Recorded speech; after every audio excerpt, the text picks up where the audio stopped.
All right. Good morning, good afternoon, good evening to every one of you, Nigeria family. This is a late night broadcast, which I'm going to be having my panelists right here. We're going to be discussing these before we go to bed. How you guys doing today? Today is 28th March 2022. Yes, my Nigeria family, I'm so happy to be here this evening. I'll be so busy all day. Yes, I felt when I'll be saying that Nigeria day, and I have a purpose and I have a reason why I'm here, and I'm multitasking. How it is when you are multitasking.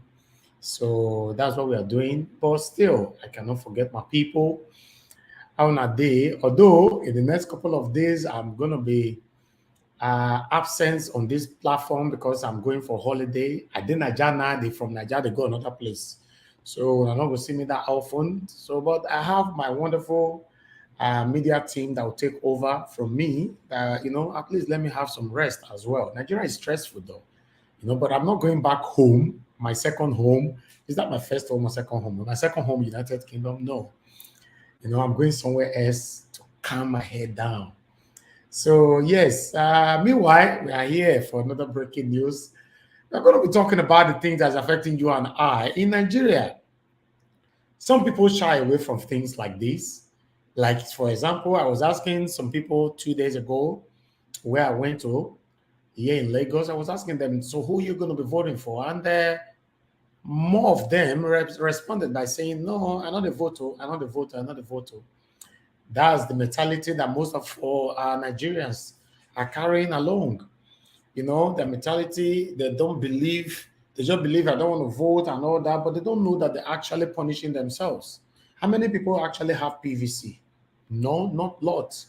So listen, guys, if you don't decide your future, these people will decide the future for you.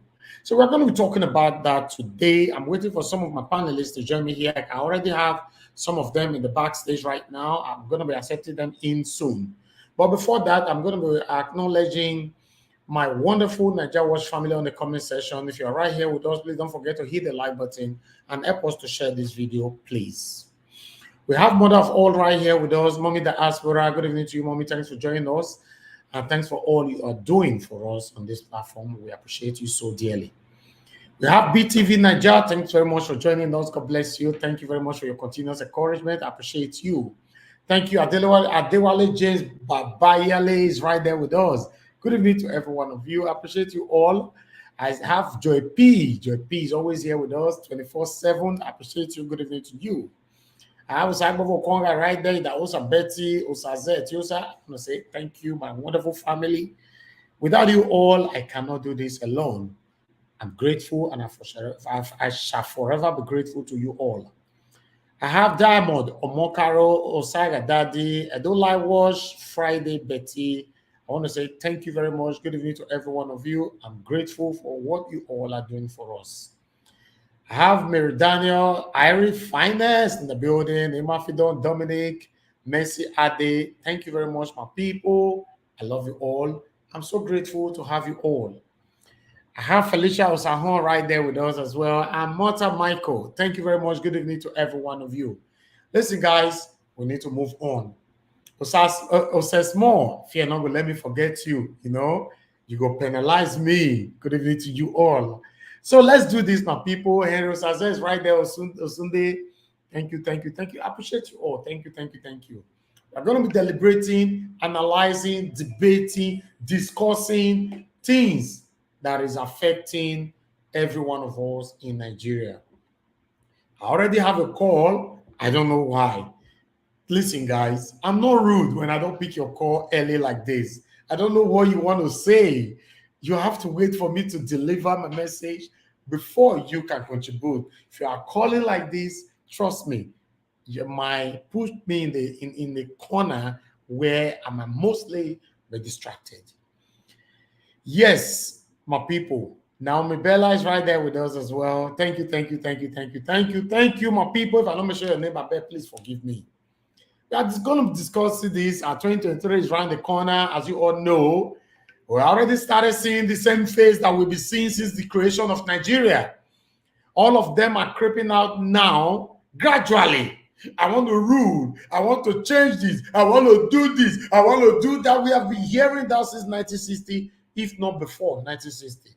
Till date, many of us are getting old every day. We are still hearing the same story. The same people have been ruling us for so long. I think in the postmodern world where you and I are living right now, we have decided to say no to accept these people anymore. Although we still have a lot of gullible youths who are still clamoring for these people. Why? Meanwhile, like I said, please, I cannot really pick your call right now. I can't pick your call.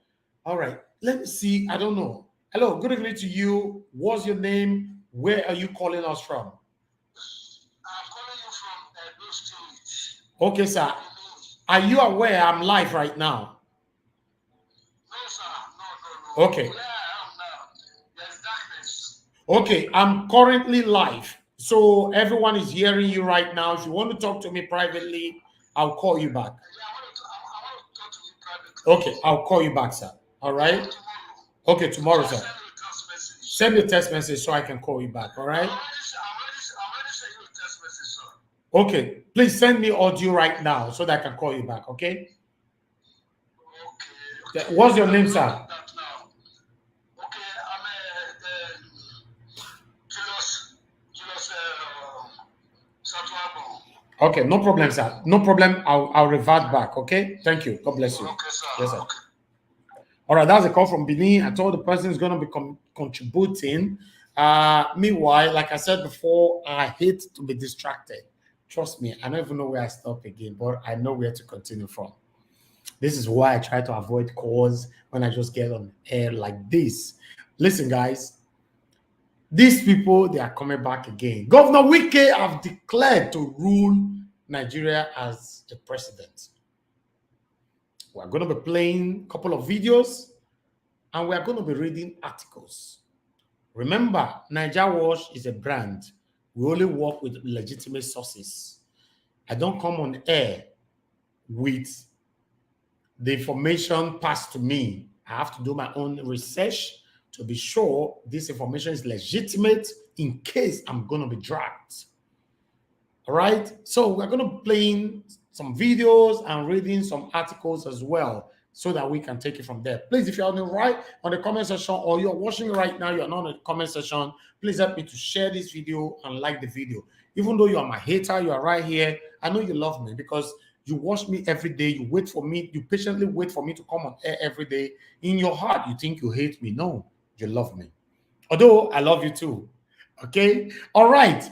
My people, let's move on. Before I set my panelists in, if you are joining this broadcast, because I want you all to join me right here, let's discuss it. I'm going to be opening the phone line as well. But listen, it's all about first come, first serve.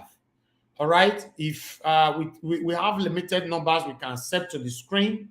So I already have a couple of them right here. If you don't come on time, you might not have a space. So carry your share, follow body come, me for guest space. Right, my people. Governor Wike don't declare say in one rule. In fact, I don't say Governor Wike, I don't know the way I want to describe him. If in a rude man or anyhow, because the way he still talk for this video, he still get as he be or he be as he get. I don't know. But meanwhile, let's do the articles first before we move to the video, my people. Yes, like I said before, this one is coming from Premium Times. Okay, I choose Premium Times, although a lot of articles, mainstream media, they carry this, but I choose Premium Times. Premium Times is a legitimate source where you can go, whatever I read from here, you can go there in case I added to it or not. Although my analysis might be different. But let's do with this first. Please don't forget to hit the like button and help us to share.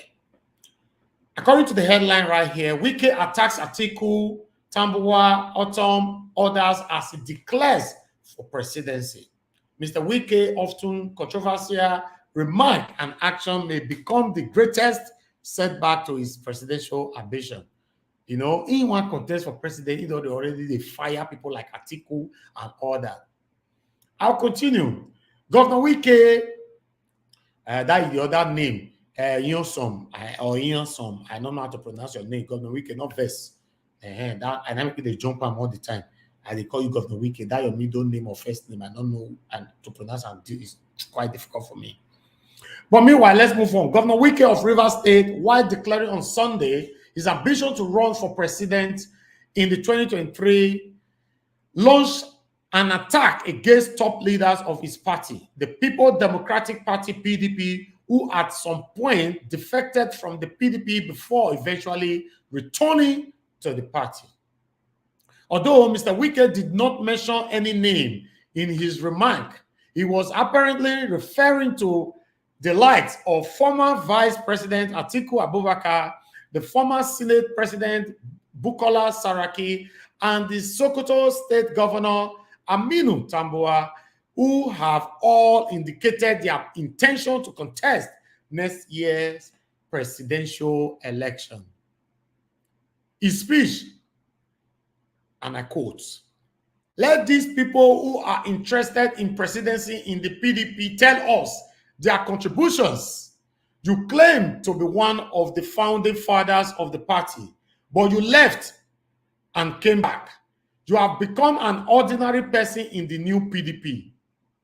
I continue and I quote, "If you form a company and run away because the company is not doing well, then you come back and found that it is not doing well.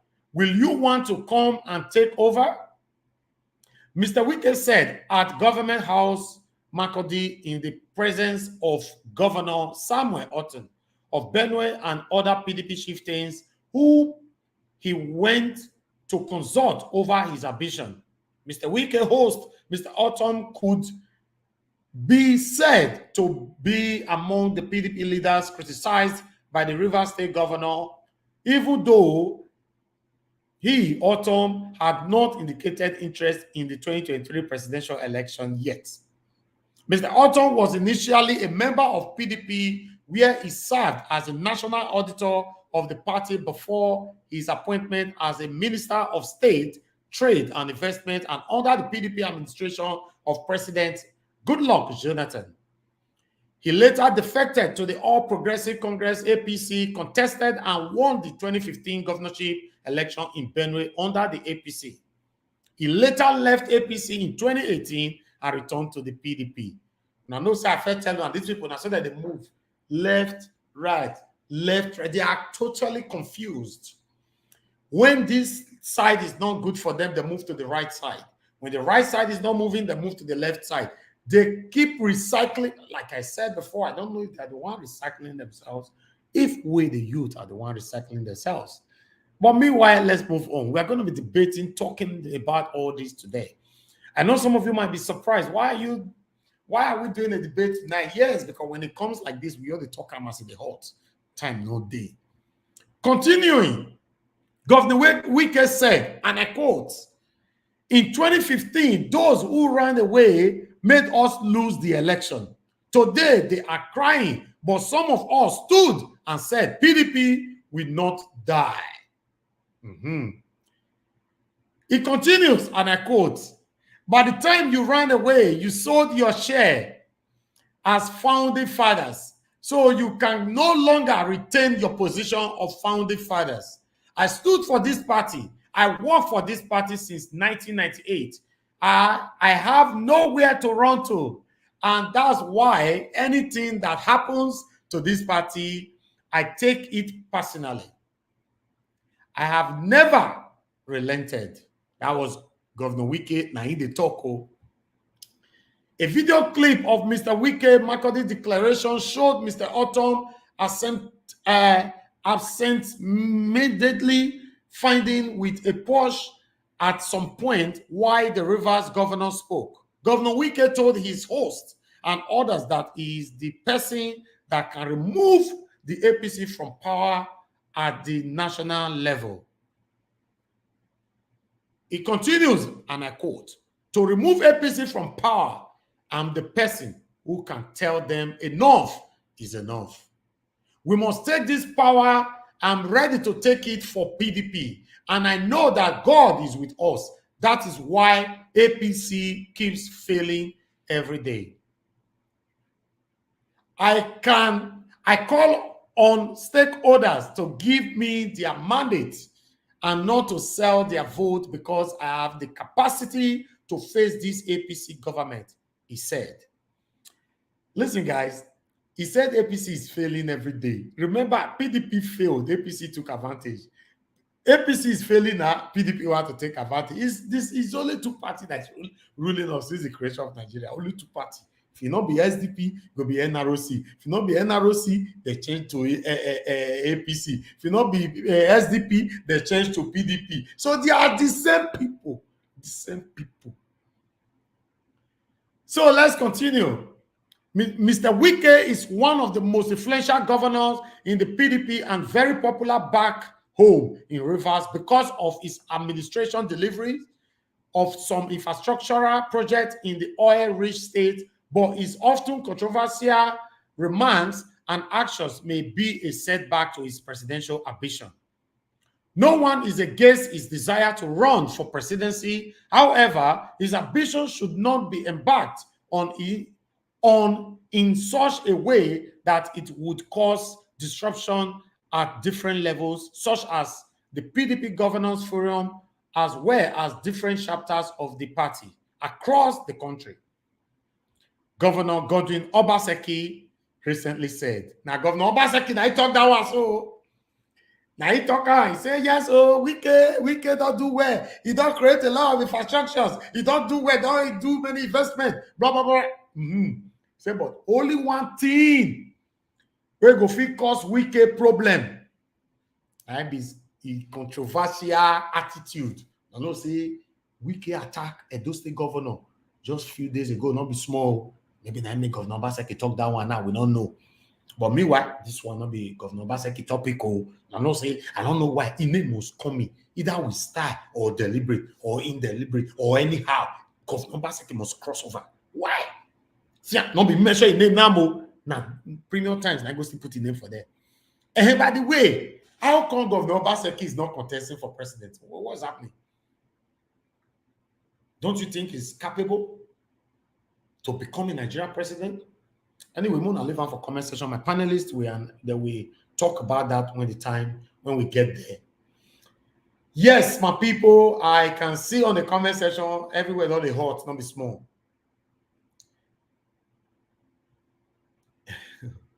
All right, I'm still waiting for more panelists. Please join us. Israel, what are you doing on the comment section should be here. You know, get me all the people that is not here. I was having 3 here and 2 already left. Let me quickly put Brother Nice here. And I have Ma Up Bende is with us as well. Brother Nice, how are you doing anyway? Talk to me, my brother. Good evening to you. Yeah, good evening, Niger Watch. How are you doing? I'm very good. Good to have you here again, my brother. Thank you very much. Yeah, me too. Appreciate you. I appreciate you too, my brother. I love you so much. Let's welcome Ma Up Bende. Ma Up Bende, thanks for joining us this evening. Good evening to you, sir. How are you doing today? Good. Bende, can you hear me, sir? Good. Okay, wonderful. Thanks for joining us. I appreciate you, sir. So I'm going to be muting you right now, but I'll come back to every one of you after we play these videos, okay? No problem. Wonderful. All right, we have a Palm Monday with us, Okagbe, as the good comrade normally say. Mr. Okagbe, thanks for joining us. Good evening to you, sir. How are you doing today? Please, Tom, your system is already disrupting a power. You are always like this. Oh, God. Mr. Mode, your system, what is happening? Oh, God. You need to rejoin us again, sir. I just remove you, please. Rejoin us again. Ma Obende, you have to connect your audio so we can put it back. You are out of the screen, please. We have Israel with us. Israel, my brother, how are you doing tonight? I'm doing good. Good evening, Mr. Evis, and good evening to everyone on the comment section. Good evening to our listeners. Today, another table shaker. Wike. How many times I call you? No cover, I know cover. Wike. Who can be betrayer now? You see, Nigeria, more than they open a year. All right. We see. All right. Make una hear what we can talk before una fire am. Make everybody calm down. We have moderator in the backstage. You need to connect your audio as well. Connect your mic before we can accept you. You have not yet done that. So we are waiting for that to be connected. Then we can move on. Right. Like I said before, it's all about first come, first serve. You know, and I'm so happy whenever we have ladies here so we can learn from them as well. You know, yes. Manarita, thanks for joining us. Good evening to you. How are you doing today? Please mute your system, please. Yes. Mute your system.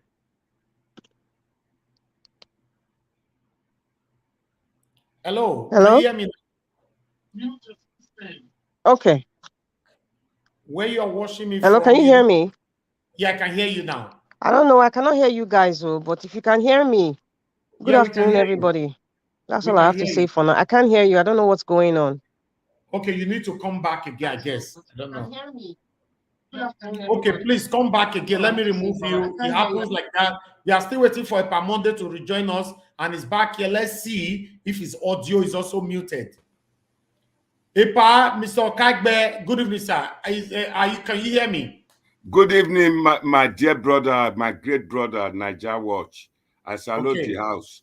I salute Madam Rita, Irene Lines. I not salute Israel.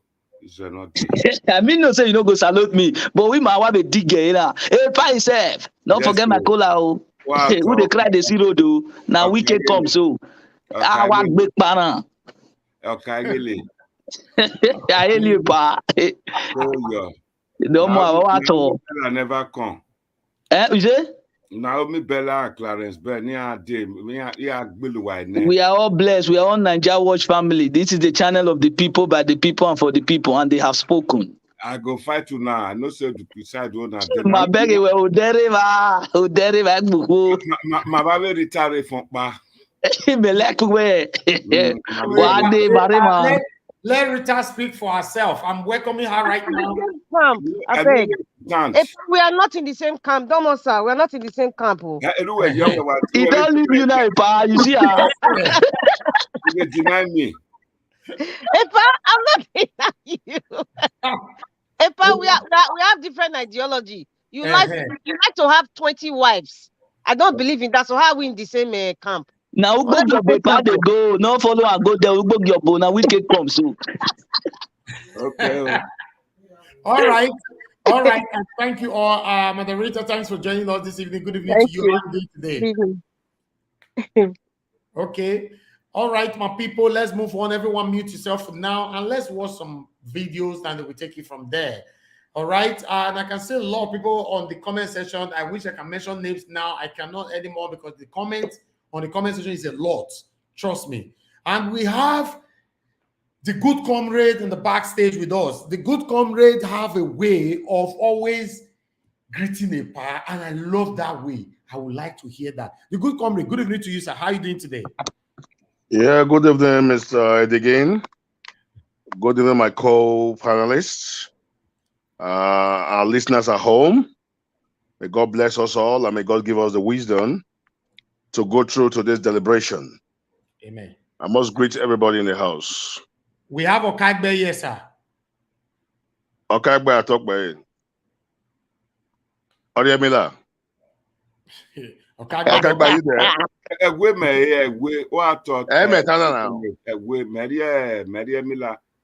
Domo. My family man, okay, so Tifekuta.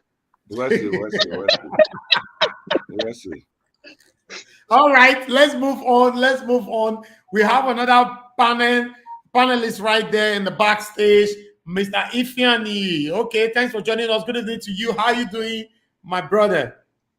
I'm fine, my brother.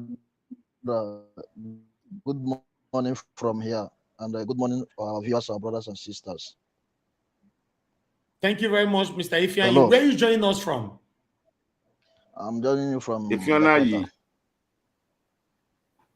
Okay. Why are you doing? He's talking from Indonesia. Yeah, Indonesia, precisely. Yeah. Yes. Are you Benin? Are you Ifeanyi or you are Benin? Ifeanyi, no. Ifeanyi. Okay. Ifeanyi, we love you, our bro. We love you, my brother. Please leave Mr. Ifeanyi alone. He's struggling with his network right now. Mr. Ifeanyi, can you hear me? I can hear you loud and clear. Okay, which state are you from, my brother? Anambra. I'm from River State. River, hey! Hey, our people!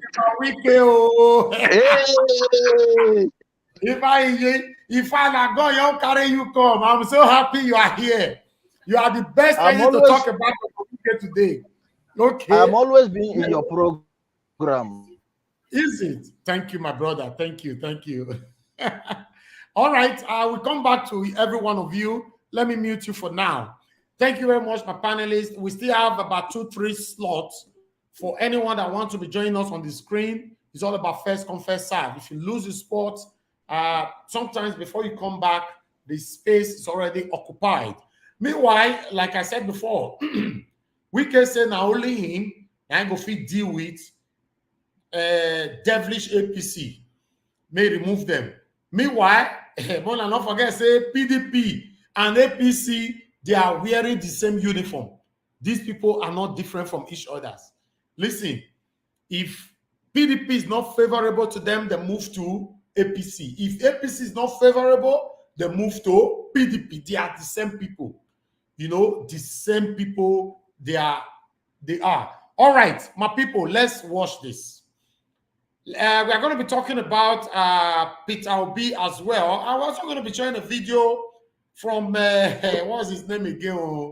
What was that man's name that want to rule in Lagos? That was second, that ruled twice in Lagos before. That said want to become president. What's his name? The bullion van guy now. The bullion.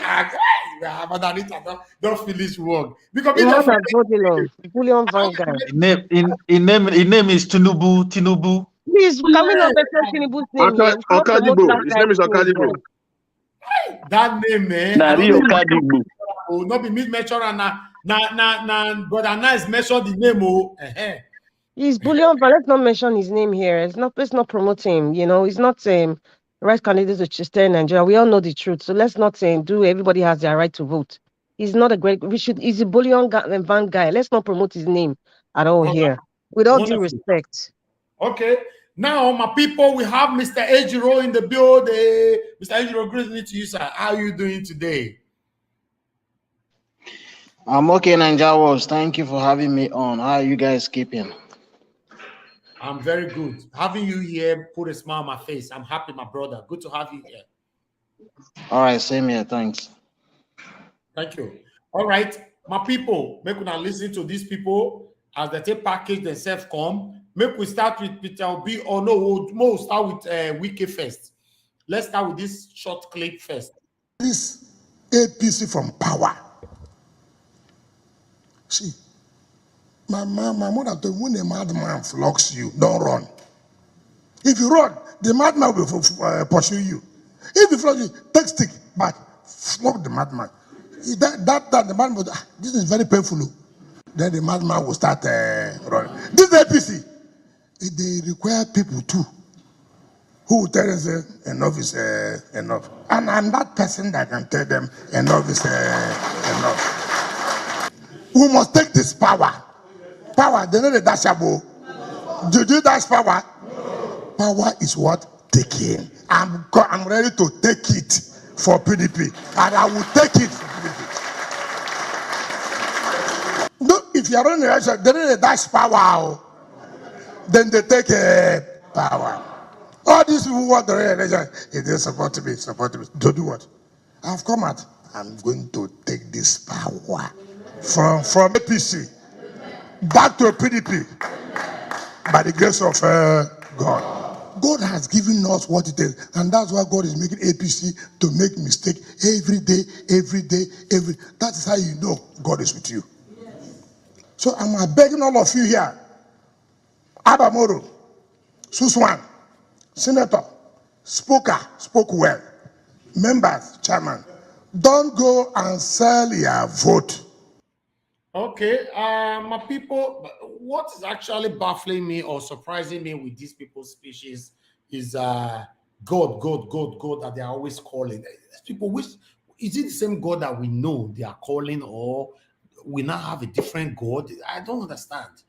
You know, by God's grace, Tinubu will say by God's grace. Now we can say God. The other one, what is happening? Anyway, let's welcome Engineer Ken to the building. Engineer Ken, good evening to you, sir. How are you doing this evening? Engineer Ken, is your network pleasing this evening?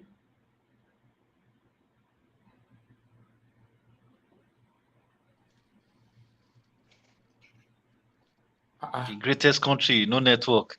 The greatest country, no network.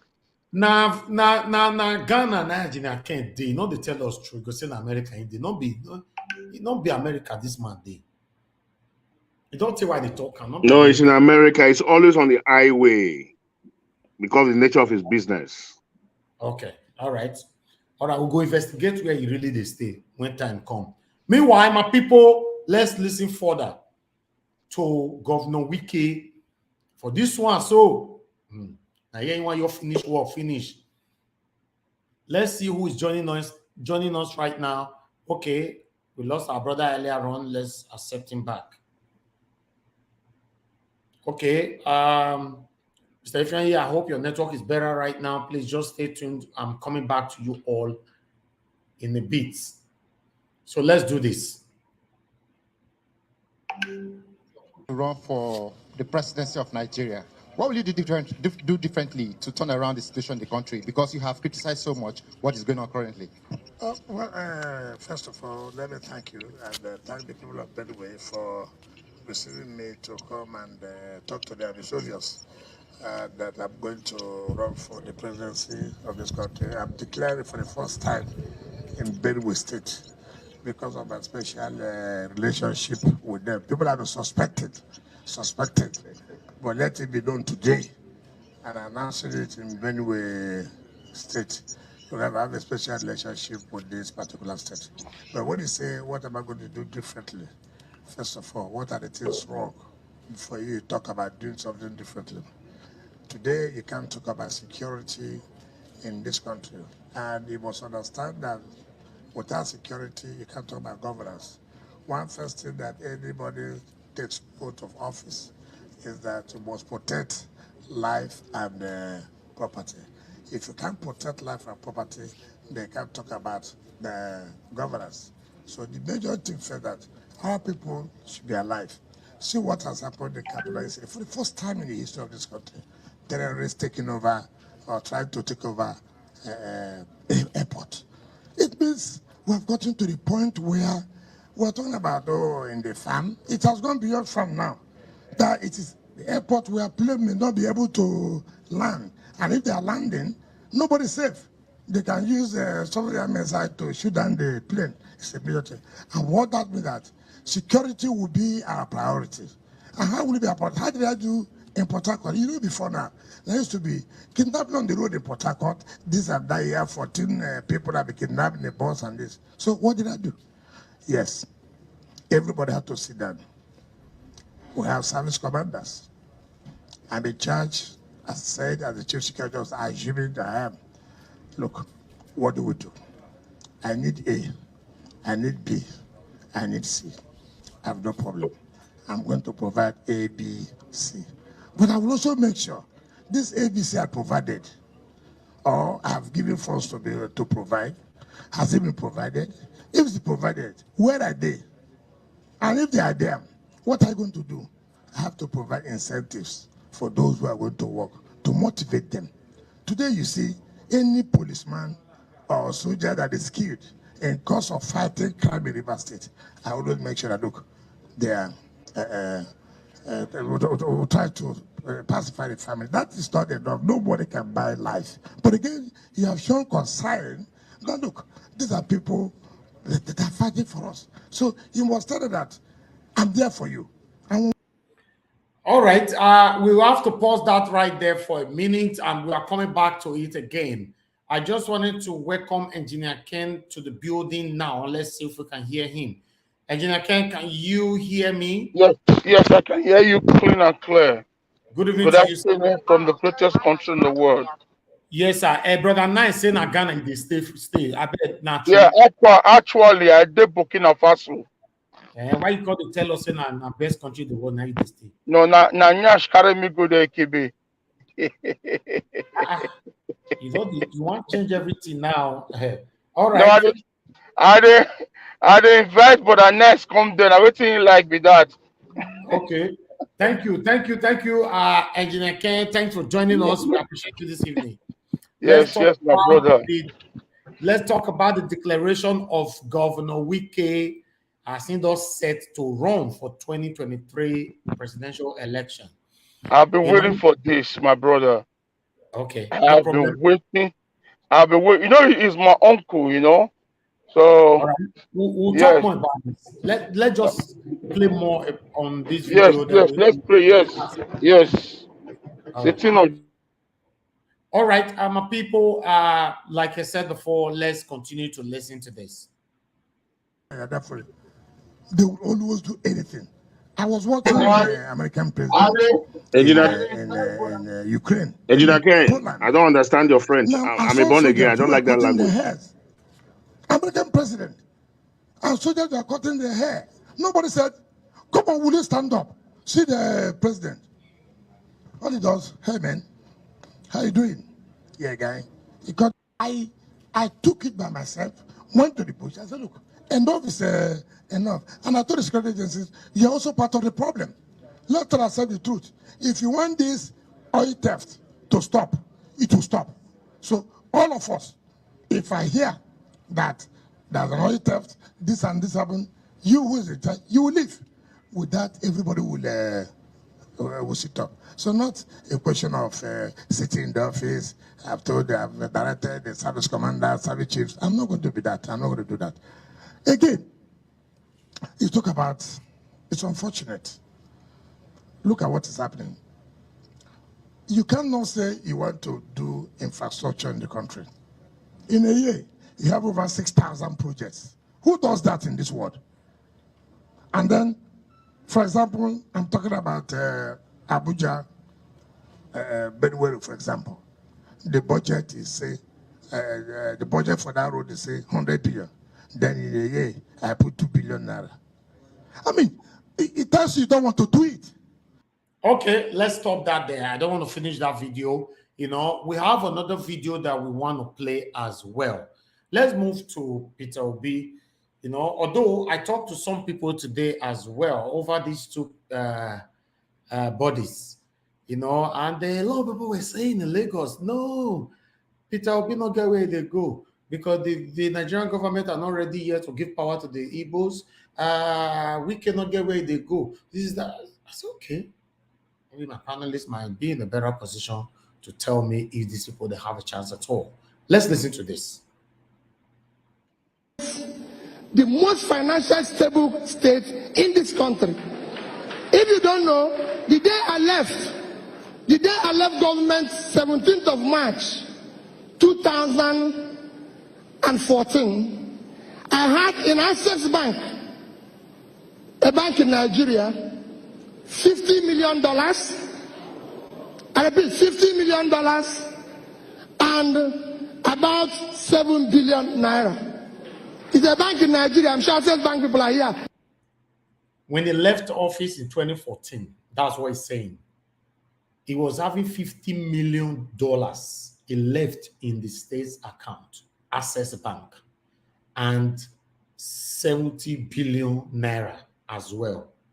If I'm not mistaken, that figure, if I heard it well, he left that in Access Bank. We never know the one who will show me the live for Obaseki, and we don't know what Obaseki will live for us. But meanwhile, let's continue. You know, now Access Bank, you talk with that, $50 million and 70 billion naira. He live for only Access Bank. Let's continue. Hear more. You can go and verify. I have a Fidelity Bank, a bank in Nigeria,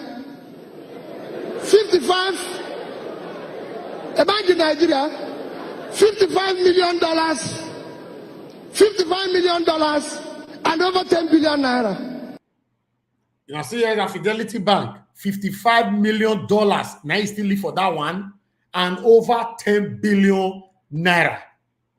Now you live. Now two banks without this. So for some of now, they very fast and calculatable. Now you use the put them down because we'll talk about all these things. Okay.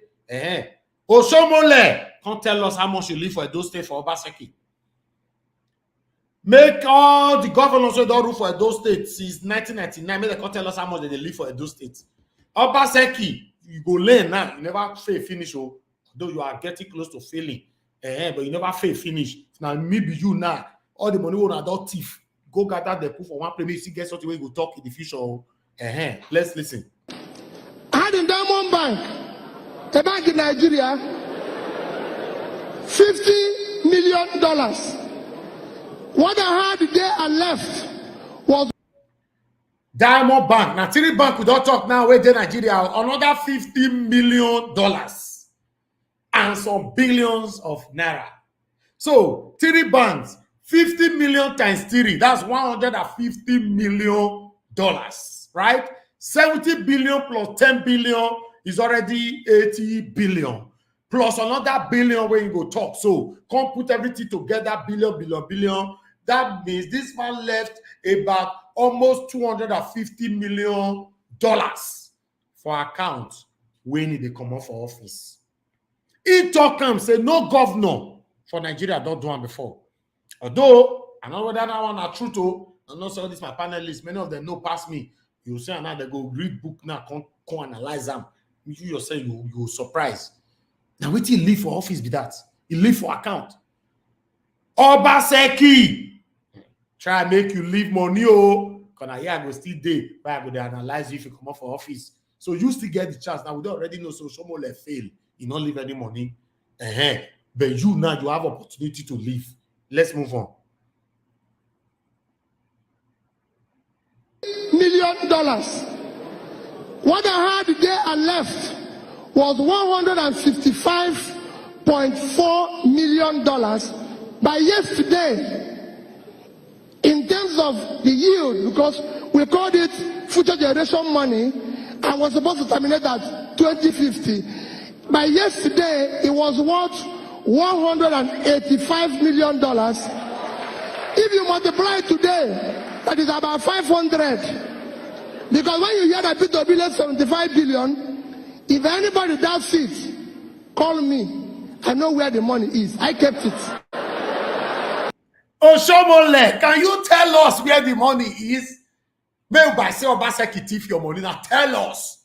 You hear the talk. Obaseki is a betrayer. Obaseki is this. Now only that one you hear the talk. Obaseki this. He brought him. He disappointed you. He did this. How much did you left in the state's account for Obaseki?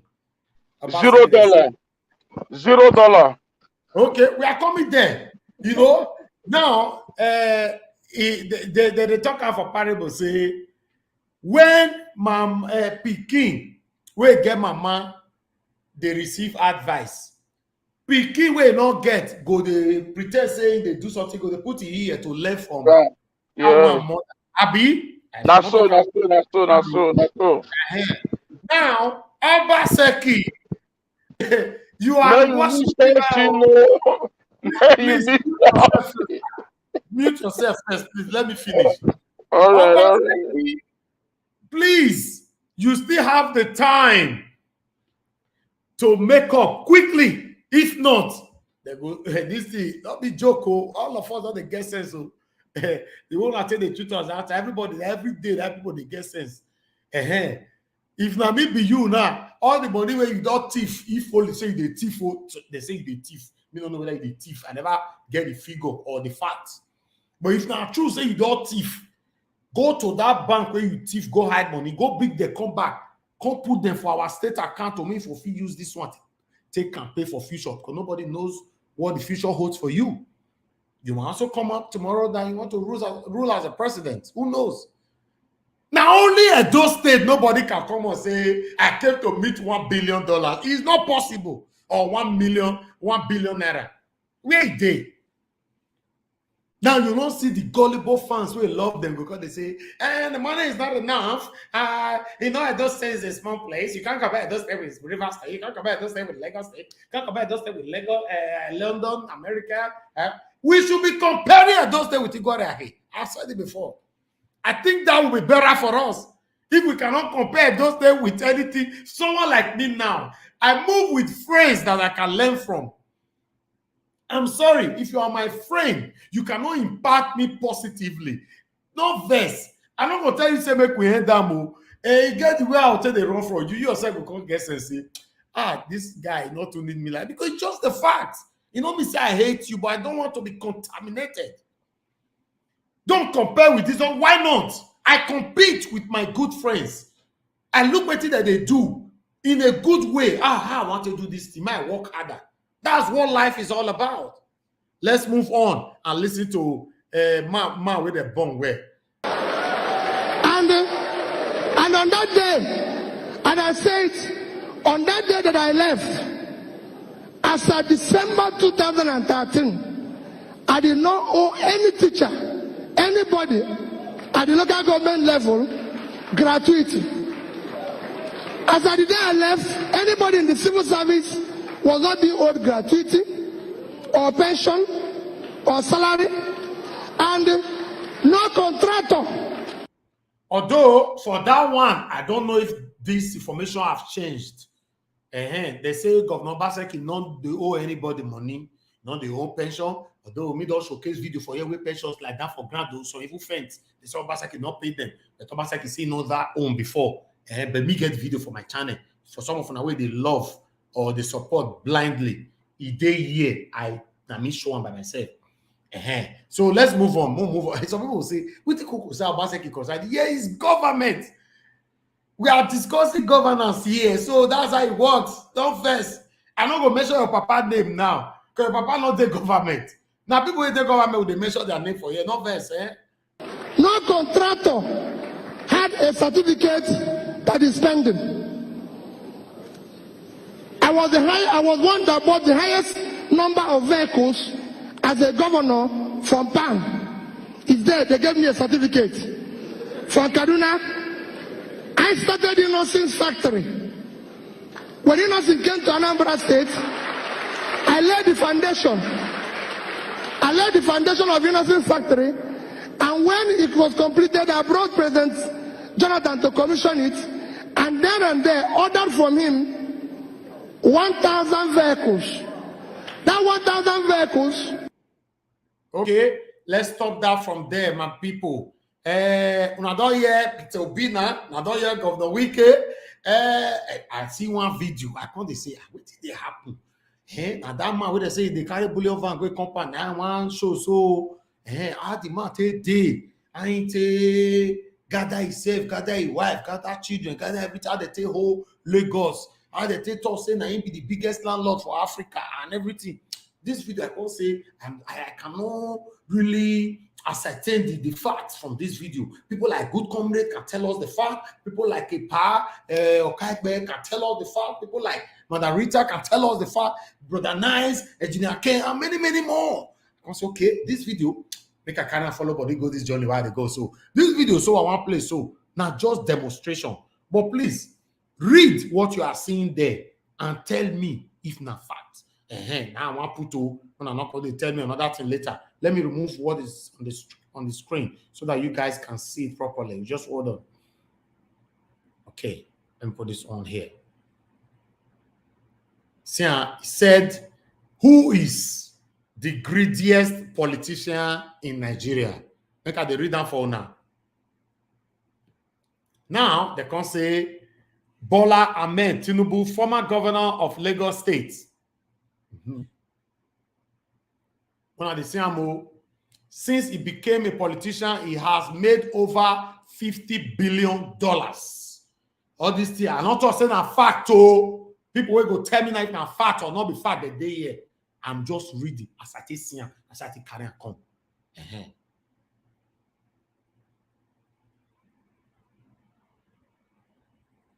Before that, I beg, we have over 300 people watching us already. Please hit the like button and share, please. Hit the like button and share. Now our future will be discussed. So if you like, not share. If you like, don't like. Now our future, if you suffer, I go suffer. All of us go suffer them. Now you know. Let's continue. All the positions and affluence he has acquired for himself and his family were gotten through corrupt political means. As the title come, that's why I take the redo.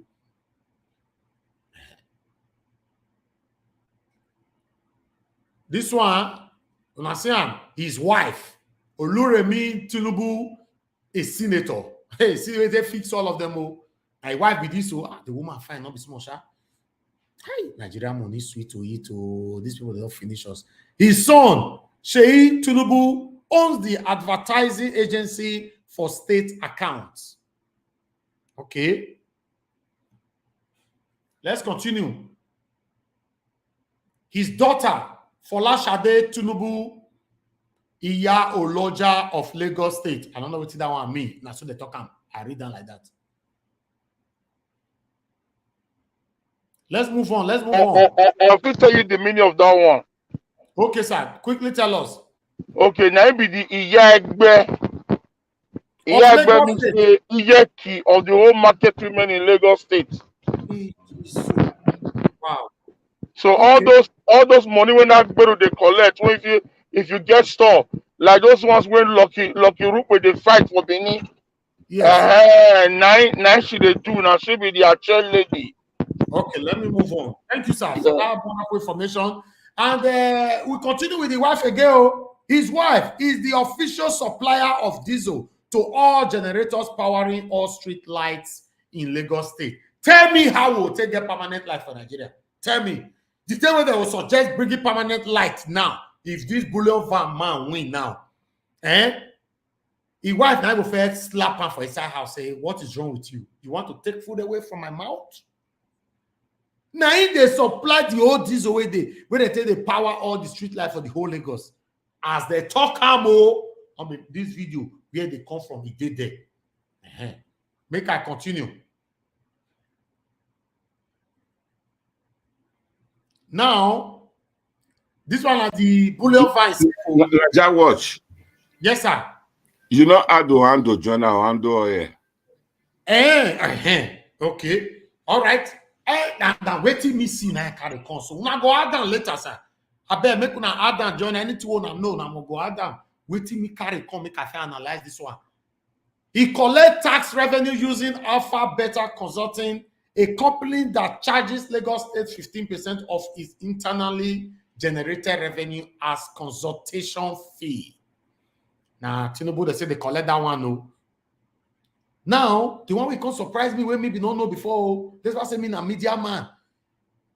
His TV station, TVC News, is the official paid propaganda channel of several Santa states. I don't know, say TVC that would Wuru channel before. Now, just recently, I don't know. I not be me talking more. Now they say for year. My brother nice, say make I talking like that, not be me. Let's move on. Now, make you look at because he is the biggest landlord in Africa after stealing and owning the remaining valuable estate and land in Lagos State. Now, Israel say make I show this video, don't be me. Now they drag me on and drag Israel, follow me. Now, he has declared interest to run for president in 2023. Now, know what that one mean? So, what is now your take? Is this who you want after all this? My people, before we go through any other evidential content, let me start asking questions. I may not come be like say we don't to spend time for here. I'm starting with Brother Nice. Brother Nice, are you still there with me? Yes. Brother yes, Nice, I'm here. Talk to us. I'm here. Once again to you.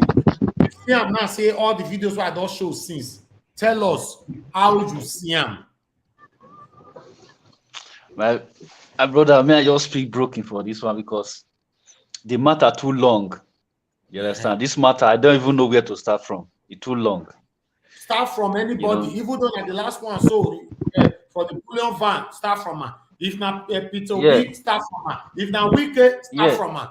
Everybody have first 4 minutes to talk. Yeah. You remember the last time when we debate here? You remember what thing I talked about this? This our Edo. I spoke about Edo State. I asked a question. I said, why Edo State is the most backward state in all states in Nigeria? Some people in this panel, they attacked me. They said Delta State, the money Delta State receive is bigger than the one the Edo State receive. That's the reason why I cannot compare. That's the reason why all those states are even developed more than those states. So you just see what you just show now. This is an example. Look at what this man just said now. He break down all the money he left in his account before he left power, Peter Obi. Which one, our past governor, which one are they going to tell us that they left in their account before they leave? You see the difference between them and Delta State governors and Edo State governors. You will see the difference. The difference is clear. So that is for that. I just want to remind us of that word, that question that I asked before. So this Tinubu issue as well. This one now is very clear that this man is a family politician. If we vote him into power tomorrow, his family is going to dominate all the power, all the sector in power. He's going to put the wife, put the children, put the daughters, everything in all sector, as Buhari did. Yes, as Buhari did as well.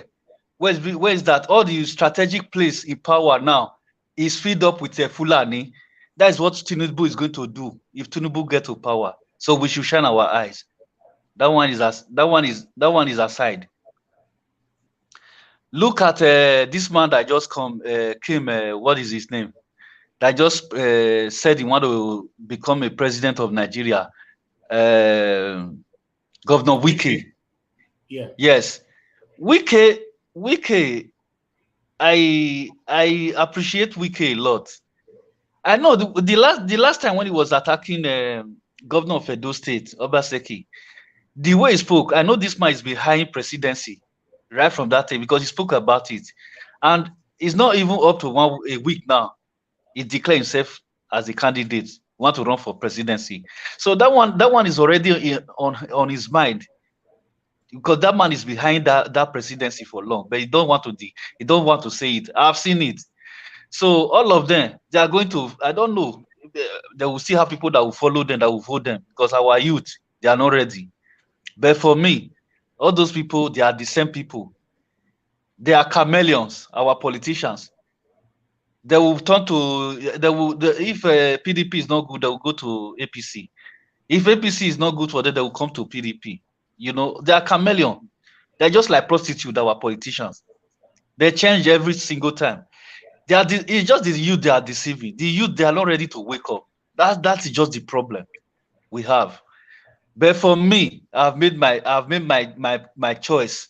And my choice, I need a fresh brain, a revolutionary, and a visionary like Omoyele Sowore. That is the kind of person that we want. I don't want any old politicians. I cannot vote I cannot give my vote to any old any one of those ones that I've just seen now that have come as their, no matter the kind of sweet word they will use. We don't want them. I want a fresh brain. I want somebody that have not tasted power before, as Omoyele Sowore is. Yeah. Those are the kind of people the kind of person that I want.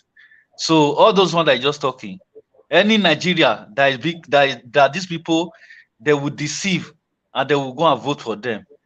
It is left for them. Whatever they see, they will take it. Because these people, they are recycling themselves. They are the same people. Let me hold it right there for now. Thank you, Naija Wash. Thank you very much, my brother. I really do appreciate you for that analysis. So let's move on to the next person here. Let me check 1 minute. Who is the next person that we need to be talking to right now? Give me a few minutes to do this. All right. The next person is because we do on be Israel. My brother Israel, can you hear me? Yes, thank you, Naija Watch. Right, good evening. Can you hear me? Yes, we can hear you very clearly. Okay, thank you very much for inviting us again to this beautiful debate. And I also welcome all the panelists and also to those on the comment section and those who are also listening to us at home. Sorry. Well, these two candidates, they are vying for that office. It is their constitutional right. And we also have to analyze them as electorate. First and foremost, we need to let me go to Nyesom Wike. You see, when people are trying to use a strategy to tell the people that this is what I want to do, they come out with a lot of things. Nyesom Wike has had the history of having to say, let me bully you to get what I want. And this is the strategy he has always used. From all his political career, everywhere he started with Amechi, and yet you are fighting your own party, people who you think will also kill on you. You are fighting to people like Tambua or Tom. What have they done to you? Because you want them to side, you want them to be behind you. You want them to always, everybody to be behind you. This governance that he wants he has this tendency of these Vladimir Putin ways of talking, of doing things, whereby you don't actually look at the way even when they were interviewing him, the strategy is not there. Look at the way he's presenting it. This is somebody who wants to represent a nation. Do you get what I mean? It's not by saying, oh, he's being vocal, he's being this. You need to see how his body language, you can tell of how things are going to move on. Maybe if you go to his state, Rivers State, they will also tell you the same thing. But if this person is viable and we now need somebody like that, okay, let's first still look at that side of it to see somebody that is active, because the one we have there now, if we are waiting for speech and we become speechless. So this is the another strategy of coming in and say, I can do it because these people are slow, they are not doing anything. They see, how can you bring 60,000 jobs and you expect it to be done in one day? So those kind of tendency, I fear for it. And I don't see a way where we can have a good dividend of democracy with somebody with an autocratic mindset. I don't believe on that. Then let's go to Peter Obi. He's a very good person. I like his way of channeling, or constructing his own political view to capture the mindset of the electorate. He's well educated, and when he started as a governor, he said he left almost, let's say, 5 billion or thereabout in the bank account. And you look at Anambra right now, a lot of money. Anambra has not gotten to the pace of Dubai. He's still where he is. So if you have a lot of that money that you kept out there, so why didn't you invest it into the people or the state so that it can develop more? He spoke about a lot of development, Nissan car, that company. I know he actually did it. But what we are trying to say is, were you having that tendency that you were going to go for this? Is this a strategy that you were actually nursing in your mind, that you left that sum of money in there? And what people don't understand is, it's not about let me leave the money there. He said he was not owing this one, he was not owing this one. That is what happens, because each state, we have to also believe that each state gets a different kind of money that is the revenue that is generated, that is given to them. And this revenue that is being given to that state, you have to minus everything you have been. It's just like if somebody who is a salary earner. You need to minus how much you are paying for rent, how much you are paying for this, how much you are paying for gas, how much you are paying for electricity and the light bills and all before you now know how much that is remaining for you to use for your miscellaneous expenses. So if you are comparing Edo State with Anambra, there will be a difference.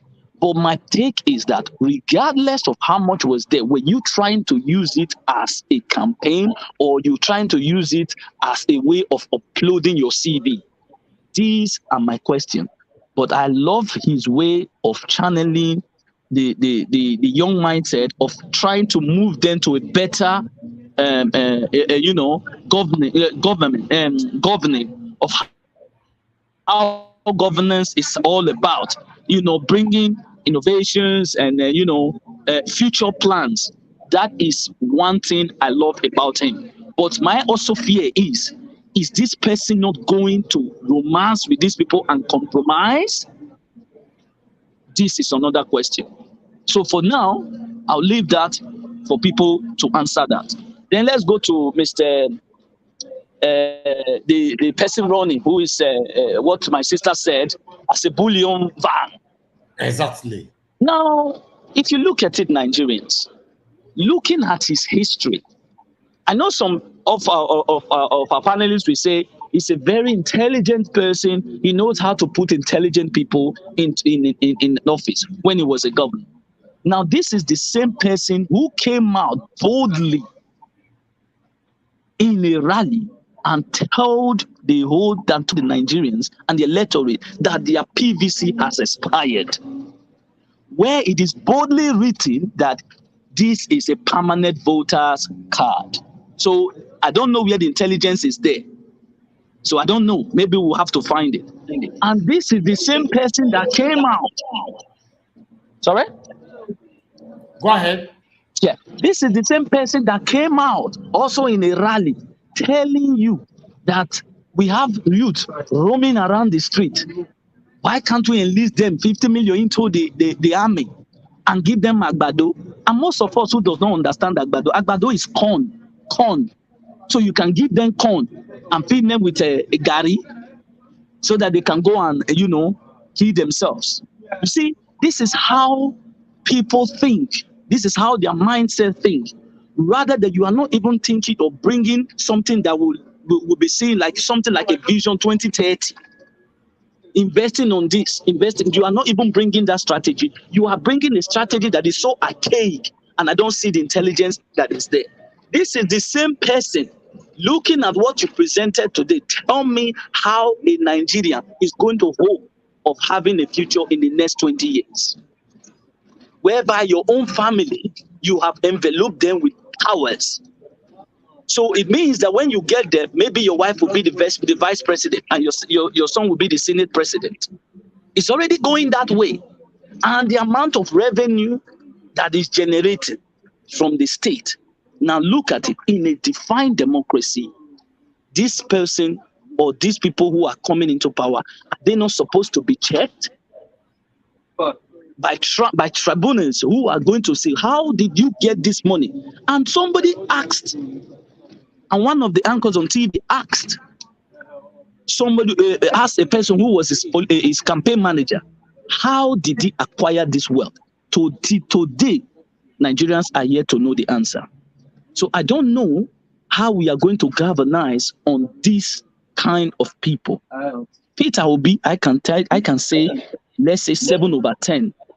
But I believe that for us to move forward, we need a proper Nigerian who is a patriotic Nigerian who believes that every citizen wants it and everybody is subject under the law. For with these people, especially the last one I just spoke about, I don't think everybody is under the law. There are some persons who are above the law and can be untouchable. Thank you very much. Thank you. Thank you very much, my brother. I appreciate you right there. Let's talk to Man Obende. Man Obende, good evening to you once again. Please unmute yourself. Talk to us. What's your take on these names that we have mentioned? Well, for me, good evening, everybody. For me, I think Peter Obi is the best candidate so far. So far, okay. Why? I'm surprised that you did not add our own Dele Momodu. I'm surprised that you did not mention that the guy Abubakar Atiku. We did that on Friday. We did all that before. So okay, Obaseki is angling to be his vice presidential candidate. That is part of the Atiku. That is part of the beef with what's his name? Wike. Oh, it's coded. Oh, so, see another breaking news. So, Man Obende, talk to us.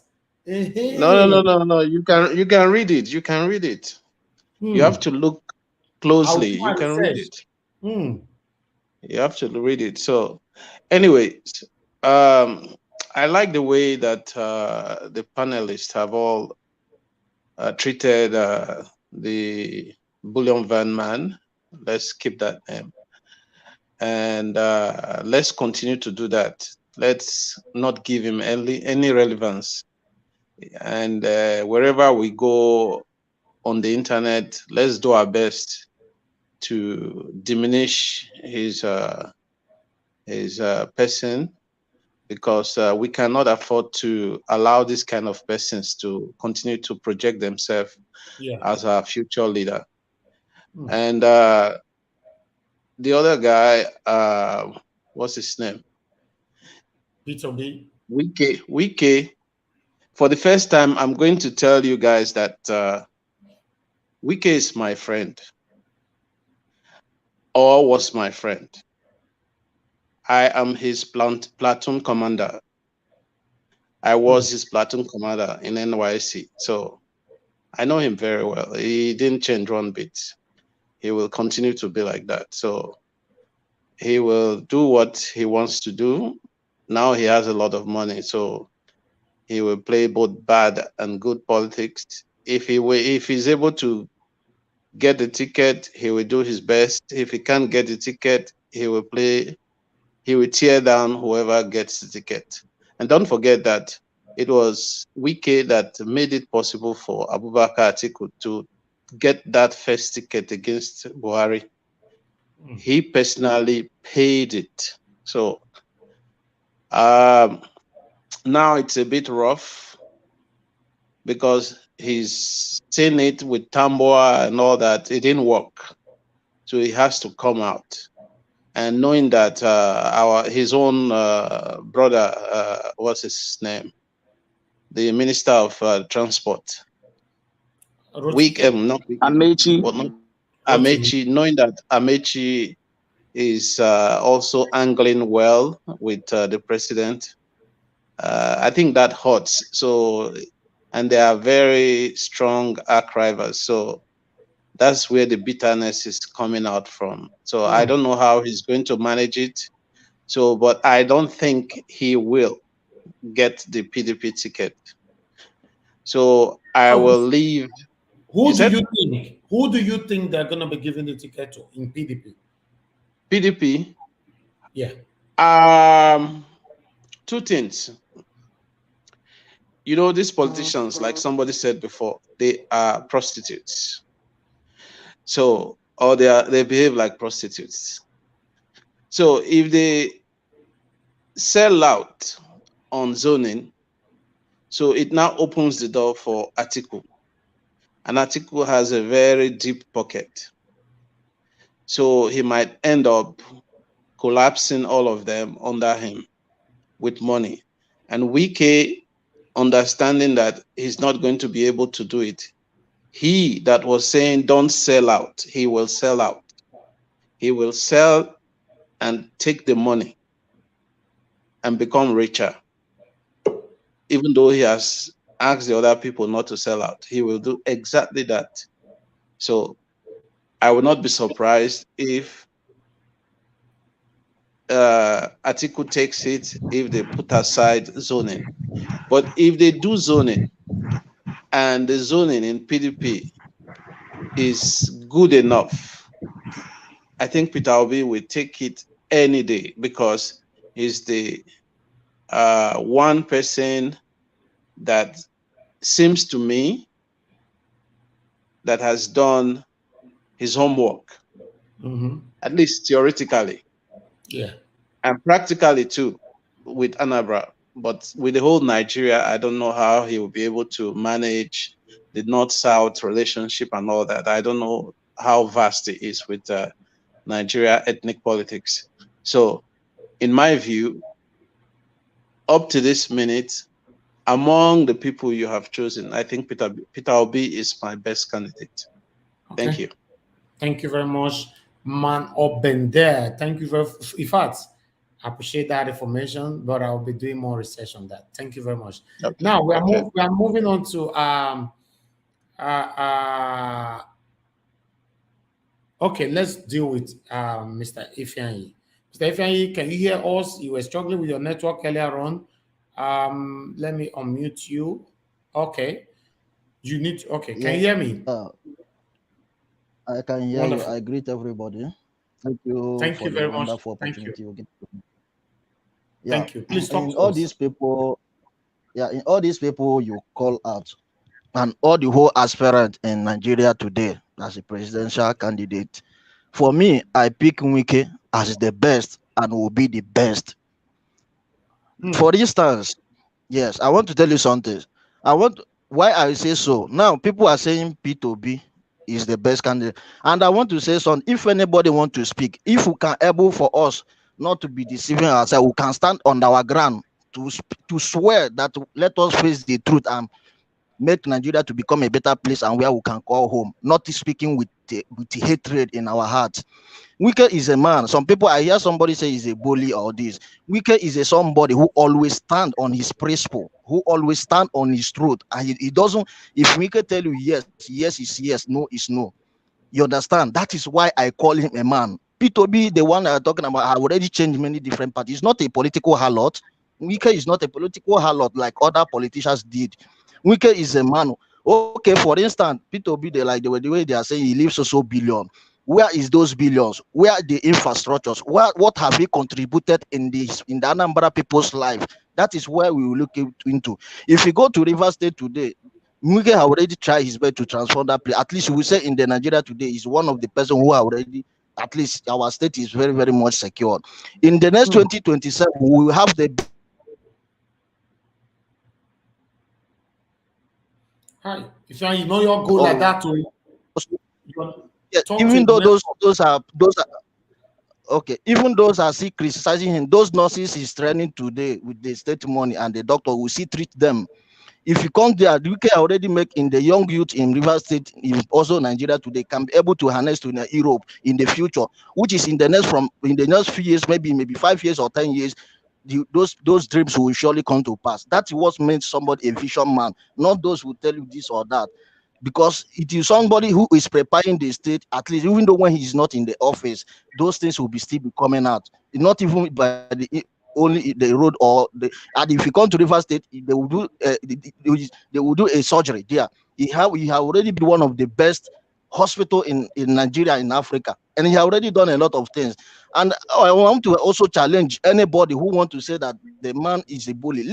The one thing our people does not understand is that when people full with hatred and people is like always betray somebody, they don't like to stand on the truth. Wike is somebody, when he said yes, and after you lying to him, he will get so angry.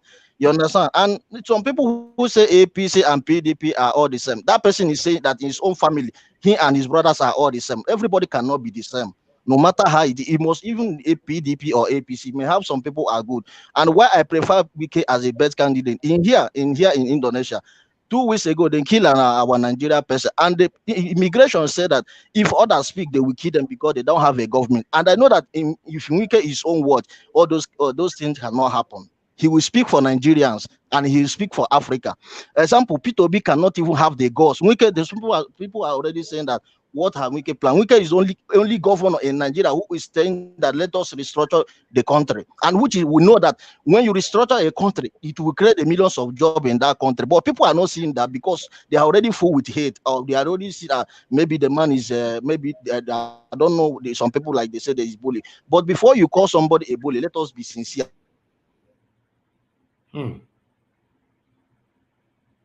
Is it truth or is it lies? Is it wrong or is it right? That is the most important thing. You don't say because he told you the truth in your face, because he could not call you by the corner and said it to you. That is not a truth. Why did we go to the wrong way, and he will tell you in the public? See, my brother, the most thing we need to do is somebody who can tell us the truth, no matter how it is, in our face, because that is who will be your real friend. And secondly, you said I will have 4 minutes. Go ahead. You said we'll have 4 minutes. Okay. No, I wanted to ask you a question, but go ahead first. You can ask me, I will answer you, and I will continue. Okay, I want to ask you a question, my brother Ifeanyi. Do you think, I want to divert a little bit to tribalism, do you think Nigerian government are ready yet to give power to the Igbos?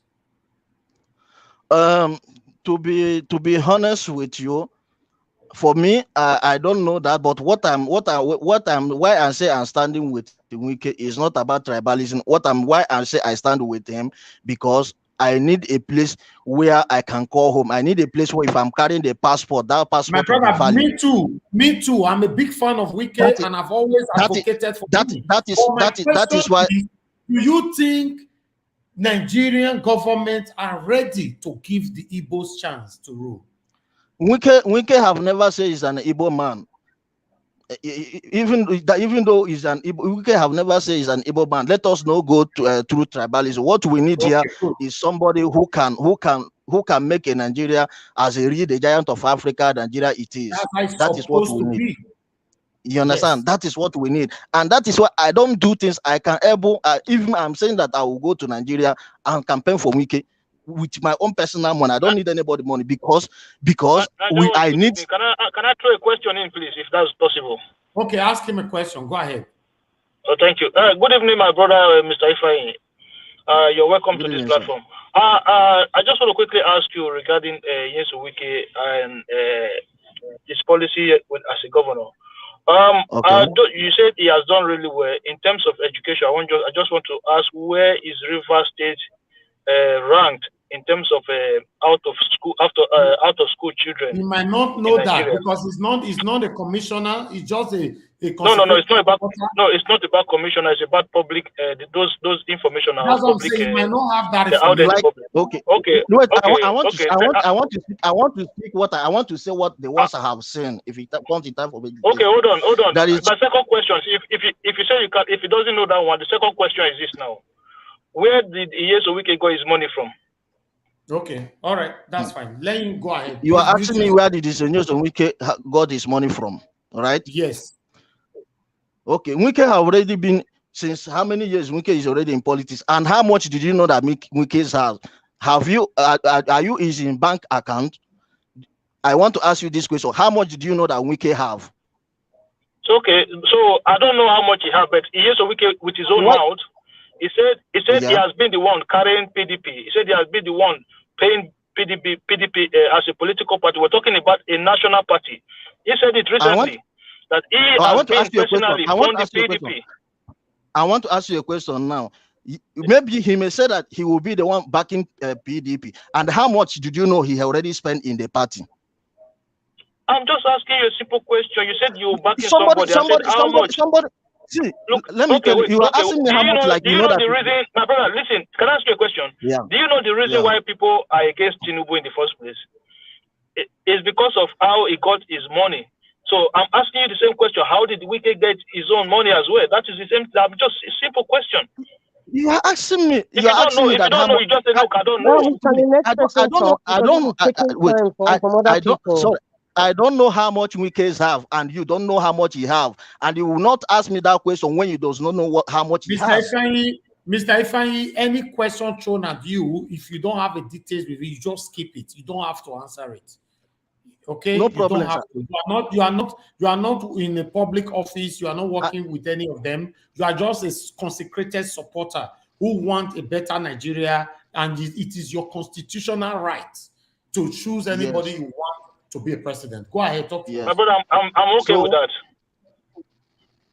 Okay, so for me, why I'm saying that Wike is the best candidate, and why I say P2B cannot do it, because I know that even though P2B get into that power, terrorists will not stop in that country. Let us to be sincere to ourselves, because I know that many people who don't want that country to move forward will frustrate him, and it's only Wike can stand in that battlefield and defend it. As a real man, it's not as a real man. It's not by just talking. He's a man with action. Let us face the reality. It's only Wike can stop terrorism in that country. He's a man who said that, only him who said that. It's no. Let us restructure this country. Where is those people? You are saying that they are that, but it's the person who said, let us restructure this country. Every region have things they can able to provide for us to build that country. And you and me know that. Let us to be sincere with ourselves. If that country is restructured today, my brother, let me tell you, 80% of our Nigerian youth today will have work. And if that country is restructured today, we are going to have light. And when we have light, many people will come back to home. And Wike will not even only just standing for Nigeria. Wike will stand for Africa, to defend an Africa where you can go in any part of this world. If anything happened to you, you will see someone who come after for you that say, oh no, this person is our, and carrying green passport, you will be respected in the world. That is what I need, and that is why I say him is the best. If anybody say P2B or anybody or Atiku who privatize this company named Worry, I don't need people who will privatize Nigeria companies to their own individual pocket. If P2B said that they already do that, where is all those things? That is what you should do. He could have reflected after he left an office. He could have reflected. We need somebody, even though in the next, somebody who is planning in the next 20, 50, 30 years coming, we will have a better place. Even though oil crash today, when we restructure the country, even though oil crash today, Nigeria can still be economy, can have good economy. That is what I don't speak from a jealousy. Okay. I don't speak from I Thank can you, my swear brother with my life that this is the reason. Thank you. Thank you. I'll come back to you again, my brother, Mr. Ifeanyi. Thank you very much for your contribution. Yes, let's move on to Madam Rita to talk to us. Madam Rita, please mute yourself. Yeah, thank you, everyone. Good evening. Good evening to you. Nigeria is the beautiful bride. The beautiful bride that is very, very fruitful. And then we have different potential partners that want to get married to her desperately. I asked the question last week, Friday's debate. I said to everyone, what do you look for in the person that wants to be the president for over 200 million people? What do you look for in a person that wants to change the course of the Black race in Africa, in fact, in the world? What do you really look for in a leader that you feel that no matter where you are in this world, that leader can stand by you, can support you, will be there for you, will be able to protect you? What do you look for? I think in our own personal analysis, we should itemize what we look for in a leader. Do you want to find a leader who believes in made in Nigerian products, who believes in Nigeria can produce everything that we need? Do you believe in Nigerian that believes that the health sector can be one of the world class? Do you believe that the leader that you want to vote for is detribalized? Do you believe that the leader that you are voting for is a hands-on leader, not the one that stays in the confines of his AC office? Do you believe that the leader that you want to lead you will be able to represent itself in associations like the EU, or when world leaders are standing, you can shout up and say, that is my president, and you believe that he can speak eloquently in support of your country and not be lily-livered or a kiss A. I don't want to use it because we're in is a kiss A, or someone that is kissing somebody's behind. What kind of leader are you looking for? This is not about sentiment. It's not about tribe. It's not about education. It's not about how long you've been in a political party. What do you look for in a leader? Many of us, old and young, especially the youth, don't really know what they look for in a leader. And that's why we are in this quagmire, in this same cycle, these same people. Everybody wants to marry Nigeria. Everybody is saying their potential spouses. And with all due respect, Elvis, I know you want us to speak on all the people that you mentioned. At this point, I choose not to waste my saliva talking about the bullion van man, because there's nothing to talk about. Peter Obi, I see him as is a man that's been able to accomplish something, or rather, he has been able to educate Nigerians on something, and that is the luxury of governance in Nigeria. The luxury of governance in Nigeria, and he broke it down in simple language. And he has shown us what you can save by reducing the luxury of governance in Nigeria. Anambra State was a case study because that's the state that he had jurisdiction over constitutionally. He achieved that, but I would say he's a person that's number one, he believed in made in Nigeria, use Nigerian products, and he showed that with the innocent motors. And I think that is what Charles Soludo is also following, using innocent motors as the official car of Anambra State. I would say that would be a legacy of Peter Obi. Number two, like I said the last time, he has not been able to, I would say, industrialization is only innocent motor I can pick on. I have a big issue. If you go to Onitsha, I have a big issue with that garbage.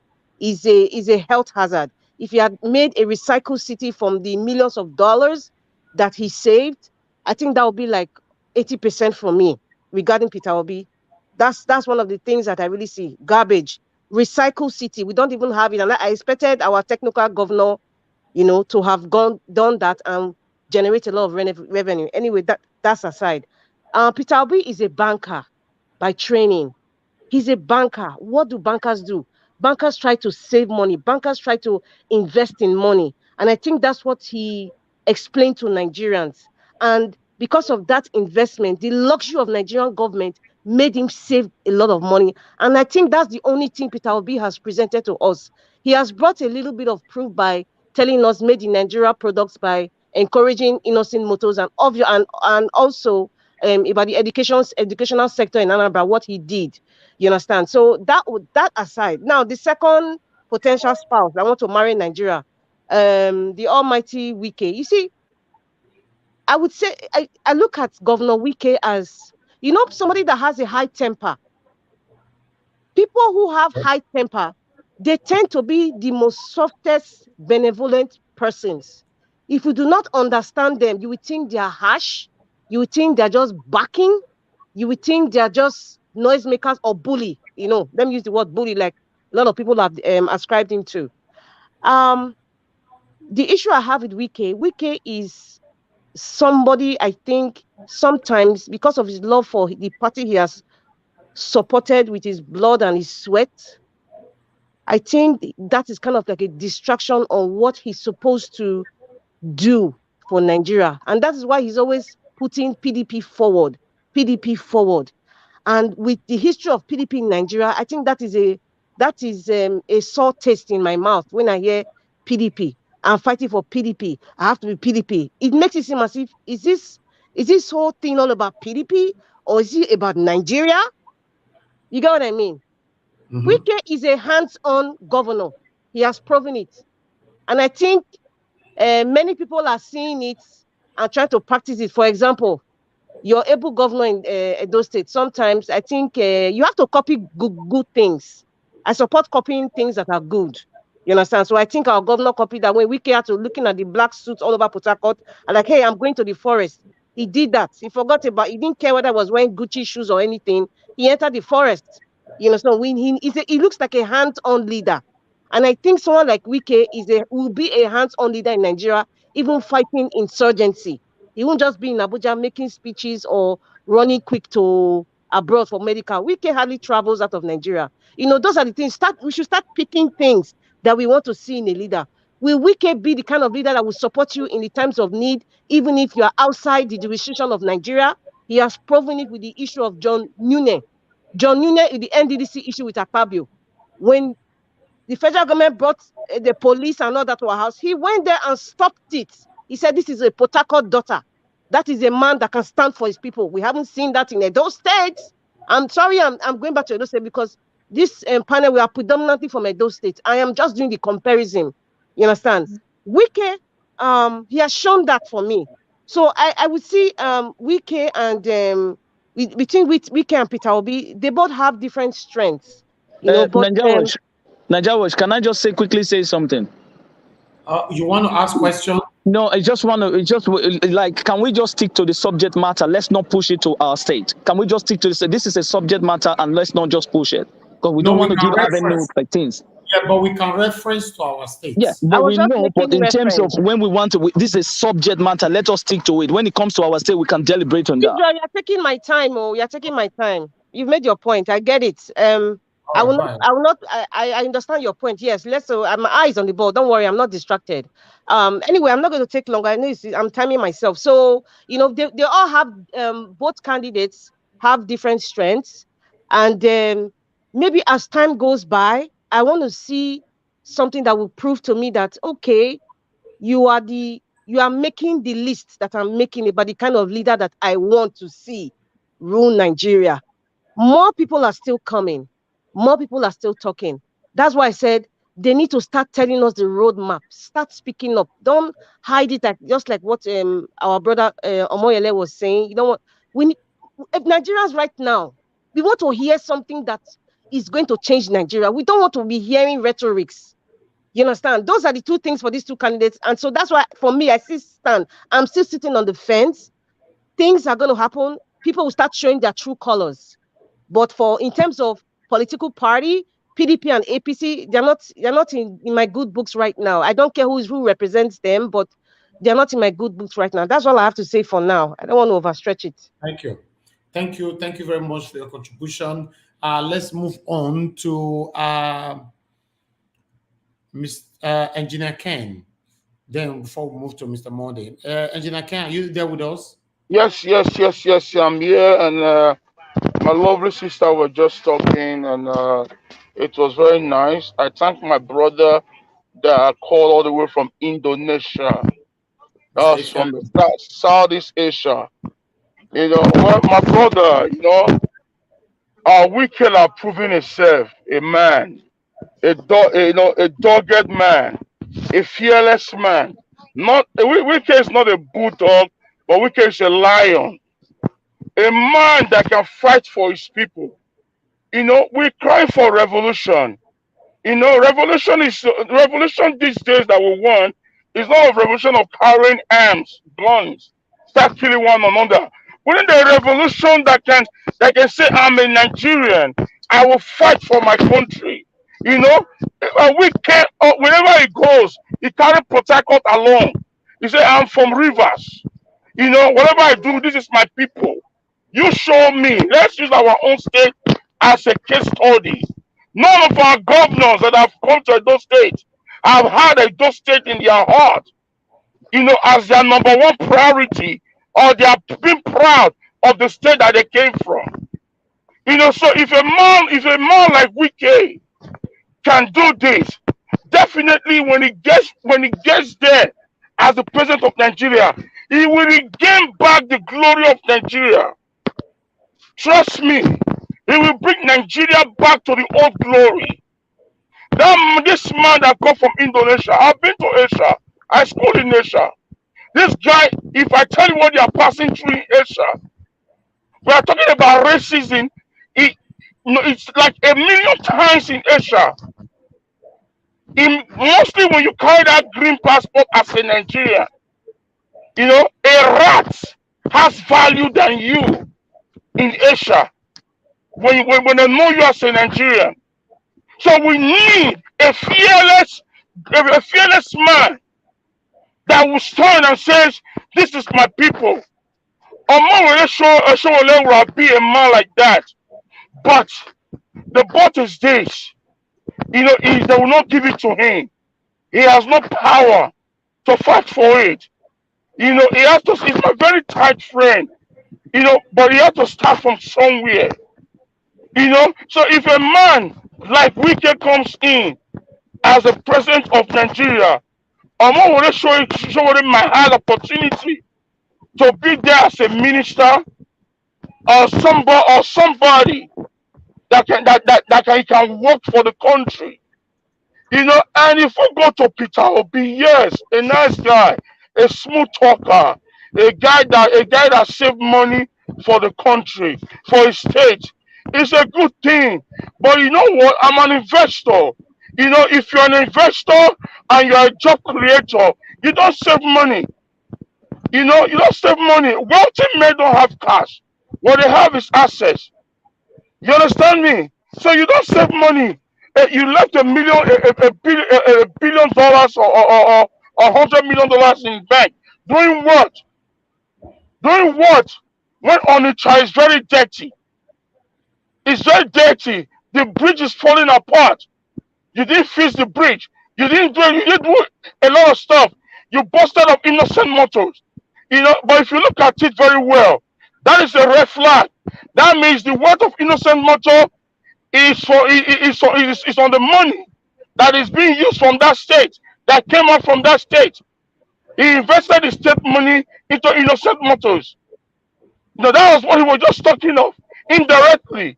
So that means that innocent motor is not fully owned by innocent. The state money is there, the taxpayers' money is there from that state. That's what he just done to us. And that one is that. Let's talk about our grandfather, a man that is 9 years older than his own daughter. A man that broke the world history, the world history of childbearing. At the age of 9, he impregnated a woman and he gave birth to his daughter. You know, Bola Tinubu, Ahmed Bola Tinubu is a man that's supposed to be flogged nationally with a barbed wire. Trust me. It's a man that's supposed to be flogged. It's a man that APC is supposed to be ashamed of. You know, how can you be using diesel to pump generators and distribute street lights in Lagos State in this time of the world, when light is the most easiest thing to get? Well, I'm not so surprised that his friend Adasolio Shomole copied that same style from him. When he created a street light in Edo State, it was powered by generators. And that was those are the ways to siphon the state money. You know, it's so ashamed that men like this exist in that country, and the youth are still loyal to them. You know, with their evil heart and everything. You know, so my brotherly, you know, to me, I prefer Wike than every other person, because Nigeria needs tough man, a man that will stay it as it is, a man that will stand firm, a man that will say you are wrong, a man that will not bend stories, a man that will not say that, oh, you are not a Nigerian, a man that is ready to go to the war front if necessary. This man have demonstrated that, and we all know that. We should not go by sentiment. Wike is not an Igbo man. It's a Rivers man. It's a Rivers man. You know, so to me, I prefer Wike, and I hope PDP will give Wike that ticket. You know, I want you to talk about, my brother, I'm not done. I still have my time. The rest of people we are talking, they have their time. So let me finish up, my brother. Please give me this audience. You know, okay. Yeah, I remember somebody asked, how do Wike make his money?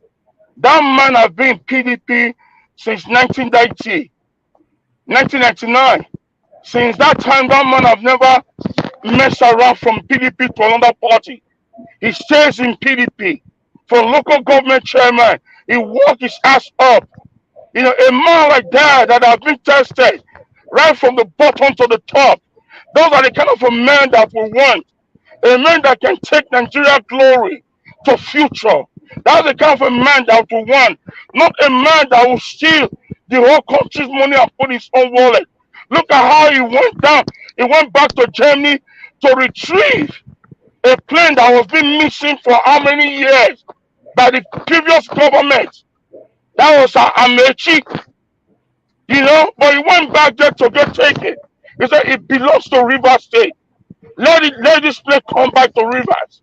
Even though it has less than a year or less than 2 years to leave, but he still went back there to spend thousands of euros to bring that plane back home. That's the kind of a man that we want. A man that knows values of life. A man that knows how to make things work. A man that is afraid of nobody. A man that will speak the truth at any time. A man that when you put a gun to his head, he will say, pull the trigger, I will stand by the truth. That's the kind of a man that we need right now in that country. You might be an Hausa man, you might be an Igbo man. I don't give a fuck where you're from. All I need is this. I need a man that can stand tall. That can stand tall and make things right. You know, not a man that will sugarcoat you in the public and now go behind to betray people. Thank you. We don't want those kind of people. We need a man that will not sell his conscience. A man like Wike. Thank you very much. Thank you. I appreciate you. Thank you so much. We're moving on now to Mr. Monday. Epa, are you there with us?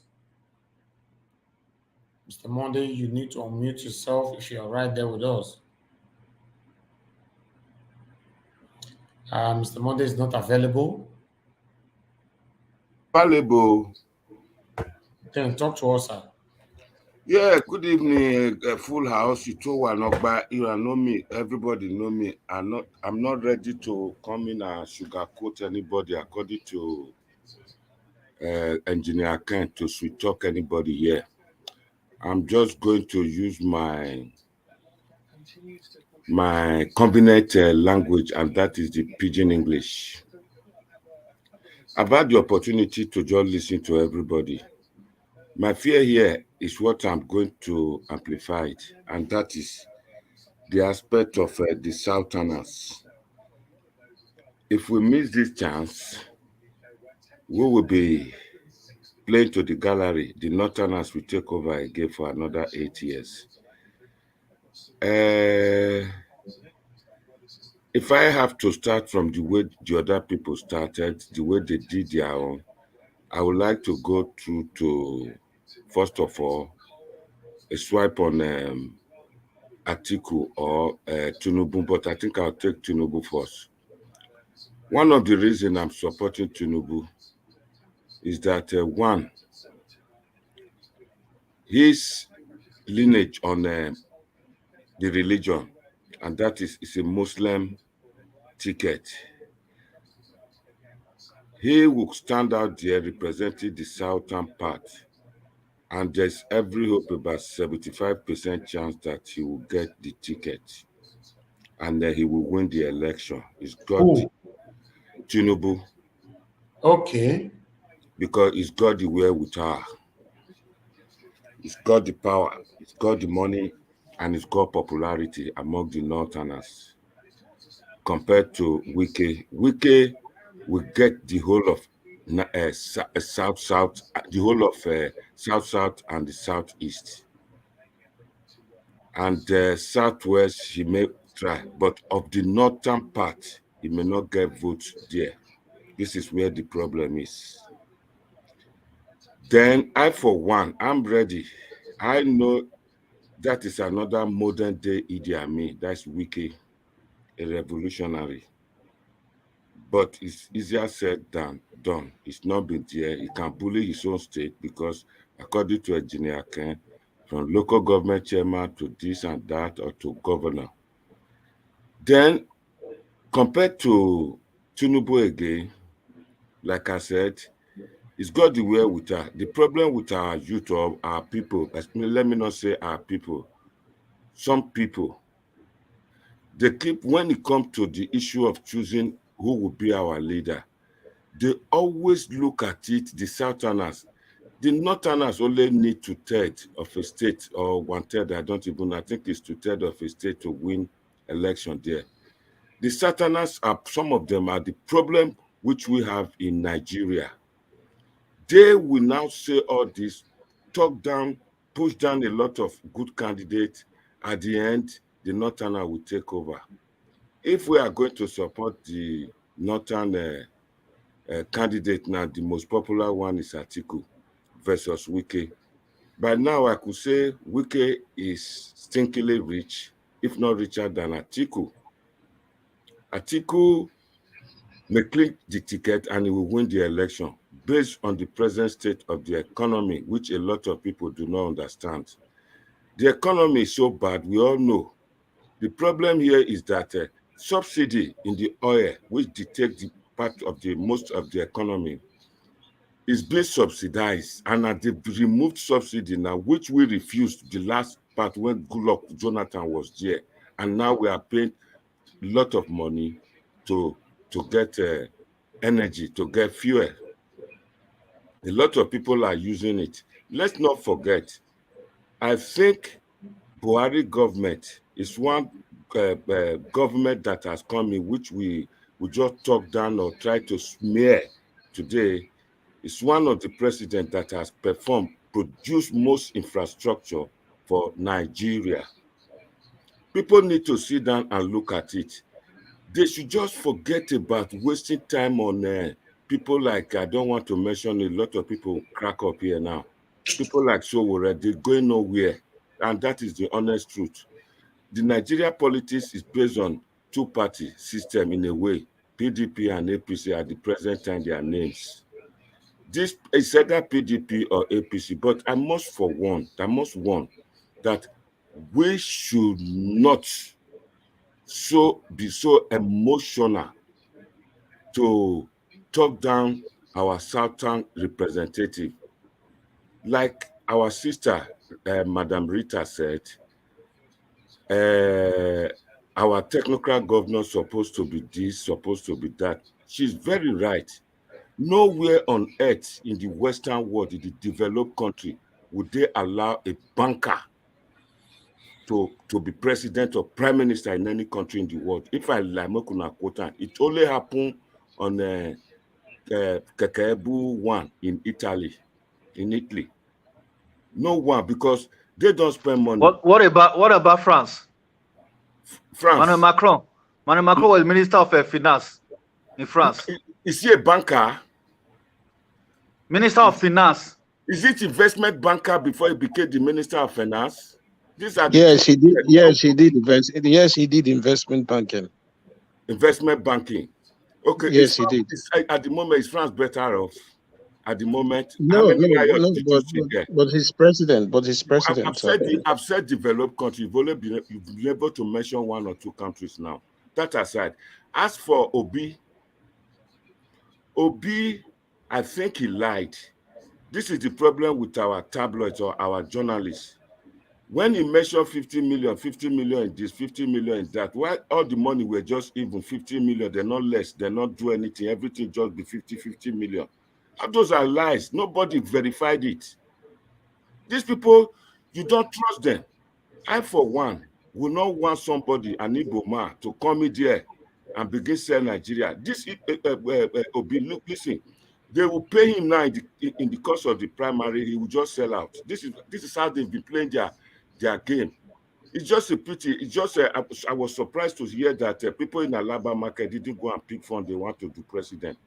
But they would do that if they said this presidency is zoned to the Igbos. All of them would just go and pick tickets, pick form.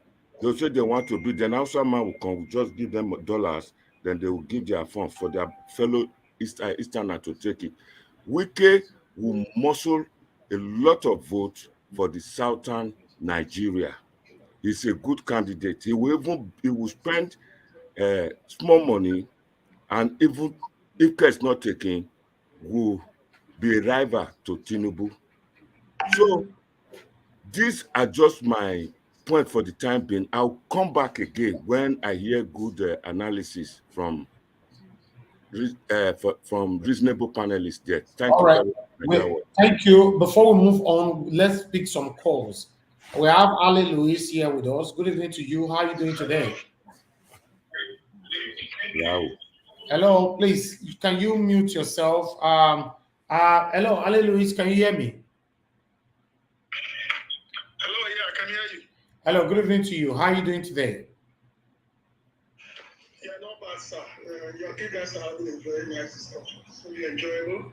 Okay. I would like you to talk to us. What's your take on this particular topic? Yeah, it's a very good topic and a very nice one. The house is doing really good tonight. Thank you. So you've shown us pictures of so many presidential candidates. And I think a lot of people are taking the issue personal. And some who are attacking Mr. Tinubu, others who are for, and others who are attacking Obaseki and the rest. But I think this platform, like you know, is mostly focused towards Southern Nigeria. So we have to realize one thing in 2023.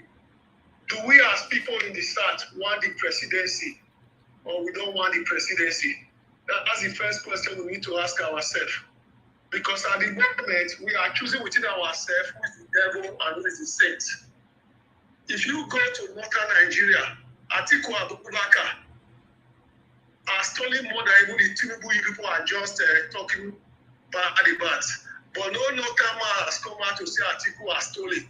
They don't care as long as his name is Atiku or a Muhammad or a Musa, they will vote for their son. That's what matters to them. So we can say Tinubu is a thief or Wike is a thief, and we end up losing to the North again. Then we have another 8 years of a Northern presidency. Now, the question you guys need to ask yourself, people keep bringing down Tinubu. I don't support Tinubu, but people keep bringing the gentleman down. Let me ask you, what is the difference between Tinubu and Wole Soyinka? Tinubu and Shoika were the figurehead of Nadeco. They were in London pushing Nadeco. The only difference between them is that Tinubu went to become governor and Wole Shoika stayed on his lane. So what makes you think if you put a new person, it's not going to steal? So as for the case of Peter Obi, I've been listening to everybody talking about Peter Obi is the best governor in Anambra State, is this, is that. He's created, he's left money in the bank. And most of the money seems to be in the same line. Now, for example, if you go to Anambra State in 2010, the budget of Anambra State in 2010 was 67 billion naira. So what was this man doing? Busy putting the money in the bank, not building hospitals, not sending children to school. And if you look at what he also said, a lot of the money he said was he used it to buy bonds from banks. So instead of creating employment and whatever, he was using the money to buy stocks, bonds, and forests. Then you come out and tell me I saved 200 million when people are hungry. So is that the kind of president you guys want? So as for the case of Wike personally, the way I see Wike, whether you like it or not, the man from Rivers State, this is not an election for president of the union leader or a regional president or president of Aluta. Wike speaks a lot like he's got grievances with many people and he wants to fight many people. You don't run to become the president of Nigeria by creating enemies. Nigeria is 36 states and 6 regions. So you cannot be enemy to the northeast or to the southeast and you want to be president. So we need to understand that the PDP does not belong to him like Obaseki said. It's a joint party. So he cannot come out and say, oh, he's the best or whatever. And come to think of, if you look at the Rivers State, the only good indices you get from Rivers State is that Rivers State is the second best state in terms of education. In terms of unemployment, they are number 6. So I don't know what he's shouting about for everybody. So you guys need to zero down into all the statistics and look at it properly. Okay, Ali Louis, you said Rivers State is the best, is the second best in terms of education, right? In terms of WAEC, I think they rank number 2 or number 3 at the moment. Okay, please just hold on, Mr. Hakim, you were asking question about education earlier on. I think the best person you need to question right now is Ali Louis. Is right here. Are you listening? Yeah, Alois is talking about WAEC result. I'm talking about the number of out of school pupil. Okay. That's what I'm asking. Yeah, I said, where is Rivers State rank in terms of out of school children? Okay. There is no reliable number that says who is ranked out of school children, but the entire Nigeria is about 10 million. But if you want to go in that figure, they are mostly in the north of Nigeria. So I wouldn't say in the south. Okay. No, I'm asking specifically where is Rivers State ranked? I said there is no data that says which state is the highest. I can't say that. That's not what I know. So I can only talk about in terms of education. So Rivers State is ranked number 2 in terms of quality of education in Nigeria. So Akim, you don't hear now? No. That information is false. That information is false. Alois, you see, you contradict yourself now. One, you said there is no data to show numbers of out of school children, whereas there's an investigation by a Punch newspaper that was carried out where they checked the amount of Fed allocation that are given to states, correlating it to the number of out of school children. Guess what? Rivers State and Akwa Ibom State were among the worst performing states in terms of out of school children. Compared to federal allocation received, I know that if you take federal allocation received out of it, you have most of those northern states doing poorly, but they were comparing the amount of money that is coming into your state to the number of out of school children that you have. Rivers State, guess what? They were number 3 worse. Rivers State and Akwa Ibom State were among the worst states. So that your information that they have in terms of education in generally, because what you are basing it on is just the WAEC result. You cannot base education on examination result. Come on, you should be more intelligent than that. Thank you, yes, Akim. I'm not talking about out of school children in terms of education and WAEC. The number 1 state is Abia State, followed by Rivers State, then Imo and Edo State. So whether anybody is doing figures about out of school children, I don't know about that. But that is what is ranked in terms of Wike and secondary education. Okay, go ahead. You have 2 minutes more to contribute. Then I can talk to someone else. Hallelujah. So, who do you prefer to be the next Nigeria president amongst these people we have on the screen right now? I don't prefer anybody, but in the real perspective, if you really look at all the candidates and the ones that haven't declared, in terms of, if you look at the personality, in terms of their charisma, in terms of their capacity, ability to rule and stand for Nigeria, to me, if it's about picking the right person at this point in time, I think in terms of that mental capacity and will and strength is the vice president, which is Yemi Osibanjo. But the problem is Nigeria does not work like that. Osibanjo is evidently the best candidate, but Nigeria does not work like that because in Nigeria, they only choose president based on what you call you have to pay back your masters. So they choose not the best qualified person, but the person which the elites want. So at the moment, those two people they want is revolving around Tinubu and Atiku Abubakar. So it's not. So they don't choose according to what the people want. Yeah, they don't choose what the people want because if you look at it, I know a lot of people is clamoring for Sowore. Like I spoke last time, Sowore is too early for him. So if I have my will of all of them, I think the vice president is the best person that has that capacity to actually rule Nigeria better at this point in time. But it's not going to go against his master, and also he's a very intelligent man. So he knows where the wind is blowing. And all right. Excuse me, can I ask Alois a question? Okay, go ahead, sir. Mr. Alois, you and I know that Osibanjo is one of Tinubu's boy. What the people are refusing, in a way, they fall into it. That's taking with one hand and giving with one hand and taking with another. So Osibanjo is definitely Tinubu's strategy is that if not me, then Osibanjo. You watch out as it's going to how this game is going to play out, because we've already seen that APC had already zoned presidency to the south by the Adamu becoming the chairman of APC. That means the president will come from the south. You understand?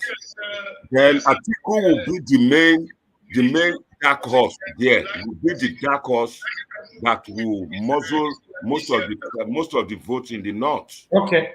Epa, let him round up, please, so we can talk to others. Let me just round up. Yes, like I said. Please, I want to ask it. I want to ask a question. Just one question, please. Who is that? It's me, Ifeanyi. I want to ask a question. Hold on, Mr. Ifeanyi. Like Peter Obi personally for me, Peter Obi is not running for president. He's running to be the VP of Atiku Abubakar. No. So Atiku declared the previous day, and Peter Obi was there. So if you are running for president, you don't go to another person's declaration. Then as for Obaseki, I heard somebody spoke about Obaseki running to be VP to Atiku. I think that's a very long way to go because if PDP will not get destroyed, it will implode. It will be demolished because the forces in PDP are too big for Obaseki to handle. Say, for example, Yese Wike will never agree to that. You got a man from Fayose will never agree to that. So you are going to see a PDP, half of them moving to APC and others moving to another party. So personally, I think the Southern people should unite against a Southern candidate and stop fighting themselves. We are not going to get the cent we want at this moment because Nigeria is not ready for a cent. So it's going to be an incremental thing. When we were fighting in Benin in 1897 with the British, the Americans have already had their civil war. So this is a democracy that's going in stages. Every year we are going to improve. But we are not going to get a show already. All right. Alois, please hold on. I would like Mr. Ifeanyi to go ahead with this question. Please unmute yourself. Mr. Ifeanyi, are you there? Mr. Ifeanyi, please. Mr. Naga, just a final question here. Yes, okay, yes. Just hold on. Someone can I ask the question now? Yes, go ahead. Yes. Okay. Sir, there is something some people are talking about Sibanjo and his boss. I want to say something. If these people who call themselves APC, the people they are candidate, they have a brain. Upon all the whole thing they already promised Nigeria, they have never done that. Almost going to 8 years now. Where is that brain? I believe that APC is this thing is a group, or is it only one person that made decision for them? And if these people have brain through, any of them are coming out now in that their political party, why have they applied that the same brain to move Nigeria forward? That is my question. Thank you.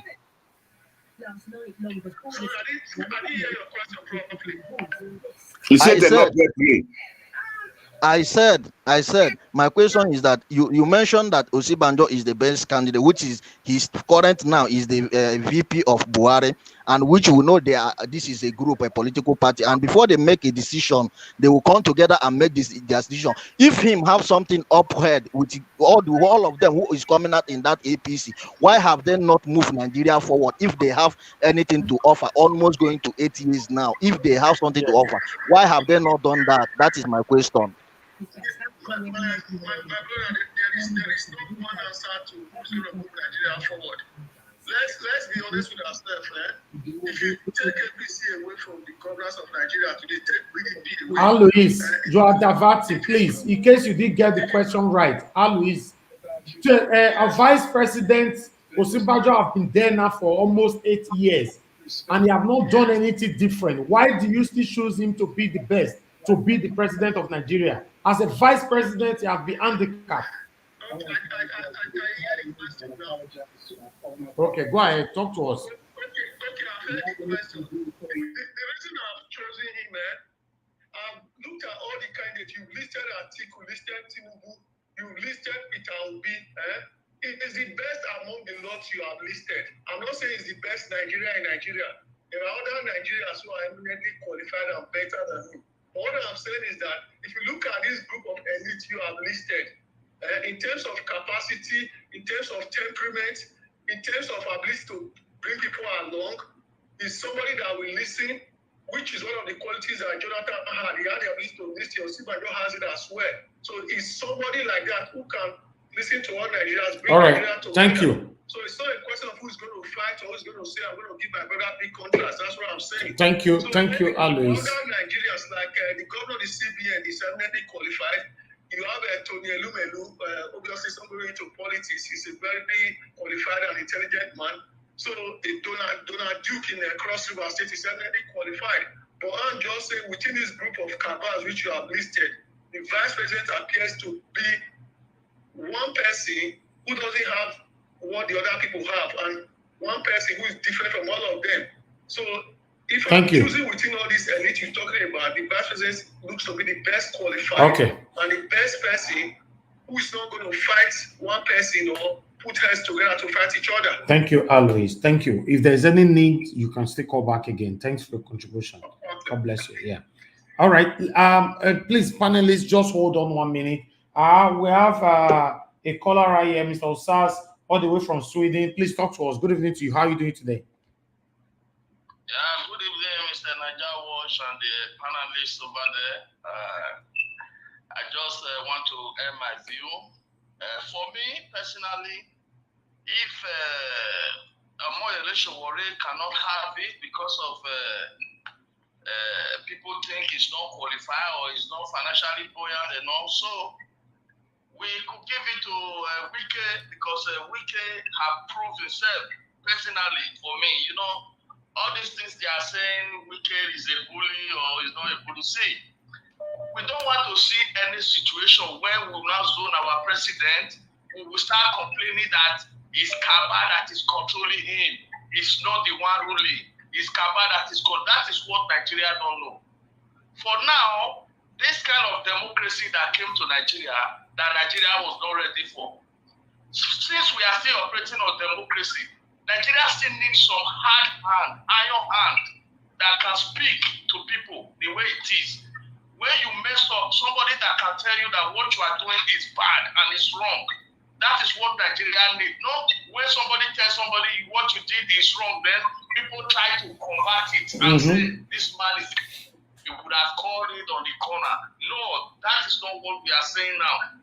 If we check the antecedent of this very man, Wike, how he has been ruling the state, we will see that if this man is opportune to be a president of Nigeria, first and foremost, according to one panelist, talk about how Buhari tried infrastructure in Nigeria, fine.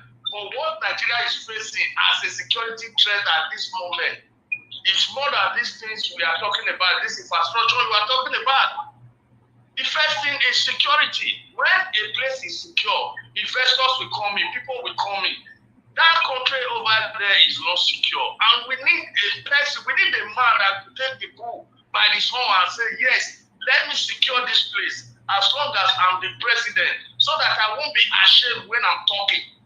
Not zoning it to Osibajo that you will be expecting to come and speak to Nigeria for not come and tell us that is his style. Every government have their own style. It's wicked that we already know that is outspoken somebody. Let's rally around this man and see what he can offer. And trust me, Nigeria will not regret if they put wicked there. Thank you very much. Thank you very much, my brother. Thank you. Let's speak to another caller, please. My panelists, just give me, at least let's talk to about 10 of these callers. Good evening to you. What's your name? Where are you calling us from? Turn down your system, please. Turn down your system, or I move on to the next caller. Thank you very much, sir. Good evening to you. Thanks for calling in. What's your name? Where are you calling us from? The name is Pastor Agbe. Good evening to you and good evening to all the panelists in the house. Thank you very much, sir. Pastor Agbe, please talk to us, sir. What's your take? Who's your... My take is that according to the topic that Wike has come out for its own abdiction, it's its own abdiction for the 2023 presidential election. You see, first and foremost, before I say anything, we should not forget that the country we are talking about, our country, Nigeria, we have many situations of people, many characters of politicians in Nigeria that we need to deal with.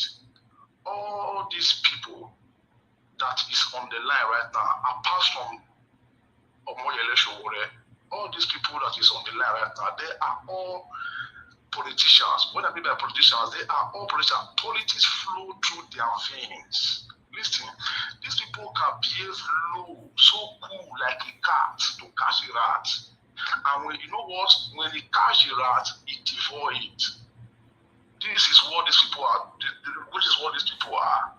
They are all old pussycats who have tasted power, who have brought Nigeria into this mess today that we have today. Just like what the last brother that was contributed said, just now that we are a country who are not ready, or in the other side, who have not practiced democracy. Then we just lay it upon ourselves. Democracy is supposed to be the kind of system of government where everybody, when I mean by everybody, all citizens, we have the right to speak and we have the right to deliberate on everything that concerns the country. But the case is the other way around today. Now, in the area of Nigeria, generally, that we are talking about, the country called Nigeria, let us not forget that the contract of Nigeria has expired since 2014. Now, number two, we are dealing on a constitution of Nigeria that has not favored Nigeria, that has not,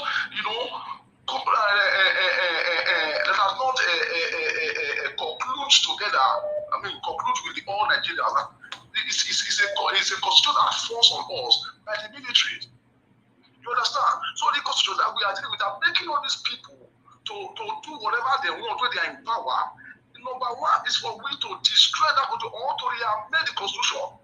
You understand my point now? Or to I don't know, so that we can be able to have a system when Mr. A that is in power go wrong, he will face the wrath.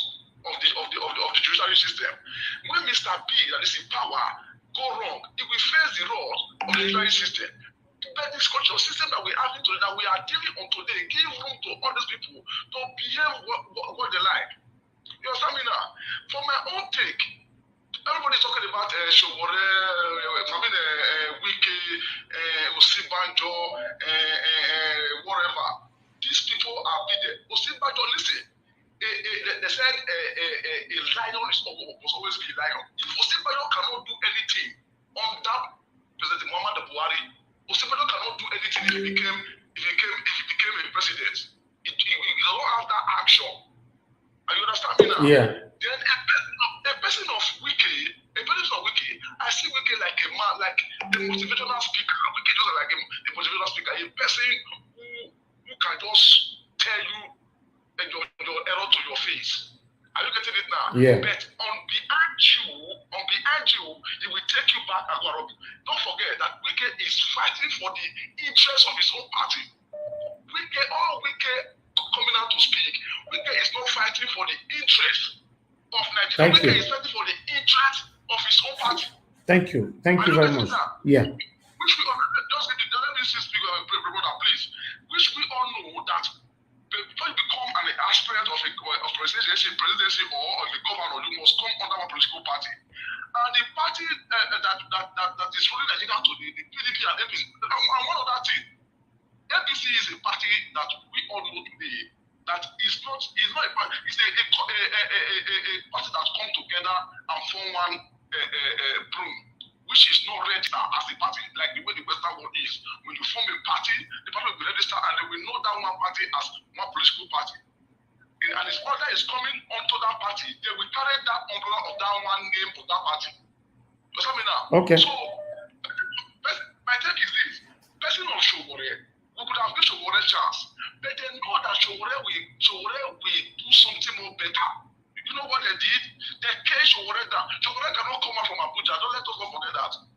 Showore cannot come out from Abuja. They have caged Showore around Abuja.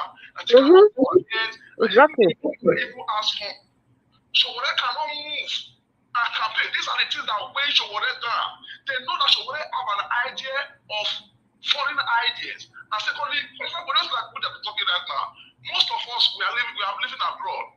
For you Nigeria watch, if they told you now that you should come and rule Nigeria, I don't believe that you will allow Nigeria to live in the darkness for the electricity system of Nigeria. You will not allow it because why? You know what light is. Or good or like it was shown that Pai just talked about of Buhari, it was a foundation laid down by the previous the past government. Thank you. That Buhari borrowed we need to give others opportunity to talk, sir. Thank you. Before we talk about these people, we should first and foremost look at our constitution. Thank you. The constitution of Nigeria is dead. I mean, it's a constitution that we cannot operate on. If we operate on this constitution, the story will still remain the same. Thank you very much, sir. These people are still coming. The way the federal government mess up Nigeria, all right. they are still going to mess Nigeria Thank you. Thank you so much. Thank you. Thank you. God bless you, sir. Thank you so much. All right, Mr. Kim, I'll come back to you before I pick another call. I want you to tell us what is your take on all that we'll be talking about. Oh, thank you very much, my brother. God bless you, and I appreciate every one of us on the platform tonight. I just want to, I'm going to start like this, because if you look at the zoning arrangement, it looks as if PDP have not, they have not kind of honored the zoning arrangement.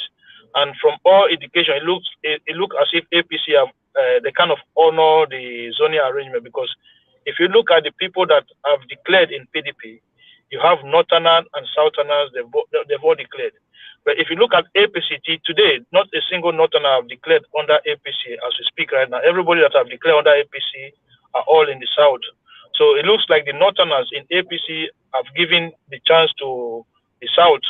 But on the PDP side, it seems like those guys in the North, the Tambuwas, the Atiku, the Sarakis, they're still all on. Who's doing that? So the reason why I think these people are still coming out on the PDP side is that they've looked at the candidates that are on the PDP side from the South, and they looked at it, and they've looked at the chances of these people winning a nationwide election.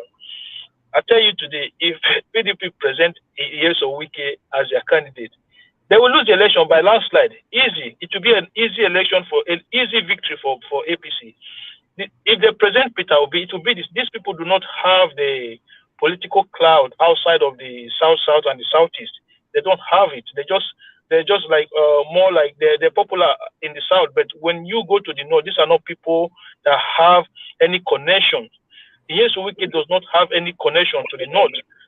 If you was say maybe somebody like Rochas Okorocha now, you can say okay, fine, yeah, because Rochas Okorocha have a lot of links to the North, but these are guys who do not have any connections to the North. I will say that I'm going to touch these guys one after the other. Peter Obi, in terms of the money that he saved, I think it's a echoes. I can hear some echo there.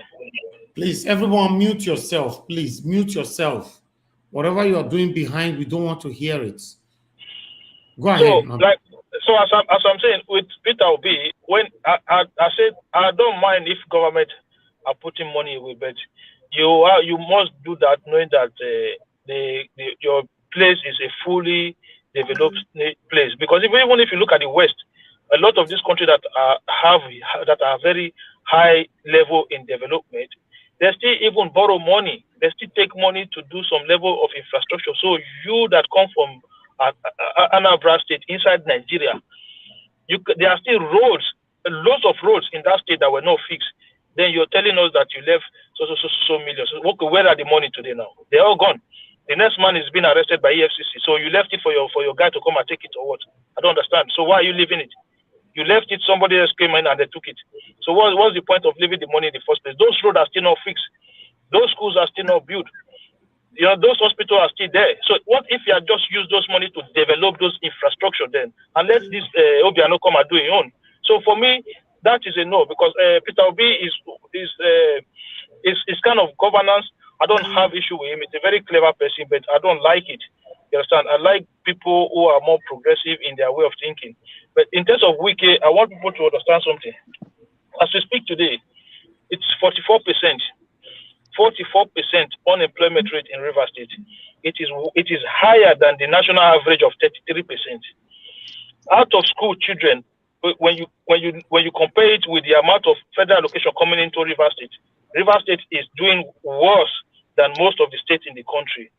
Nyesom Wike has been governor since how many years now? He's leaving office next year. He only just realized now that they have illegal refinery in Rivers State. Where was he since how many years? So he only just realized now that he wants to run for office.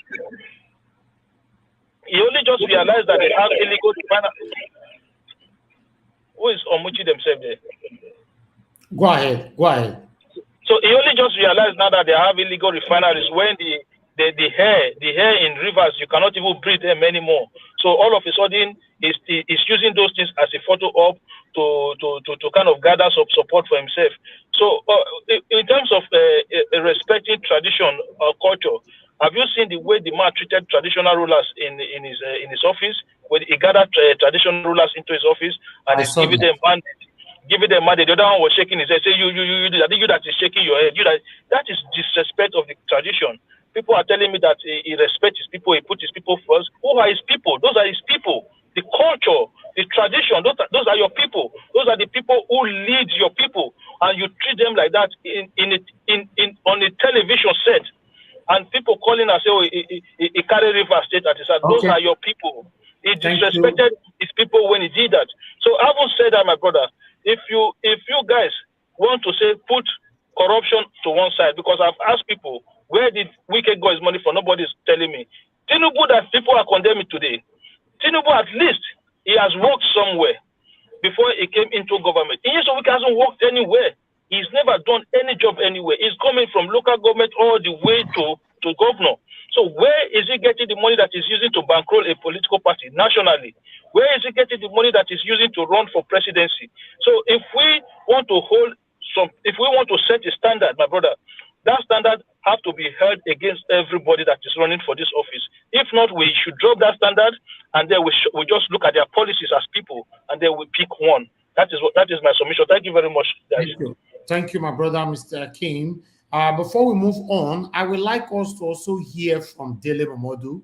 As you all know that we already talked about Dele Momodu a couple of weeks ago when he came out to show his own interest to rule as the Nigerian president. But recently he was interviewed by Channels TV. I would like us to hear from him so that everybody can tally all of them together in terms of responding to all the presidential aspirants.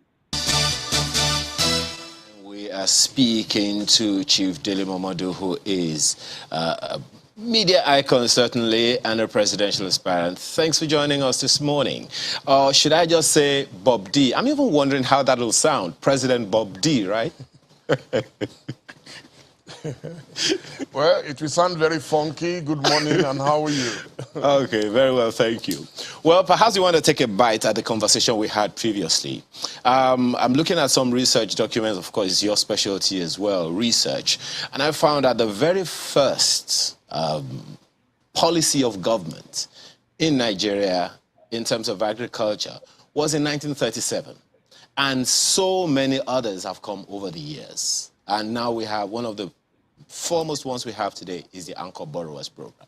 The Operation Feed the Nation program, for instance, evolved into Green Revolution, into DFREE, and so many other things like that. So I'm wondering, from the policy perspective, is it a problem of policy for us or a problem of sustainability, or what exactly is it? Or is it a challenge of capacity to deliver on our policies, especially in agriculture? Well, it's a problem of meritocracy. You see, any country where you don't do things by merit, you're always going to have a lot of problems. Nigeria is a place where you can pick anybody, almost anybody, to be your Minister of Agriculture, and it's just there to warm the seat. I used to read that if you want to know if a fish is bad, smell the head. If the head is bad, then it's likely the whole body will be rotten. So when we begin to do things properly all over the world, and I've operated globally, what I see is that government pays a lot of attention to education and to the institutions of learning. That is why even during elections, you will see that a lot of the debates are operated on university campuses. So you have researchers all over Nigeria, but are they allowed to make input into what goes on in government? So when you have a government that pays attention to research and gives due respect to the people you can describe as the experts, then you will see how things will begin to move. It's not just in agriculture, it is in every facet of our daily life. Just make the necessary sacrifice. Without leadership, everything you are talking about, whether it's electricity, whether it's roads, whether it's water, whether it's healthcare, nothing is going to go away. You can see in the last 7 years how far we have come. Yeah. Before then, you can see between Yaradua and President Jonathan. So everything is a continuum. Once you repeat the same people, the same set of people with the same set of ideas, it continues. So the problem of Nigeria continues. Look, in the last 29 years, we have suffered untold hardship. And yet nobody has asked why. How come we are not able to get out of those challenges? It is because of the failure of leadership. All right. I will add to that. The reason why the suffering is continuing like this is because the same people have been ruling us for a while. I'm going to be asking my panelists before we continue with this video. We're still going to play more of this video. But before that, I want to choose somebody to talk to us. Let us divert a little bit, to talk to us about what do you think about Dele Momodu and other presidential aspirants. Please, everybody mute yourself. Mute yourself. mute yourself. Your noise in your background is distracting me, please. Always mute yourself. All right. So we are going to be going now to Mr. Moroyi. Mr. Moroyi, thanks very much for joining us this evening. Good evening to you. What's your take on this presidential aspirant that we have showcased on this particular program? And also with Dele Momodu, although we previously talked about Dele Momodu, what's your take? Who do you think that can come and take Nigerians out of this continuous pains and sufferings? Hello. Yeah, we can hear you. Okay, is that for me? Is that question for me? I was kind of busy on the background. Okay, let me pass it to somebody else then. Yeah, I'm okay. I'm good now. I'm good. Okay, the question is for you, sir. Okay. Good afternoon, my able moderator, my fellow panelists, and our esteemed audience across the globe. It's my pleasure once again to be here to talk about our country, Nigeria, our beloved state of Edo. I'm not seeing, this is, like I always say on this platform, this is the area of politics. You're going to see a lot of drama, you know, the good, the bad, and the ugly. Nothing is new here, you know, where none of them is from Pluto, none of them is from the moon. They are from Nigeria. They were born there, they were raised there. We know their antecedents. None of them is even from abroad this time around. Some used to come from abroad. We don't know how they live and all that, like the current speaker. We were not aware of his antecedents. He crime he committed somewhere, before somebody, before become the speaker. The aspirants we have right now, they have been with us. We know so much about them. So it's not supposed to be difficult for us to know what we want. But from the way people are making contributions, I'm just beginning to feel we still have a long way to go. You know, if we are captured, if we are captivated, if we are, you know, susceptible and gullible to ability of somebody to talk to us, to woo us, you know, to what he wants to do, if we continue to fall for that, we continue to repeat the same mistake we have been making all over the years. So having said that, I want to say, Wike, I think is the newest among them. Yeah. He has the constitutional right, like every other Nigerian, to contest. Age-wise, he's qualified. Education-wise, he's qualified. With Buhari case, we haven't discovered you don't even need a certificate to be a president. The issue is still hanging there, and it's our president. So I think this time around, these are not the issues we should be looking at. Can we assess these people by who they are and who they have been? For us to, if we must move forward. Because it is an insanity or madness for us to continue to do same thing over and over. We are expecting a different result. Only a madman does that. We are not ready to move on as a people. Let me address the issue of Wike. Like I said, he's eminently qualified, age-wise, academic-wise, and everything. But I want to say, I like his boldness. That's one thing you cannot take away from Wike. He's bold, he's courageous, you know, he can, you know, say things. But I'm seeing a different human being since, I am not surprised that he has made his declaration. The way he has been going, I knew he was going to come to this, and it has come to this today. So, the way, can we spot the difference between who person is genuinely, originally, than when somebody is playing politics? A lot of things will work for his favor. He has the boldness, he has the courage, he can face anything, which is good. But we also look at who this man is. Where is he coming from? From what I know, Wike has been in politics since 1999. He was a local government chairman, all in politics. Along the line, some people call him, I don't want to use some sarcastic words or some vulgar words that would be very derogatory here, because I have nothing personal against Wike. I love his courage. I love his, his attitude. From a chairman, he went to school. He was able to get a degree in law, what we are made to understand. You know, he's a lawyer by profession, eminently qualified. From there, he became a commissioner under Amechi. From there, he became a chief of staff to Amechi. From there, he became, there was a serious trouble between Jonathan and Amechi. You know, Wike was instrumental to that trouble.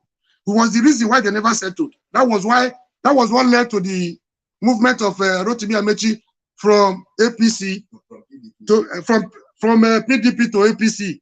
I was surprised the other day. My brother, my comrade, Wike was calling our governor a betrayer. Man. I'm not here to make comparisons today. Let's leave about second for another day. Now, the way if you look at the emergence of Wike, by the special grace of God, the tension in Edo State did not take a soul. Like Jonathan will say, no ambition of any politician is worth the blood of any man. We didn't lose anybody. How many people were sacrificed for Wike to become the governor? He didn't care. All he cared about was his personal ambition. I mean, you wanted to be a governor. He was even accusing Obaseki. If you tell him to bring money, he will tell you he doesn't have any money. He wasn't aware. Were you expecting Obaseki to bring those money to where? To PDP or to River State? He already took some billions there. He was given the ticket. Were you expecting more from this gentleman? Man, I was taken aback by that. And again, we don't want a bloodsucker. We don't want an aggressor. We don't want a killer. We don't want a greedy person as a president. You know, we cannot continue to make mistakes over and over. He has some good things. So, restructuring, I give it to Wike. Boldness, I give it to Wike. But there are a lot of things that will not work to his advantage this time around. Our brother, if you're talking of zoning, there's an agitation. I'm an apostle of zoning because I think as much as I don't, it's not 100%. I don't subscribe to zoning 100%. It doesn't favor meritocracy. I don't want to utter meritocracy in the altar of zoning, but it gives a sense of belonging to every nationality that make up the nation Nigeria. So if it has been part and parcel of their constitution, that zoning, so that everybody will have a fair share. Now they're trying to jettison that thing by Awusas and the Fulani PDP members. Wike has been standing on the ground of zoning. Now, even if you succeed in bringing it to the south, for example, are we saying you should go back to the south after our beloved brother, Christian brother, Goodluck Jonathan just left the Senate a few years ago? That will work to Wike's advantage. It's not going to be okay. What about the south that have been agitating? If we are saying in 1 minute, sir. In 1 minute. Okay, I'm writing up right now. If we are saying it is not fair, why to remain in the north, even if it comes to the south this time around, Wike will not be doing justice to himself by saying he should come back to south again. It is the time to even try the southeast if we want to be fair and be just. If we want to put equity and justice into play. And again, Wike as a presidential material, I don't know who is those that are packaging him. Either they are not packaging him well or he's not listening. We don't need a bully as a president. Listen to them. He might be a very good product, but the packaging, if you don't package your product very well, nobody will be willing to buy. The packaging has been very poor. If you want to be the president, you don't make trouble. Like the issue of Edo State, you don't kill people. You don't remove you don't kill Kodus. Remove a sitting national chairman of your party. Then when his tenure is here to end and you want to be a president, you don't come to another person's state and cause confusion. And yet you're supposed to be a bridge builder. We already polarized along the religious, ethnic, and so many divisions. What we need is a bridge builder that understands the diversities, the multifarious nationalities of Nigeria as a nation that will bring everybody together. Not a troublemaker, not an aggressor, not a killer, not a bloodsucker. Thank you very much. Thank you very much. We have our brother Alex with us. Alex, good evening to you. How are you doing today? Yes, I'm fine. Good evening, everybody. Good evening, panelists. Good evening, the whole world. I greet you guys. I can, although I'm hearing myself back, I don't know where that is coming from. Can somebody mute your device right there? If it's you, Alex, I don't know. No, it's not me. No, it's not All me. right, Alex. Wike have came out now to show an interest. I have declared now that he's going to run for 2023 presidential election. What's your take on this? And Peter Obi declared also lots of billions that he left in office before he moved out as a governor. What is your take on all this? What's your preference? For me, some people feel they have monopoly of knowledge They know it all. They are comrades, they are activists, they are leftists. Anybody else cannot support anybody they like. A man who could protect his state from Fulani herdsmen raping and killing women in his state for almost 6 years now. Unlike a man who left my grandmothers to be raped and killed, slaughtered with their farms with no investigation. He could not even cry out to the federal government for justice or support. For me, I don't know the basic of the comparison they are making between our Governor Baseki and Wike, who has been able to keep security as number one. The paramount responsibility of every governor is the protection of lives and property. When you talk, people will say you are too, you are a bloodsucker, you are too violent, you are aggressive, you are quick to attack. Can you stay, Alex? Are you here for me? Are you here for me, or you are here for the debate? It's my turn. I didn't interrupt anybody. Yeah, if you want to talk to me, arrange a debate between me and you. Mr. Najawash, I thought you are the moderator. I didn't talk to anybody. Can you stay on the issue? Mr. Mori, let's interruption now. This is not matter here. Mr. Mori, let's leave him to talk. Don't interrupt anybody here, please. Why are you always doing do this? You listen to this guy from beginning to the end? Some people say they are. Mr. Mori, you can counter him now. Mr. Mori, calm down. We allow people to talk. You cannot continue. Moderator, sir, are you entertaining that? You allow people to talk, so they should be attacking my personality. Let's fire her where fire her. No, please, Mr. Mori, you're also adding to it. You're also adding to it. Why? You don't call it to order. No, let's the bullet in there. Pardon, instigate those kind of things. Don't instigate it. You are an elderly person. Don't instigate those kind of things. Mr. Mori, give him audience. Give him audience. You are too aggressive. For politics. Nobody should interrupt him. Interrupt anybody here. I'm here myself. Anything I know that is not pleasing is unacceptable. I will take action by myself. Don't interrupt. Alex, go ahead.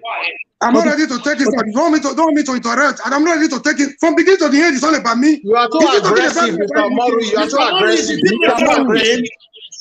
Alex, please hold on. Mr. Mori, no name was mentioned now. Nobody's name was mentioned. Why is Mr. Mori having so much anger in his heart? Mr. Mori, please, if you continue like this, I'll remove you. I don't like this. You did this. What's all this? You are the moderator. You can't call him to order. Is that what you mean? You are too aggressive, Mr. Mori. Calm down. Mr. Mori, what did he say? Tell me. What did he say?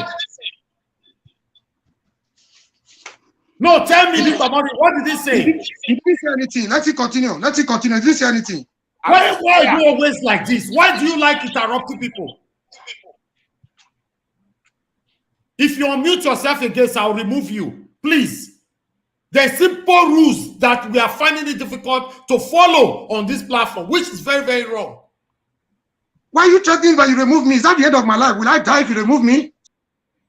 Please, Mr. Mori, please, I'm removing you right now. I cannot take this. You are very rude. And the days are becoming so, you have continued to be doing this all the time, which is very, very wrong. You are out. I don't take that rubbish from anybody. Alex, bullet out. Epa, please. I'm not bulleting any. You are an elderly man. Mr. Alex, it's enough. Israel, please, it's enough. I'm not bulleting anybody. Somebody that will continue to be interrupting people in a rude manner all the time on this platform. What is all that? Let's move on. Sorry, if you want to continue to be rude, watch us. Don't join this panel. I don't want that. Nobody mentioned your name. Don't you think people have freedom of speech? When you were talking, did anybody interrupted you? What's all this?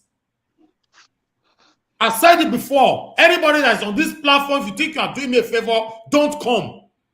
If you know you are fighting for Nigeria to become a better country, you are fighting for your state to become a better state, then come here. Let me learn from you, and you learn from me, and we learn from others. But if I'm here, you think you're doing me a favor, please don't come. Go ahead, Mr. Alex. I'm not firing anybody. I'm just stating what have been happening in our state. Go ahead, Mr. Alex. Just go straight to what you were saying. So my point is this: a man that will keep quiet, that will not cry, a governor that will not cry out to the whole world, that Fulanis are killing and slaughtering people in farmlands when we have evidence, we have proof. People called into different platforms that their lands, their communities have been taken off. And another governor who I know is not a saint, he has his own problems, he has his own antecedents. I'm not from Rivers State. I don't have issues against Wike's style of governance. He may be somebody else's terrorist, but to me, he may be a freedom fighter. So everybody has a choice. For me, personally, I wouldn't want election to even hold next year. I just want something like a revolution, a peaceful one. But since it has come to this, choosing from the lesser devil, Wike is a good candidate because he can speak truth to power. He can step on toes. He can grab the bull by the horn. I'm not saying he's not corrupt. I'm not God to judge people, the way they've been living their lives. But comparing him with my own personal governor of my own state, they are just far separate. And I don't see anything wrong with him. He has his own right we have a constitution that gives everybody. Amongst all of them now, because even though we know almost all of them are still devils, but at least, what do you think that can bring smile? Who do you think that can bring smile to Nigeria? The only person, if a man can protect his state from this demonic and devilish Fulani herdsmen killing people nationwide, the man is fit to protect my country. I give it to Wike. Sorry. If I offend anybody, I'm really sorry. Wike has won my heart for the past 2 years. Yes, right. Wike will bring sanity. Wike will bring balance of power. Wike will bring accountability. I'm not campaigning. Wike will protect my life. I can travel from Benin to Kano peacefully, from Benin to Zamfara, if Wike becomes the president. Look at the president. I mean, we cannot go anywhere. Nigeria is like a different country. In fact, different countries inside one country. It's terrible. So the only man who has kept his state at peace, at least security-wise, all your structures are useless if you cannot protect your people. If you like. Just hold on, please. Just give me a minute. Let me pick this call. Okay. I think, let me see if, hello, good morning, good afternoon, good evening to you. Your name and where you're calling us from. I called before Niger Watch. Sorry, just so. Then you have 1 minute, sir. 1 minute. Just go straight to the point. My 1 minute is this. Please, caution this Mr. Mori very well. The arrogance that he was measuring, blood sucking demon, whatever that he was measuring to Wike, he said he was just preaching himself. When somebody is arrogant, it's not good. So he should be let him caution himself. They are just doing like Mr. No or whatever he said that is, just what that he wants that also that until that he said should be final or somebody will not have his own. Everybody is entitled to his own opinion. Thank you. So like what this brother is saying, I said it before. I said if PDP will open their eyes and give the ticket to Wike will be fit to Thank you. Thank you, sir. The Fulani herdsmen. Don't forget, time of Jonathan. When Jonathan was fighting Fulani, it was this Buhari that came that every attack on the Fulani in the north is attack to the Boko Haram. It's attack to the northerners. All right. Thank you, sir. Thank you, sir. You've already said that. You've delivered. You've delivered your point. No problem. Thank you. Thank you. God bless you. Thank you. Please just hold on. We have another caller that would like to talk to us right now. Good evening to you. What's your name? Where are you calling us from?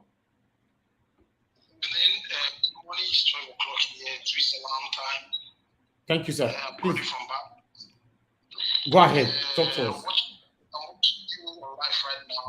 want to make you understand one thing. When we are debating about Wike, we are not Wike because of the security and the state secure of its own citizens in Rivers State, because I've been there before. But we should remember that Abubakar, in case the appeal Abubakar filed for the past previous presidency during him of the Buhari, the civil ground will never finish. So what could it think?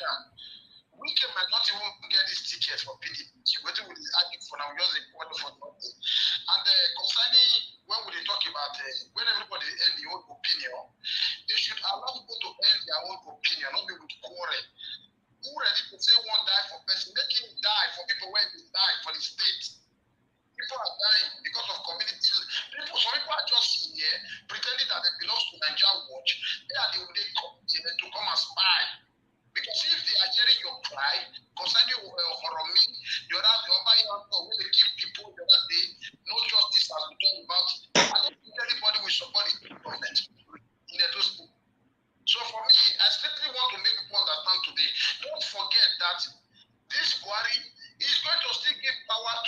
We are all here, we still see it. Okay. Thank you, sir. Thank you very much, Mr. God bless you, sir. Thank you. All right, please just hold on. Let's talk to someone else right here. There's somebody that been calling us, for so many times now. I'm calling her back as Florence Omorege. Let's talk to her. Hello, good evening to you, madam. Thank you very much for calling in. Please talk to us. Okay. Now, the only three things that are important to me here, as far as the next president of Nigeria is concerned, is I do not care what party the person comes from. I do not care the ethnic background of the person. I'm only interested in anybody that can deliver these three things. Make the Nigerians more secure, build infrastructures, and solve the issue of power. Now that I've stated the three most important things to me, and I believe it goes, it's the same thing. Most people agree with me on these three main things that I've pointed out. Who can deliver? Okay? Who can deliver? How do we know who can deliver? We're going to look at the antecedents and what they've done. Okay? So, Omoyele Sowore, great guy. I believe I support him. I've always supported him. Now, when he does protest in New York, I'm always running off to go stand there by him. But he can't be our president. He's not ready. He's a born activist. I think he should remain so. Now, that brings me to the two other people I believe can get this job done. And that is Wike. And why? Because Wike even showed us during COVID, when the states were locking down, he would personally go to the border of the state and stop the cargo vans or whatever coming to the state. He is somebody that is very effective. He's results oriented. Okay, and that's what we need. We need somebody that's going to come and build bridges. I was in Port Harcourt a couple of months ago. I spent some time there. All right, and I was seeing all these bridges all over the place. I'm like, oh my goodness, somebody's actually doing something. All right, that state is clean. I didn't go to all parts of Port Harcourt, but I was very impressed with what I saw. And then you see how he was taking jabs at our governor the other day. Well, I know he was being sarcastic, but he was saying the truth. Look at their GRA that in Edo State. Well, for him to say that, it's because he knows what he's done for his people. I went to their GRA, okay? And it was looking like Ikoyi. Now, that said, Peter Obi is a great guy, great economist. He can actually bring, I think he has strategies to bring or to put our, to increase the rate of the Naira again from the worthless whatever it is now. Yeah. He can actually sit down financially and then help our economy. He keeps telling us that, look, the Nigerian Naira is down. Why? Because we don't produce anything. We import everything. These are the kind of visionaries that we need. People who have strategic economic, that can revive the economy. And that's what I'm concerned about. I don't care if you're a Northerner. I don't care if you're an Easterner. I don't want to know. I just want to be able to come home and then go to sleep without the generators blasting in my ears. I want my business to survive. I don't want to close up my business because the price of diesel has gone up 10 times since last year. And the Nigerian people are doing nothing about it. Nobody wants to protest. Nobody wants to die. Okay? So these are the things that are important. So we are going to have to look at the antecedents and forget about emotions and sentiments and about party. All right. But then we also know that we have Nigeria where it is not the most qualified that gets into the position. It's the people with the deep pockets. Exactly. Now that brings us back to Atiku and Tinubu. It's not looking good. Thank you. That's my contribution. Thank you. Thank you very much, madam. I like that last word. It's not looking good because when we have to look at the money, the weight. Mr. Nigeria, please. No, you said I should hold on, sir, for your cause. I have a protest. Yeah. Who is that? The good comrade? Yes. Since we started today's program, when you asked me to greet the viewers and the listeners, I have not spoken. My lawyer will be writing to you. I need £2 million. Thank you to very settle much me out of court. For your patience. I'll definitely come back to you. It happens like this sometimes. Please, I accept my apologies. Please. Let Alex round up. Then I talk to Mr. Wilson. That will come to you, sir. Alex, please round up in 2 minutes. Yes. Tinubu and Atiku, they may be the ones like at the pivotal role to get this ticket, but there are no go areas. Peter Obi may be considered, but the major person right now that I'm happy he declared is Wike. Wike can do things for me. So I'm not saying he's a saint, but a governor that showed me the opposite of what my own governor is doing in my state. I'm not against my governor. I mean, he tied a few roads around me. He repaired my own road, but he's paying pensions. My families are beneficiaries. But if you cannot protect lives and property, everything you are doing is useless. So yeah, in that regard, I give it to Wike 100%. I hope, but from the Nigerian scenario, you get the ticket. Yes, from the Nigerian scenario, there's a difference between wish, and the reality. The reality is that they are going to shoot their way through into the presidency, like we know in Nigeria. You will see ballot snatching, you will see rigging, you will hear of incomprehensive results in some zones, you will hear of a lot of malpractices. These are the normal characteristics that we see when a particular person is preferred by the powers that be. If they leave it to be free and fair, like we had in Edo State, Wike knows what he knows politics. He has been a grassroots person. He knows what to do. Recently, he has been visiting the North. You may think he does not have tentacles in the North. He does. So I give it to Wike. Wike has really shown me that you should love your people, protect your people. I'm not from Rivers. Look at the way I'm talking about him. And we have someone that is from Rivers State here now. Mr. Ifeanyi is here with us. He's from Rivers State. Yeah. Conclusively, sir, if you know the bloodletting, the massive killings, people who don't want to say this out, what you know is like 30% of the killings that took place in the past 12 months, or let's say 14 months in Edo State, in our villages and farms. Some youth went into the forest. They saw bones everywhere. It's on YouTube. And we have a governor in the state. He didn't cry out to the whole world, to the committee of governors, to cry for help, to the presidency to come and intervene or something. So a governor that keep mute when his citizens are killed. Wike will not keep quiet when people are being slaughtered. Thank you. Thank you. Mr. Wilson, please talk to us, sir. Good evening to you. Thanks for joining us, sir. Good evening, everybody. Good evening. My name is Wilson. I'm contributing from Germany. I greet everybody in the house. Thank you very much. Thank you for my take on this matter we have this hour is this. If we Nigerians we elect Tinubu as the president, Tinubu might die in the next 2 years, and his vice president, which will be a northerner, will become the president. Meaning we will fall back to having a northern president. For Atiku is an old man, and we all know Atiku is a Fulani man. If a Fulani man becomes a president again, meaning that country is dead. Meaning our mothers, they will continue to rape our mothers, kill our children, and for that we do not need that.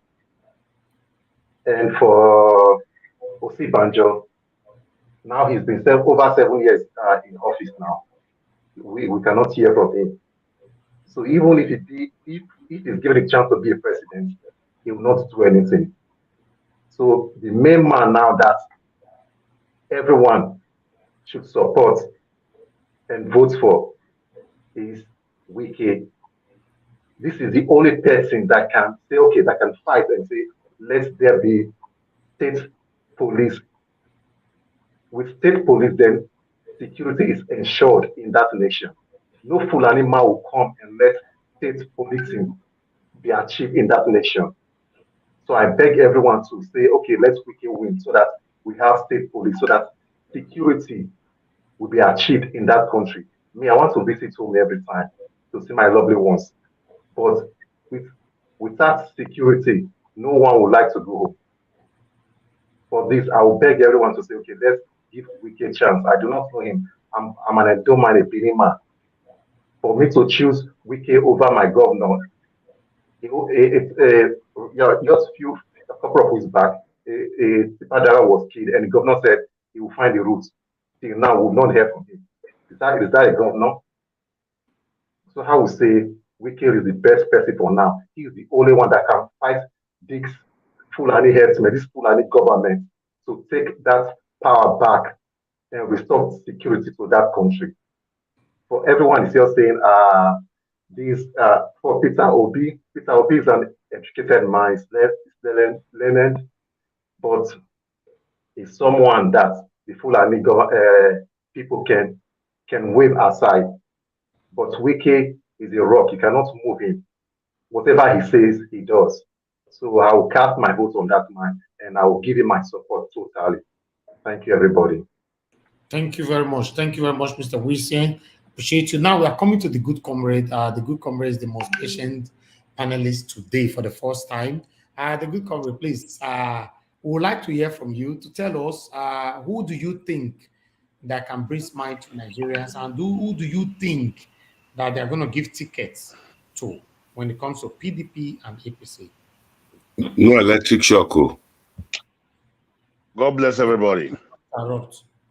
Mr. Naija Watch, before I comment on this, I want to remind you that I have one of the best lawyers. He has never lost a case.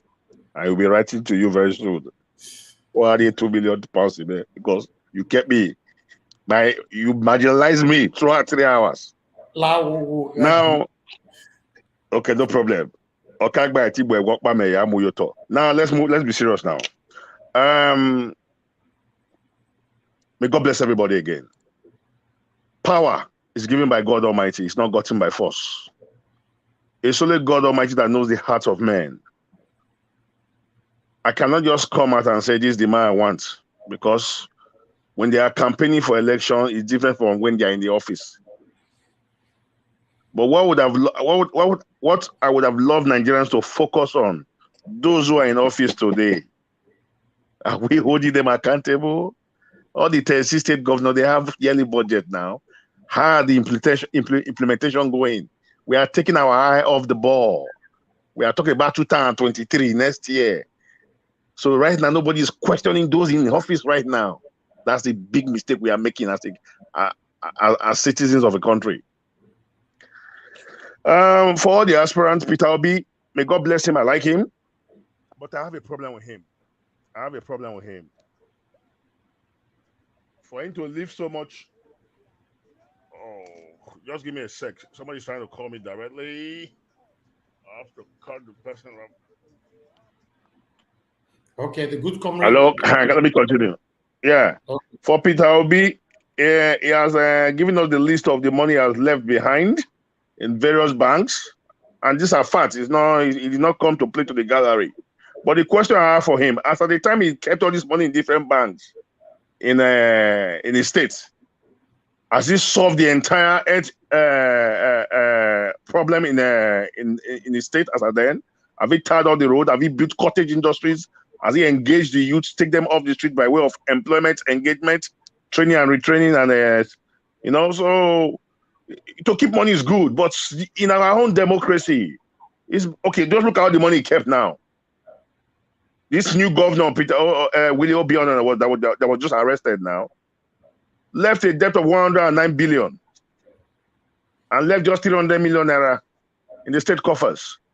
So what has Peter Obi achieved by keeping that money? There was poverty in the states as at the time he was keeping all this money. To keep money is good.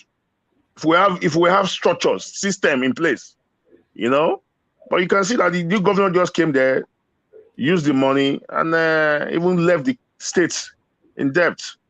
So moving forward, I want to beg everybody. We all have various and different aspirants. We don't need to fight over it. Choose yours, let me choose mine. But at the end of the day, majority carries the day. We just pray for a free and fair and credible election and a transparent one at that. So if you lose, if your aspirant or your candidate lose, you will know that he tried his best, he lose purely, not because of the election was manipulated and all that. And again, most importantly, I have my pains about Nigeria politics.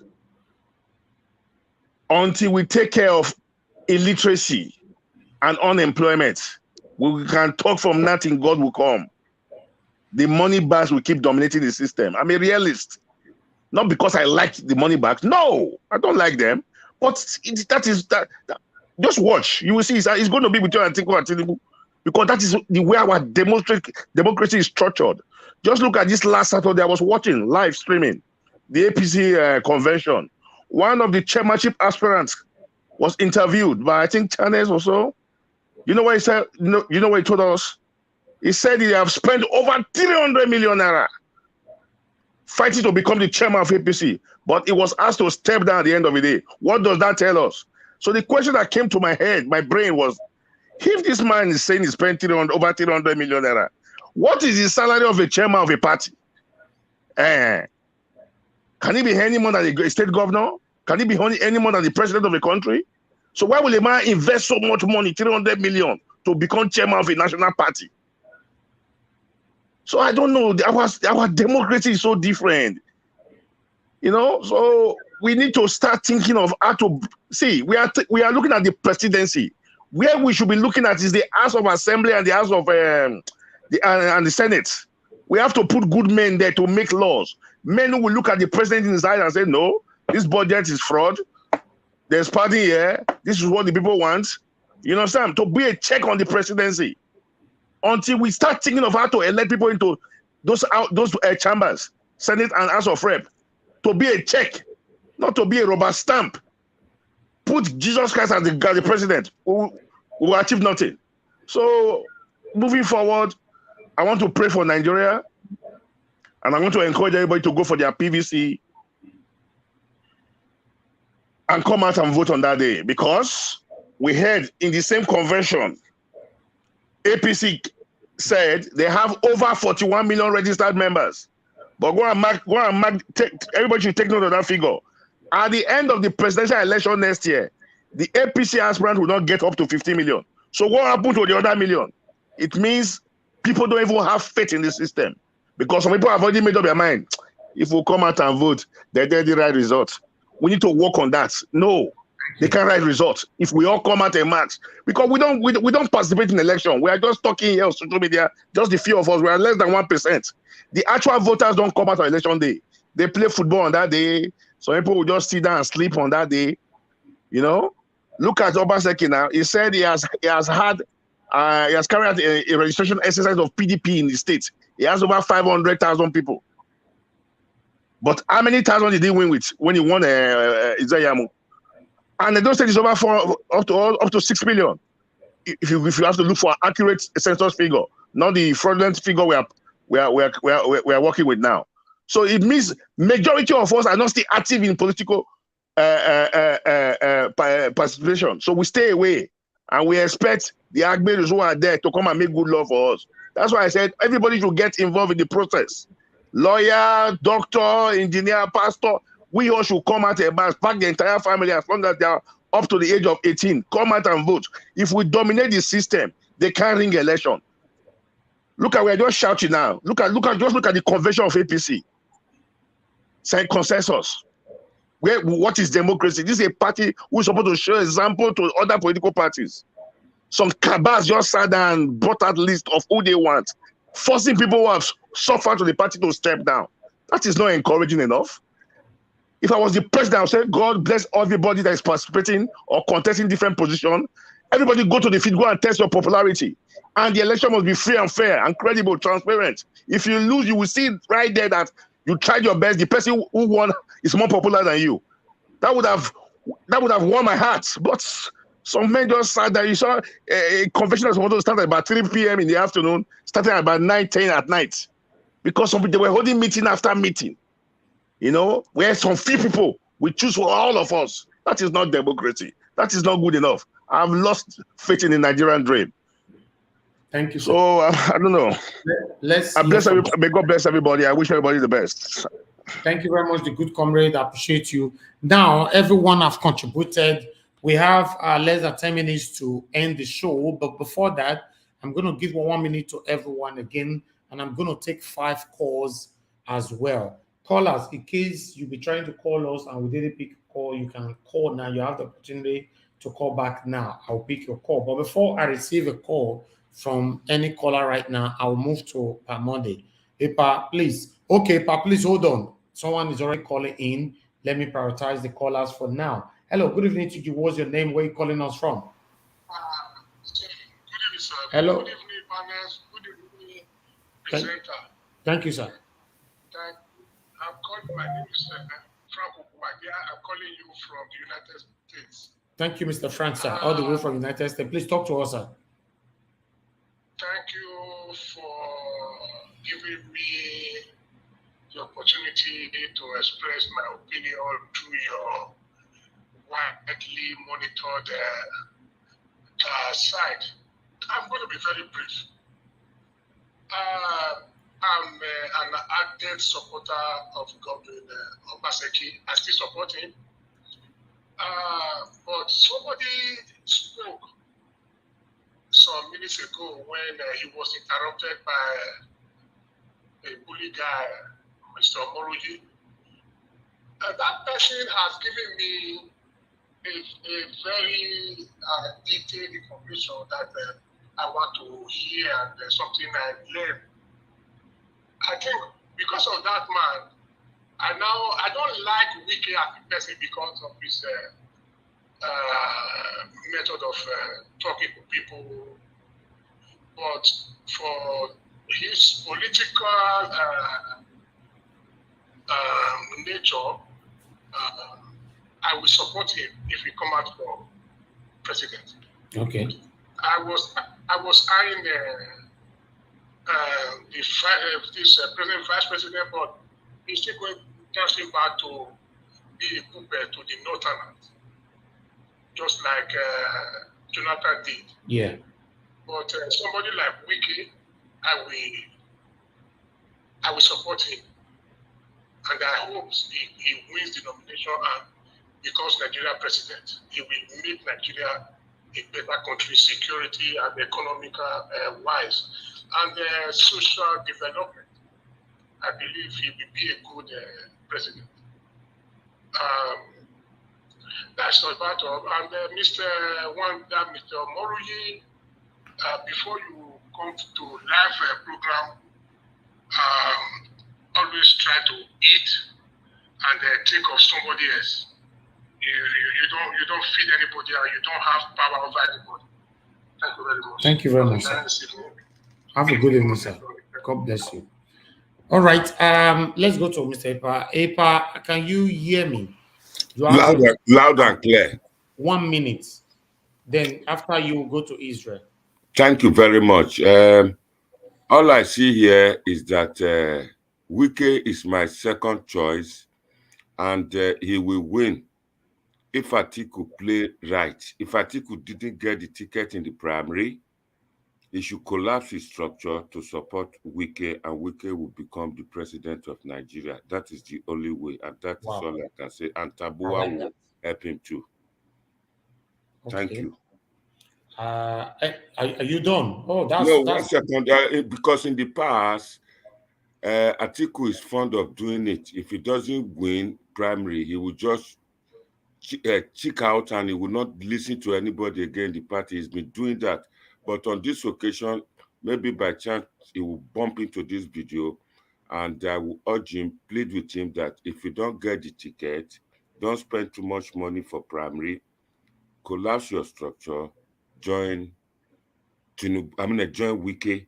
But Tinubu, 2 ways is got a strategy, if not him, Osibanjo. And if Osibanjo comes in, sorry, we're going to be like this again. We're going to be static. Thank you very much.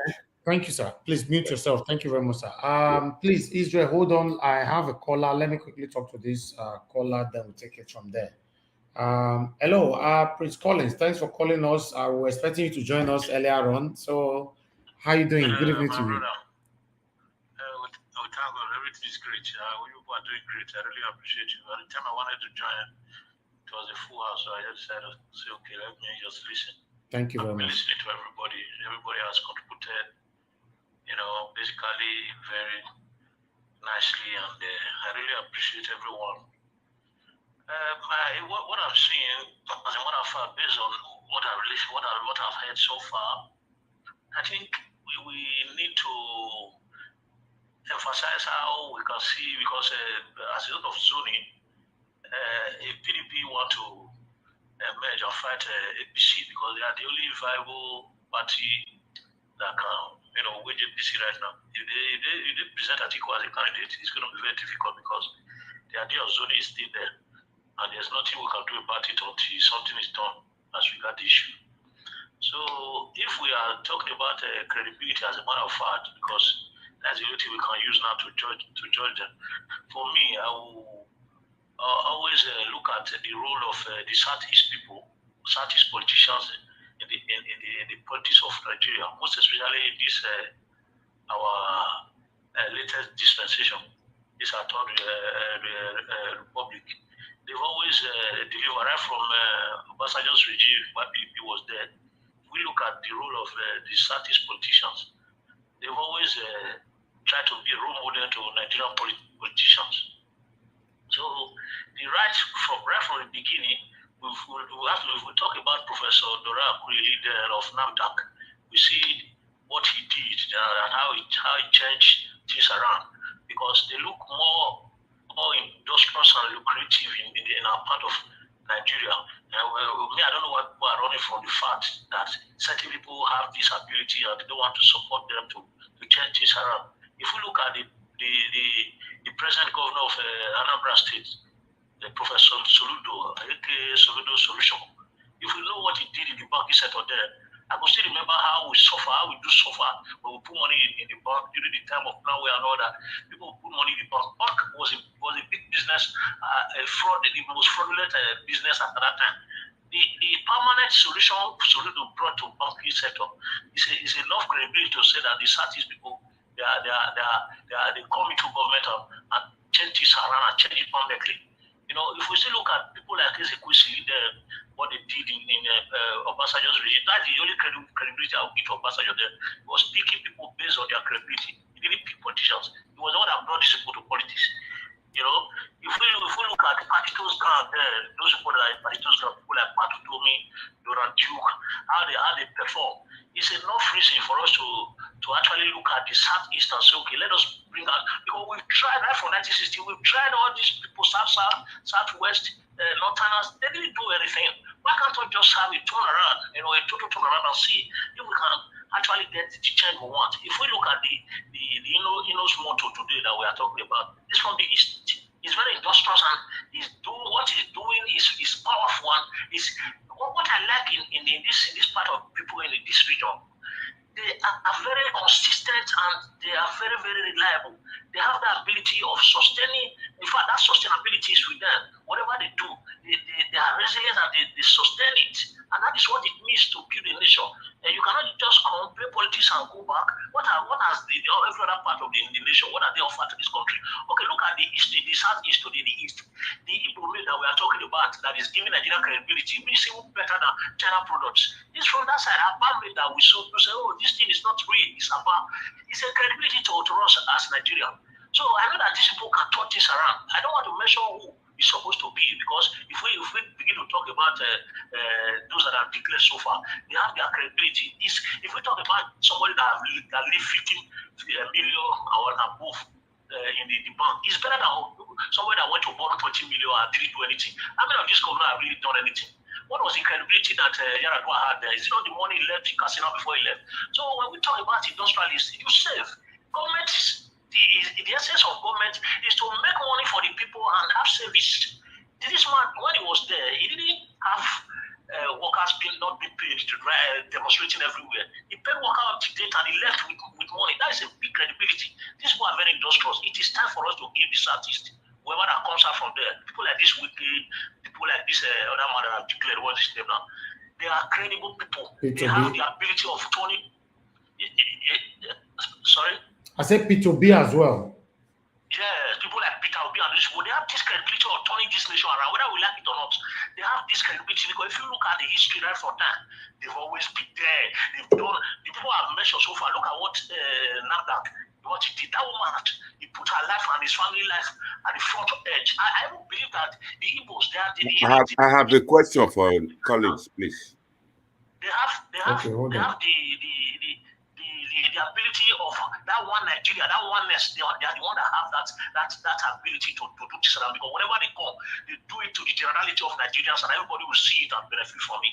Thank you very much. God bless you for what you're doing. Thank you. Please hold on, please. Collins, Epa said they have a question for you. Epa, please go ahead, brief. Yeah, just a brief question. How many those assembled innocent cars are in Nigeria or in Edo? Is it Kekena Pep, the one they assembled? Anybody can do that. And also, the Igbos, they are president of all the things we use in Nigeria, from cement, from spare parts, from everything. They already be president, and they are just like the Ishans. They do not have any vote. Nobody will vote for them. Okay. You said they won't get any vote. Because they've been marginalized. That's the issue. That's why we must discuss how we are going to. Now they marginalize us. Now they marginalize us. Can I ask him a question? Okay, go ahead. Go ahead. Yeah. Please just go straight to your question, please. Yes. The question is, don't you think because of the civil war that the Easterners put Nigeria on a standstill for 2 years and about 8 months, don't you think because of that event that claimed more than 3 million lives, Nigerian political generals and cabals, they've sworn oaths that Igbos will never become a president because they know immediately an Igbo man become president, they will divide the country. Don't you think that is the fear of those in charge of Nigeria? You are right. That's the thought they believe in. And how long are we going to continue living in old thoughts that people that left this thought for us, people like Ojukwu and the Gowan of those days and all these northern and eastern people like Awolowo, they are all dead now. The story they left and the agreement they made. No, sir. All the generals are almost all the generals are still alive. Let me name 5 for you that fought that war. Babangida, Obasanjo, Don Kabale, Danjuma, Buhari. Don Kabale is dead. Okay, Buhari. Hello? Okay. Yes. Please round up, Mr. Prince. Okay, let me round up by emphasizing on what my brother Alex said. You see, we have actually, been leaning on that. The Igbos, they took us to civil war. First of all, we have to look at what led to that civil war. What was the agreement that was made that was betrayed? That was when the betrayal started. You should know that those that are really, really ready to make a change, they take. If you look at what Showore is doing now, why are we praising Showore? Showore Showore want to make a change and is standing by it at all times. Those that are very, very ready to resist the evil ones that doesn't want to bring a bad change in the land, they will never be given opportunity to rule in a multicultural nation like Nigeria. That is exactly what is affecting the Igbos. If you find out that now, if we decide to say, okay, let us go on regional government, you will see in just 10 years that place will look like paradise. Believe it or not, these people, they are so industrious. We need industrious, dedicated and desperate people to handle a country like Nigeria. If you see the leaders that are coming out from that side, they don't bring out weak people, they don't bring out sick people, they bring out people that are capable of changing things around. This is what I just mentioned to you. They are the one that changed the economy of Nigeria that we are seeing today. Apart from what they've done, nobody has done anything that has changed. Look at Amici, the president Amici today. The credibility of road transportation that this very government is talking about. It's been done by Amici, Rotimi Amici. These are people that are serious. They are committed people. Please, sir. Please, can I ask him one more question, sir? No, we need to move on, Mr. Alex. We have other people to take for 1 minute so we can round up. Go ahead with your question. Thank you very much. Thank you, sir. So that is it. It's just that. It's not the essence of what we are doing is to have a change in that nation. And if you see that if anybody comes from that southeast, on this issue of Boko Haram will be stopped a few years. You. I believe it or not. I bet you for that. Thank you so much. Thank you, Prince Collins. I appreciate you. Thank you, sir. All right. Israel, please. I would like you to talk to us. Thank you very much, Ninja Watch.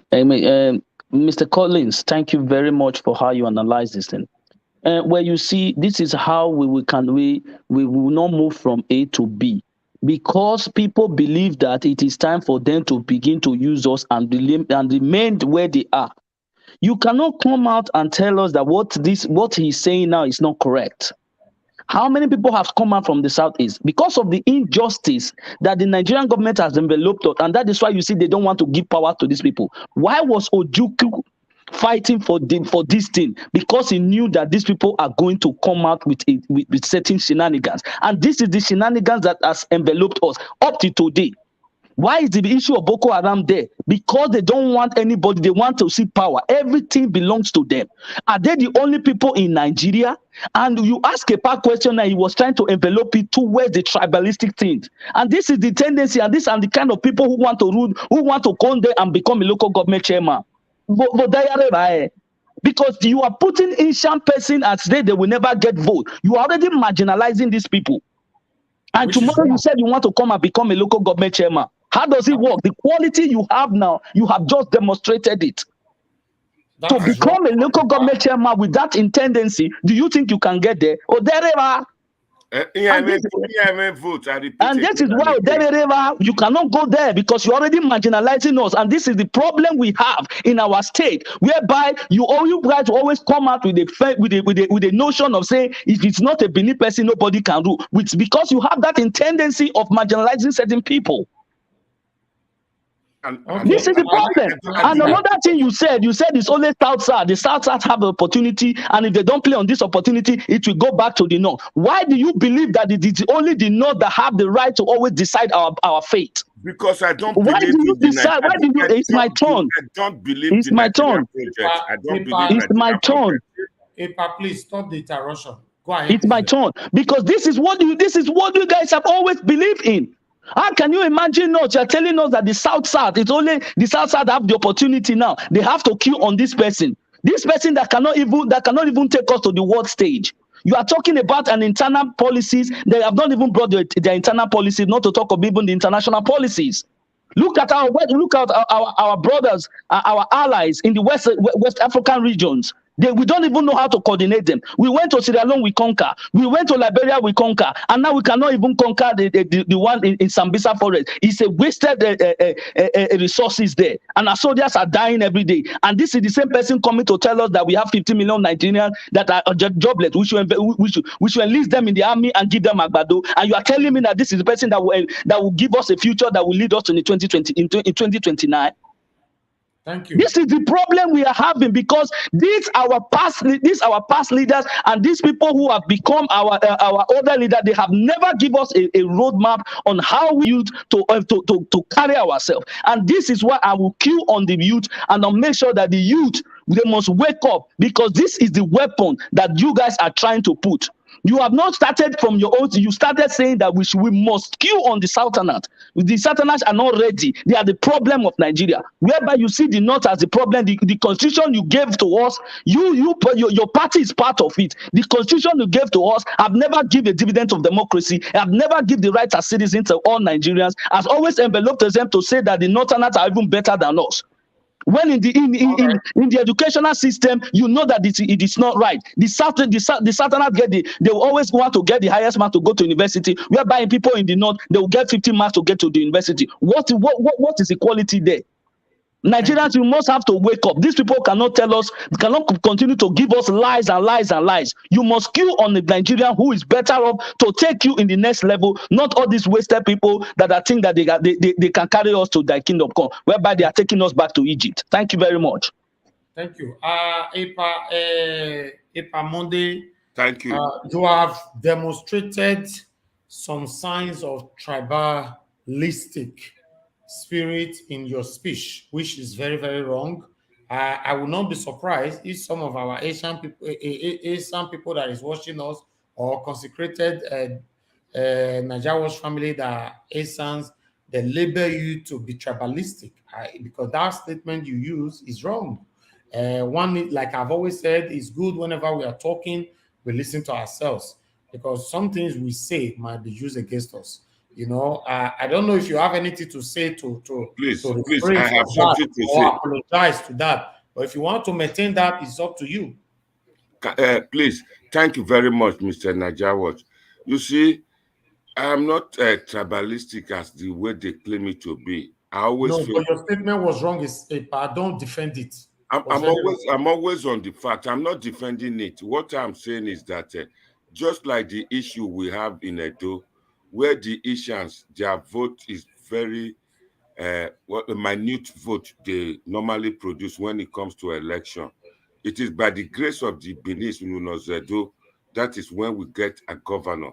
I, for one, do not believe in the Nigerian project. Many times they have had the answers. A lot of people have agitated for regionalism, for true federalism. Here is an opportunity now for us to choose one that will help us towards that roadmap. Asian people are Benin people. They are Edo, Isan, Gbedo. We are all the same. But the way you put your word was wrong, Epa. What I said is that the Asians do not have enough vote, and that is why they have problems. Why do you think you are more Edo than them? What gives you the right to be more Edo than them? Are you the person who made the constitution to divide them? So why are you dividing them and say them? Why do you think that they cannot be who they want to be? Why do we always describe them to be minorities all the time? We are one. It's from your statement that we read. This is the thing. That is why Nigeria Watch is one of the best, because we have intellectuals who are going to read whatever you say. And this is what we're saying. There's no road. Please don't flatter Nigeria Watch. Now go back to my statement. It's not about flattering Nigeria Watch, because you and I talking today is the freedom of speech. Nigeria Watch, are you going to have me on today? No? Yes, of course, Mr. Ejiro, it's your turn next. Let's just finish with this, please. Epa, please, in 10 seconds, round up. 10 seconds. Yeah, Jisha people, if you feel offended, I don't mean it to be so. It's a debate, maybe misuse of words, that we have the same problem in Edo, whereby the Asians are the minority, and that is why we have the problem, and that's it. If you feel offended, I am awfully sorry. That is all I wanted to hear, and that makes you Okagbe, as the good comrade normally say. Mr. Ejiro, please. Okagbe of the universe. Thank you, Nigeria Watch. Due to time exigency, I know the time is fast spent. I will just be very brief. Please, thank you. So that we can leave here. Straight away, I want to say this. Talking about Wike, many persons has come out, like we all know already. The APC and PDP, for the APC is crystal clear that they are channeling their effort to the zoning aspect, But for the PDP is not well defined yet.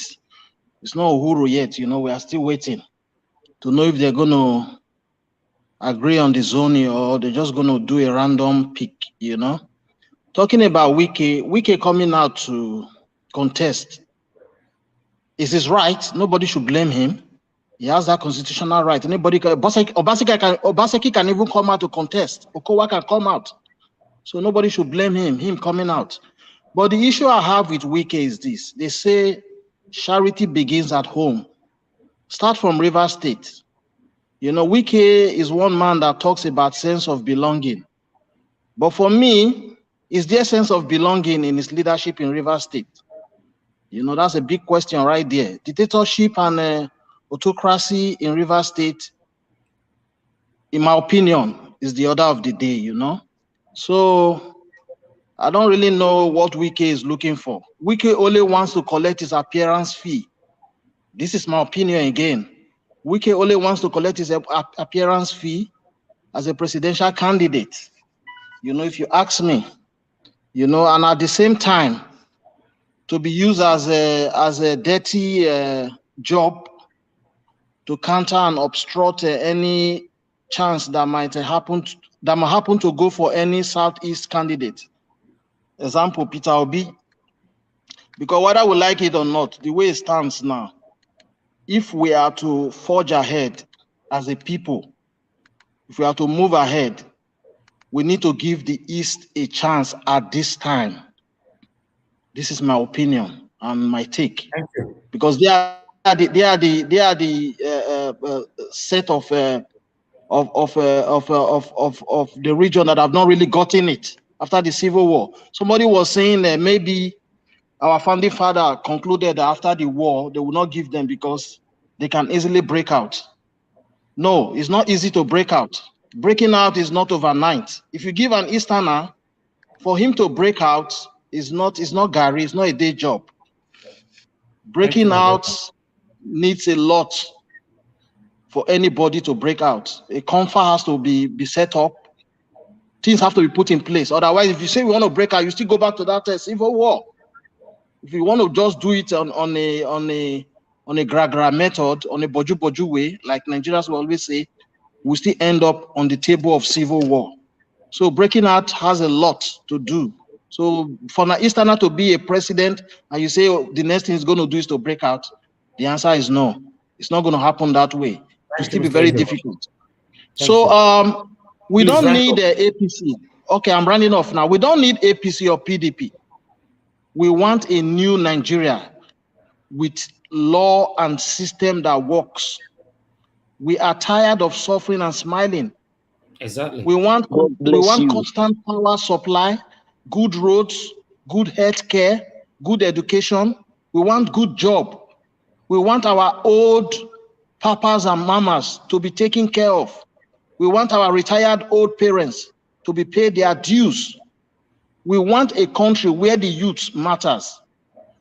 We want a system where life could be fair and safe for our children and our generation yet unborn.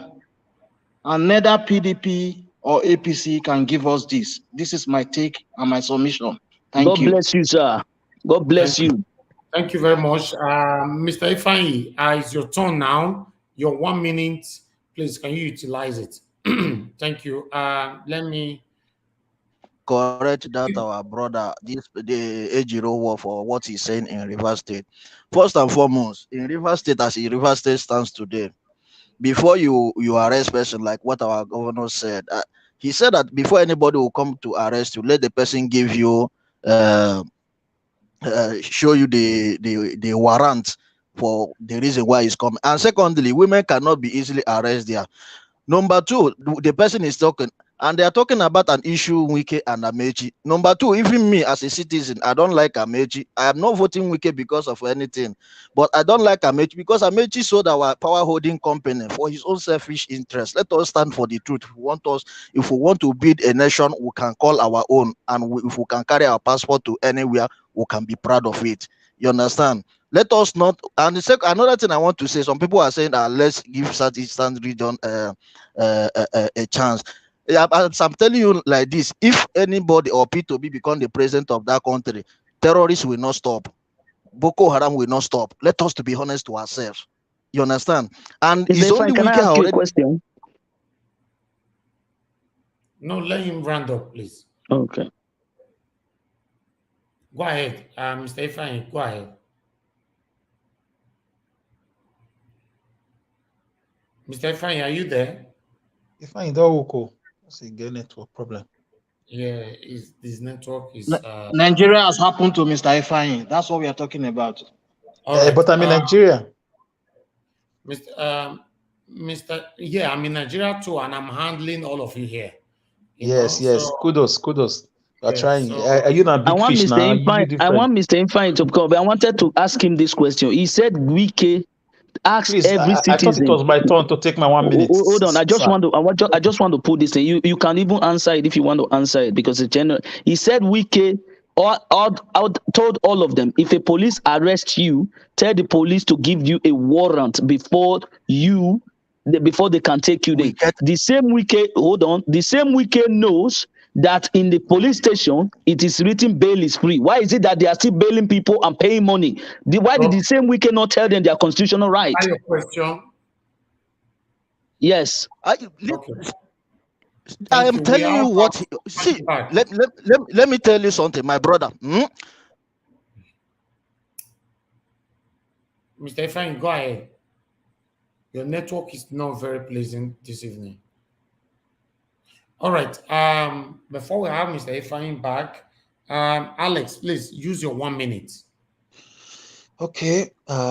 If you remember during COVID-19, when there was no flight zone in the whole Nigeria, some white men from Shell, they flew in with the permission from the presidency into Rivers State.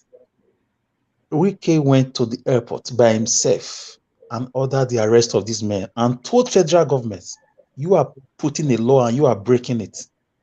I will not allow you infect my people with foreigners. As you are president in Abuja, so I'm governor in Rivers. I'll protect my people. That's a man that cares. He may not be a saint, but this guy protected his own state during COVID-19, his own state, with these Fulani S-men ravaging the whole nation. Where my governor failed, this guy. So that's why. That's why I love him. That's where he won my heart. If he could protect his state, that means if he become a president, I can buy a ticket from a Degbe Line or from a Big Joe and travel to Zamfara for a business trip without thinking of being killed. So that's it.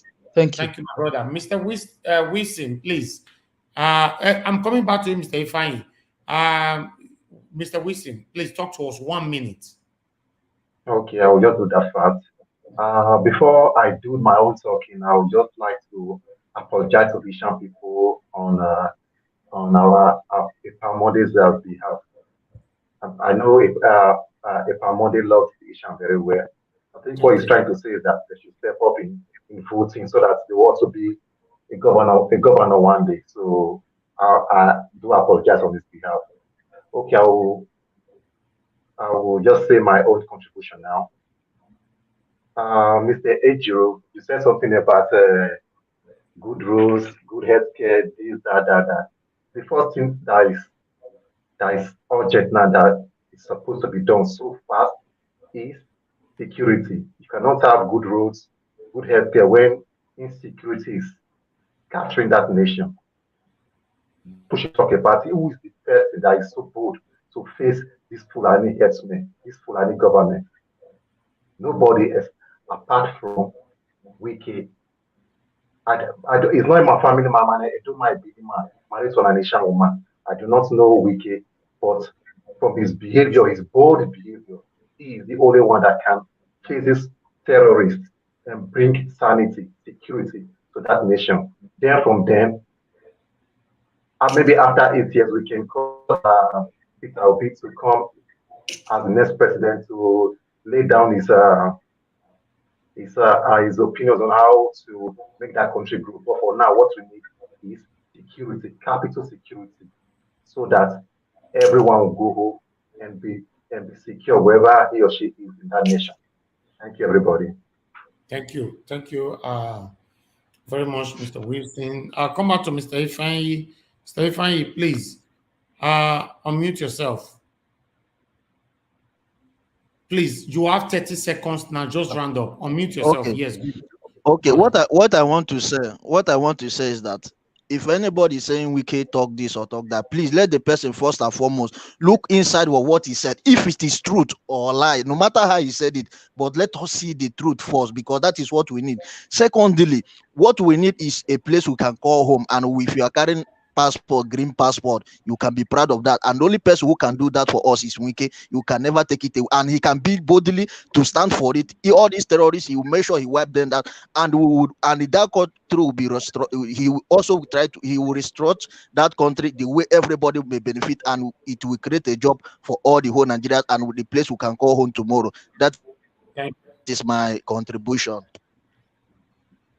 Thank you, Mr. Ifeanyi. I really appreciate you, Mr. Ifeanyi, for your time. You've been here from the first minute in now. That was about 3 hours, almost 4 hours. You've been here. I want to say thank you for your time with us. And I guess everybody have utilized their 1 minute. Let me take 4 calls before we move on. Hello, good morning, good afternoon, good evening to you. Please, you have 1 minute. Talk to us, your name and where you are calling us from. I called back again from Switzerland, Basel. Okay, sir, you have 1 minute. Go ahead. I want to ask Mr. Monday a question. Go ahead, sir. Go ahead. Pamonde, do you think I'm here. Go on.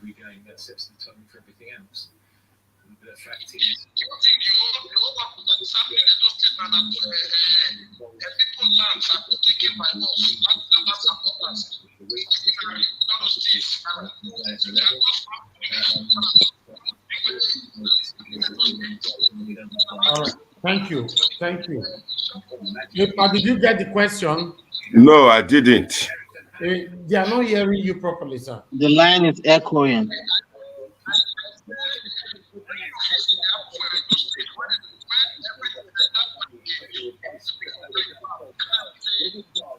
And that was the line is so bad, like I barely hear what he's saying. Yes, I don't know why the line is bad. Hello, sir. Your line is kind of very bad.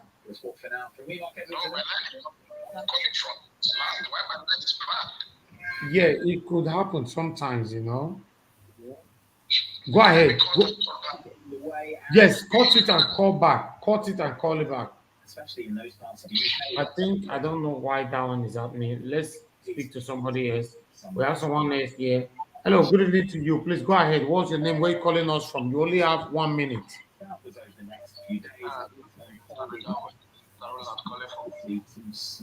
Okay, Mr. Roland, please talk to me. Yeah, thank you very much. Yes, I want to commend everybody in the studio there. But I am kind of surprised in the sense that most of these people that are coming out for 2023, they have all been tested before from one time or the other. Okay. Particular state before. So if we are to judge them by the performance of this state that they governed before, how much have they really done to change the state? That is not making us to see them as if they are the Messiah that will come and change Nigeria overnight. And I overheard there's one of us at the studio there clamoring for Wike, that Wike can change this country, change that insecurity in the country.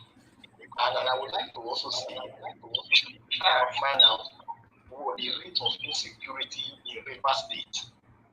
And if Wike has not been able to fight insecurity in one state, what is the guarantee that he can fight the insecurity in the state, including the federal capital territory? So all these governors, they have said before, they were the governor of a particular state. So let us see them as a desire today.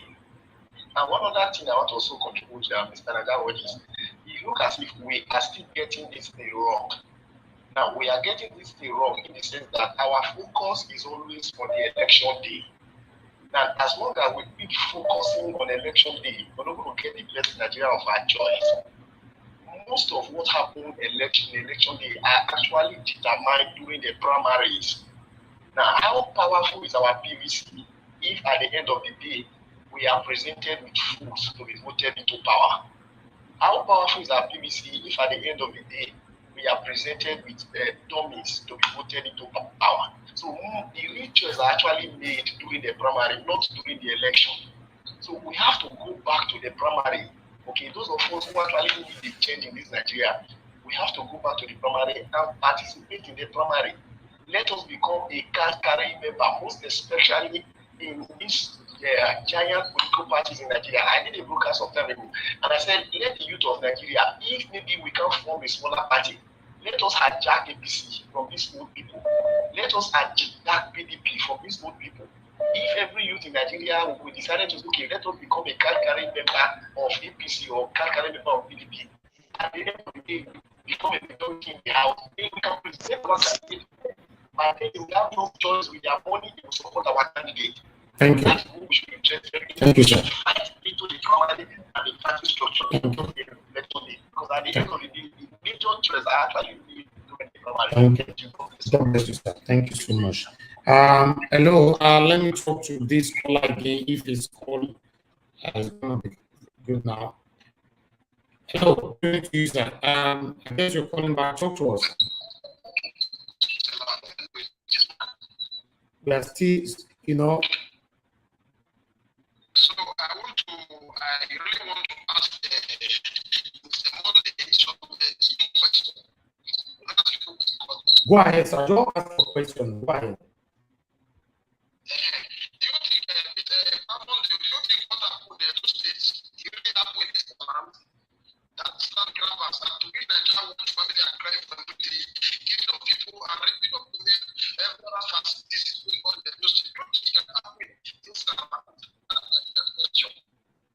Okay. What, Amande, are you there? I'm here. I'm here. So do you think what is going on in Benin now can happen in Eastern land, land grabbing, and all a lot of atrocities that's going on in Benin City? Do you think it can happen in Eastern land? It's in Eastern land that whatever that is on your background. You should know this by now. Your television, everything is always distracting. Not me. It's not from my side. It's not from my end.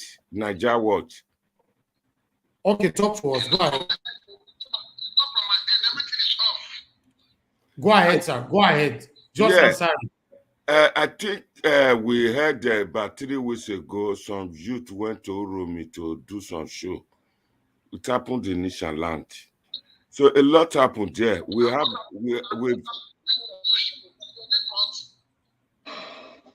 What's happening? Anyway, why the question, sir? Why the question? Because I need to know. I don't want you to stress this.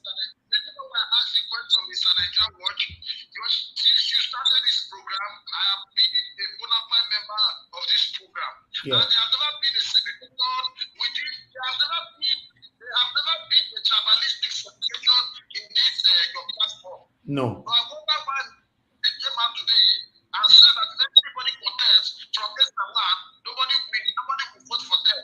He has apologized for that. He has apologized. Can I answer him, please? Please. Okay, go ahead, Epa. Caller, please.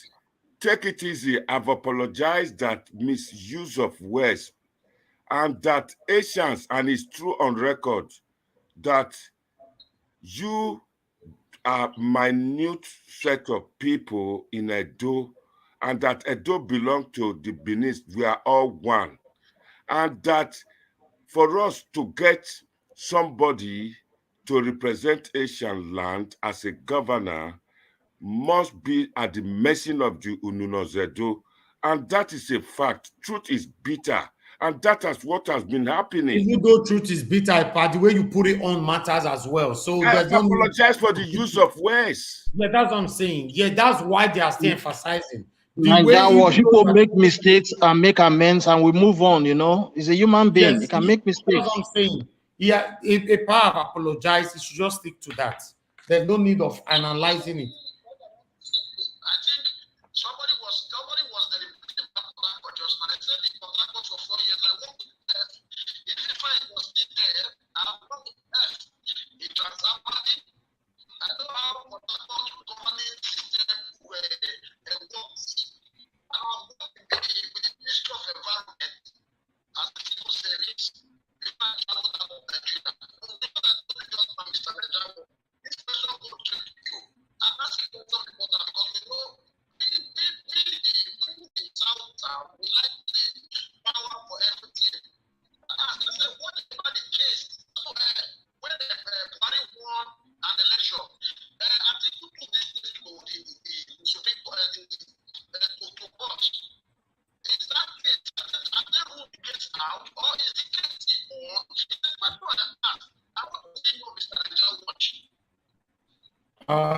To be honest, I would like Israel to answer that question. I didn't get the question. Can you put the question right again, please? The color background is painful to the ear, Niger Watch. We barely hear what he's saying. We can't really get it. Caller, please ask your last question now, please. Go ahead.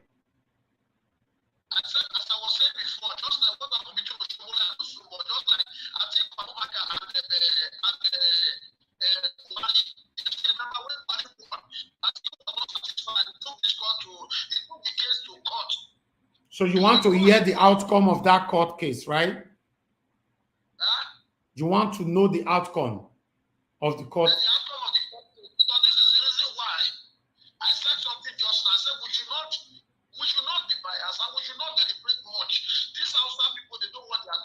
Okay. No problem. Just.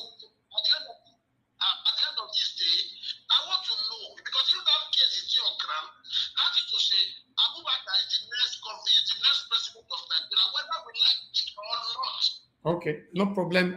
For me, I'm not too sure if the case is still on, but let Israel respond to that if he knows.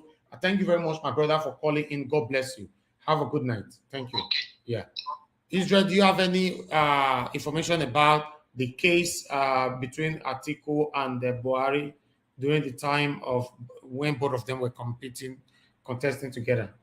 Well, that answer is still being dragged because according to what's it called, this guy, he was the one who endorsed. I've forgotten his name. This guy that is always he's now the campaign manager of Atiku. He was the one who brought Buhari, Buba Galadima. He has always said that there has never been the time that APC won that election, that there was a fraud. And it was not a free and fair election. If you go to Mr. Kola, if you go to Buba Galadima, he will give you an insight of what it is. And this is why I keep saying that we Nigerians, we should not, please, don't envelop yourself with these people, because these people is what led you for you and I to be talking right now. If we have a system that represents you, respective of what you are, whether you are A or B, South, West, East, or something, we are all Nigerians and everybody should be subject under the law. And this is how we can move on. Because they have used this party to divide us, and they divide us into tribal lines and political lines, and this is where they have powers and they are able to manipulate us. This is just the only thing. For us to win it all, if we must bring in a new system that is going to change the status quo. Thank you. Thank you very much. Please, just a quick one. You will not hear from me again. Just give me 1 minute. Let me respond to Mr. Wilson, what he said. Mr. Wilson, it's like when I was talking, you didn't listen. You were not listening. I never said insecurity is not a challenge. I said at this time, we want a new Nigeria with laws and system that works. Meaning the constitution we are building on now is a fraud. That is why we have that insecurity there in the first place. A country whereby the Fulani, Hausa Fulani are being permitted to hold AK-47, AK-49, and the other part of the country are being disarmed. Why would there not be insecurity? That is correct. If that constitution is not addressed, that insecurity in Nigeria, you must understand, is a man-made thing. So let's not deceive ourselves. Mr. Ejiro, let me reply you on that one. Let me tell you one thing. It's not that the constitution permits it. Listen to me, because on the constitution we have, everybody is subject under the law. The problem we have is because that state, that country was given to these tribal lines to govern. And this is where the problem comes. For them to have the upper hand, they so much put themselves in all these political offices so that whenever they make laws, it favors them. Who are those people in the House of Reps? Again, the constitution empowered them in disguise. That's what I want you to understand. In disguise. Sir, because the people, sir, I understand. It is why if we elect another new system, that is when these things is going to play on, and they are going to check it. Thank you. Thank you, both of you. I understand that you all have passed your message. I want to thank every one of you for your time with us this evening. I want to thank my people on the comment section. Thank you very much, my good people. I want to thank those of you who called into the show, although some people we couldn't pick or call. Please, we apologize for that. It's always like that. You know, in most cases, we cannot always satisfy everyone. You know, but I want to say, if you could not pick your call today, maybe next time you might be lucky we can pick your call. And for those of you who tried to join our panel, I can see some of you were complaining that it was already full. Like I've always said before, it's all about first come, first serve. You know, once we reach the limited number, we cannot accept nobody in anymore, except someone mistakenly leaves. And before the person comes back, you can take their role, and I will not take you out. That's how it works. We don't discriminate here. So it's just about first come. It's not, I don't do like, okay, this person have been with us for so long, I must create or keep his own space for him. We don't do that here. If you come first, you can take anybody's position. The only position you cannot take is my position, because I'm the moderator. So apart from that, you can take anybody's position. So, and I'm also going to address what happened today on this platform. I understand that in most cases we have argument on this platform and all that. It seems to be that some of us don't know what it means, the word debate. The word debate, it means, is a formal discussion on a particular matter in a public meeting or legislative assembly, okay, in which opposing argument or putting forward in a usual end, which usually end in deeply argument or even a fight. All right. In another word, you know, formally discussion, which we call a debate. You know, it can lead to people using derogatory words against themselves. Like I've always said before, we debate here because it's online. That's why you see we are not seeing the physical fights. If it was so big, we have a particular venue where we debate all the time. You see, maybe you should not use share break person here, or don't use share break person here. Yes, tomorrow we will start to say, I am sorry.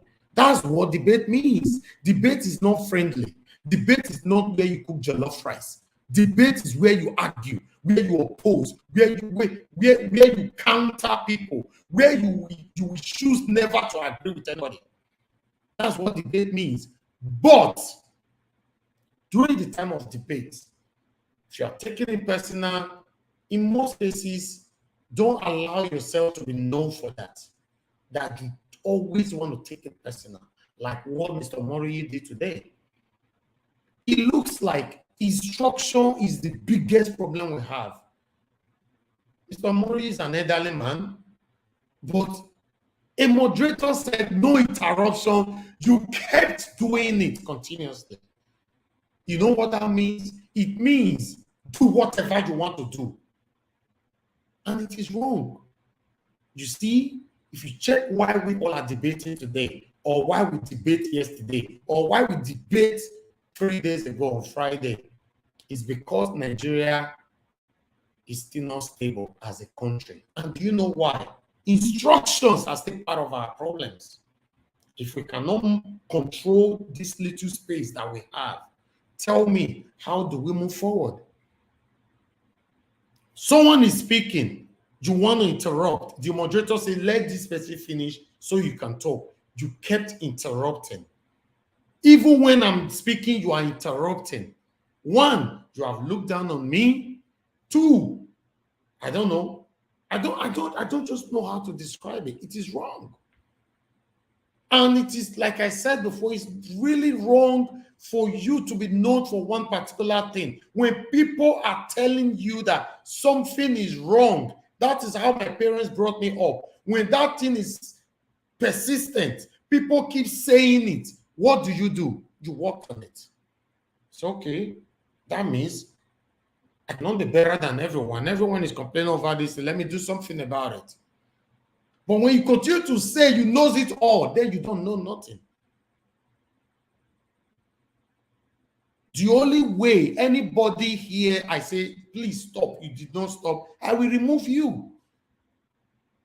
That's how it works. It doesn't mean that you are bigger than anybody or anybody on this platform is bigger than you. Please, let's respect ourselves. This platform belongs to all of us.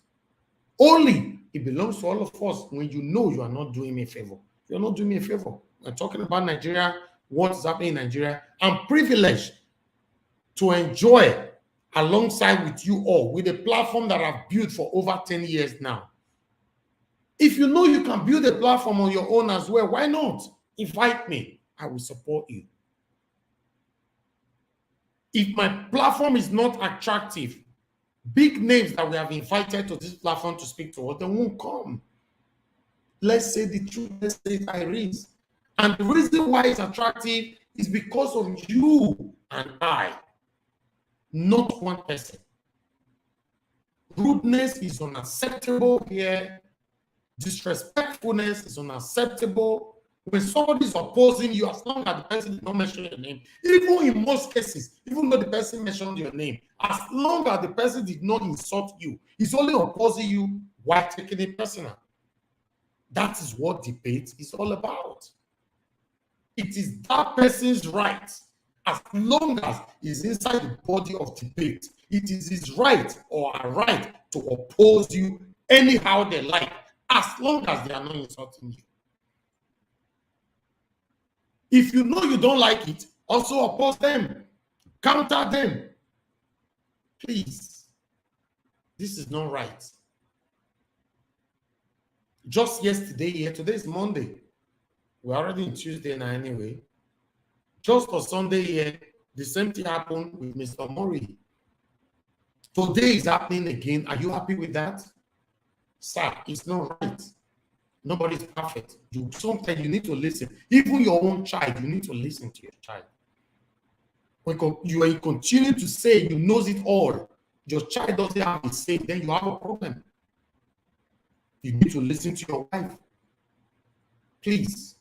That's my take on that. This platform belongs to all of us. I like the way the good comrades contributed to it. Please, I am not here to support one over another, and I've never done it. I don't prioritize one over another on this platform. I respect you all equally, and I want to be respected back, even though you are older than me. Please. This is not nice. Look at the elderly man. He made a mistake just now. He was forced to apologize, and he did. What's all this shoulder, all of, people raising shoulder, I'm too big to apologize, I'm too big to listen. It's not nice. It's not healthy to our channel. The people who are watching us continuously on this platform whenever we're on air, they have a better thing to do. Our commenters have better things to do. They are here from beginning to the end. Even though we are here for 7 hours, you still see some particular people, they are still commenting there. When everybody says stop, please, we stop. When we feel we are too superior, more than one or two, then people will do without you. And it's not nice. We have it in our own parable, in our history. Ogboga, I don't know how they say it. Anybody there can help me?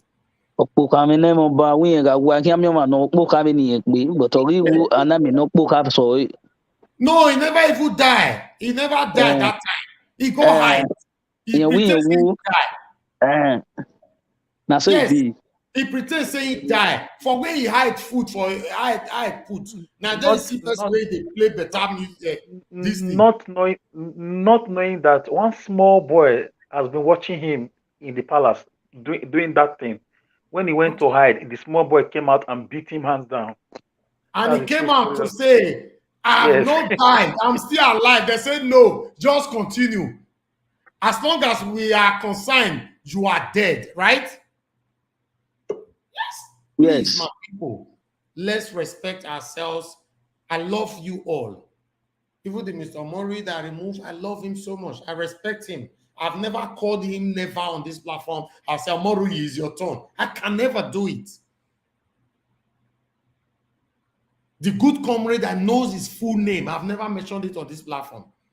He said he should be addressed with the good comrade. That's how I address him. I respect everybody. That same respect, please, let's give it to us. Let's reciprocate it. We cannot continue to be shouting all the time. You want to pass your message, you'll be shouting. It's like the whole channel wants to fall. It's not nice now.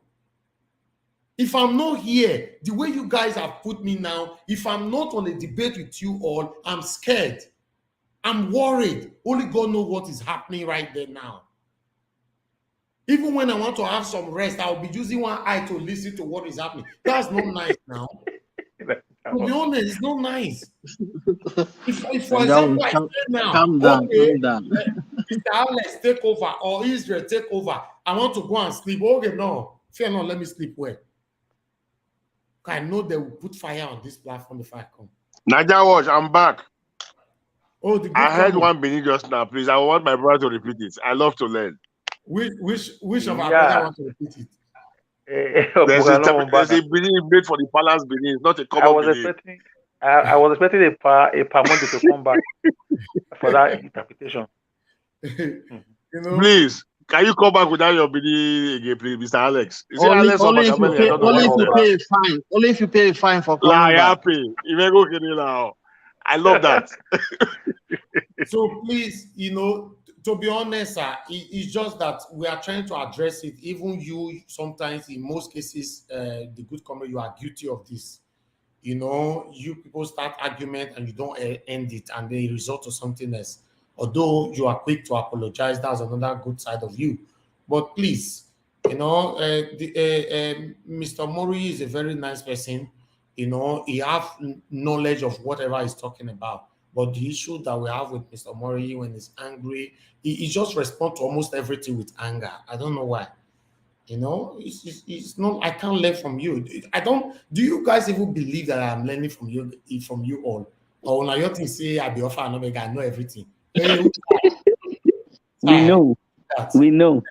One thing I want to quickly say. Do you know how many things I jot down when you guys are speaking? When it comes to media, you be with you and Naija Watch. No put that one. Let me just quickly say this thing. Our viewers that are listening to us, we are not enemies. And one thing you should know is because of the way our system has brought us, and that is why you see us, saying things, and we are more passionate about our country. But one thing you have to know, I'm very privileged to be part of this group and talking to everyone here. And also, most of these panelists here, they are also proud of themselves. And it's not easy to be here to be bringing things that will educate you. And we are learning from each other. And this is why I'm happy to be part of this place to also learn why I am also arguing with them as well. So you learn from a lot, and it's also enlightening the public. So we should see ourselves as brothers, not as enemies. And to add to that, my brother Israel, before we round up, I removed Mr. Mori today is to calm the nerves. I was removed the same. I was removed last. Yes. Was it 2 days ago? I removed Israel on this platform before. That's what I wanted to say. I've removed the good comrade before. The good comrade, obviously, even though he did not show his face, you should know that he's an elderly man. I know him personally. I've removed him.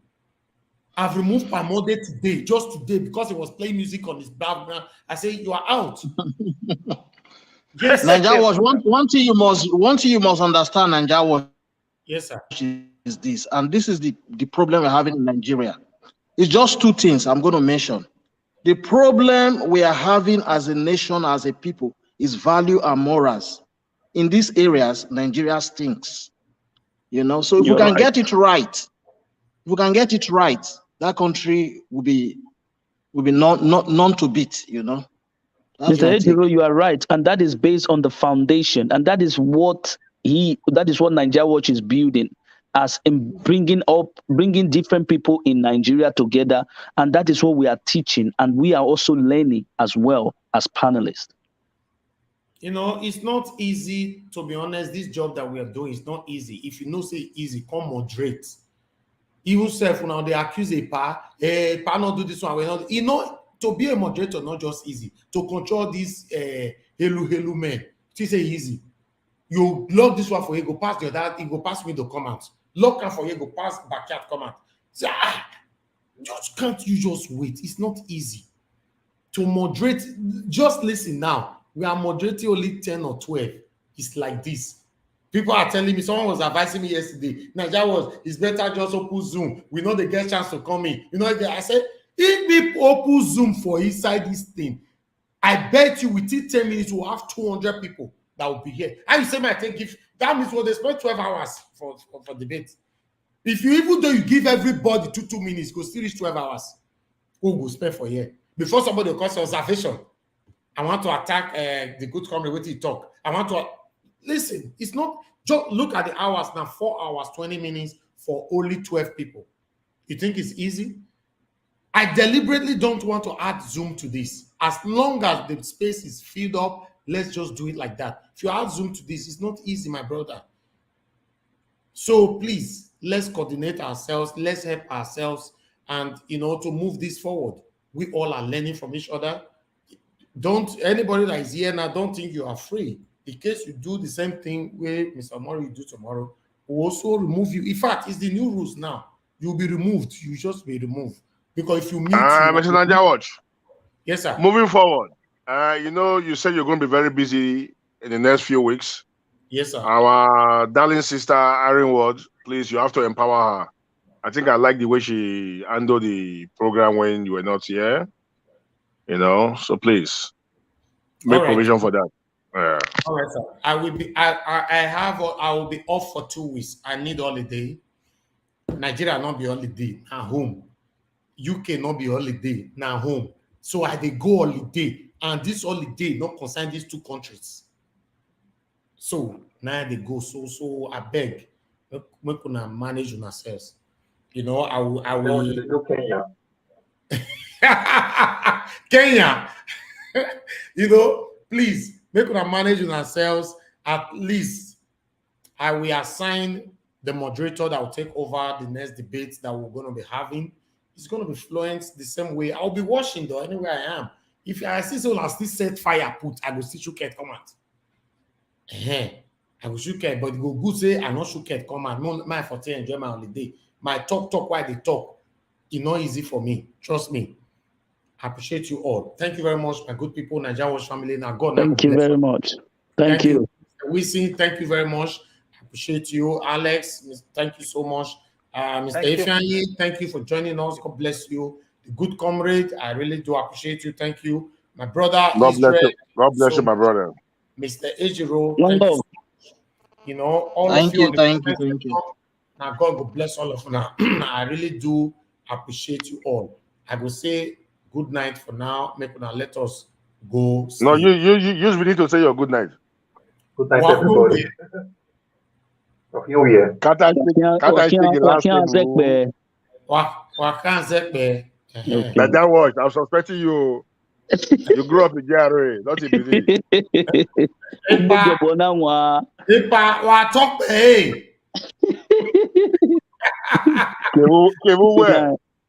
night. All May right. God bless us all. We are one big family. Thank you. Bye. Bless you all.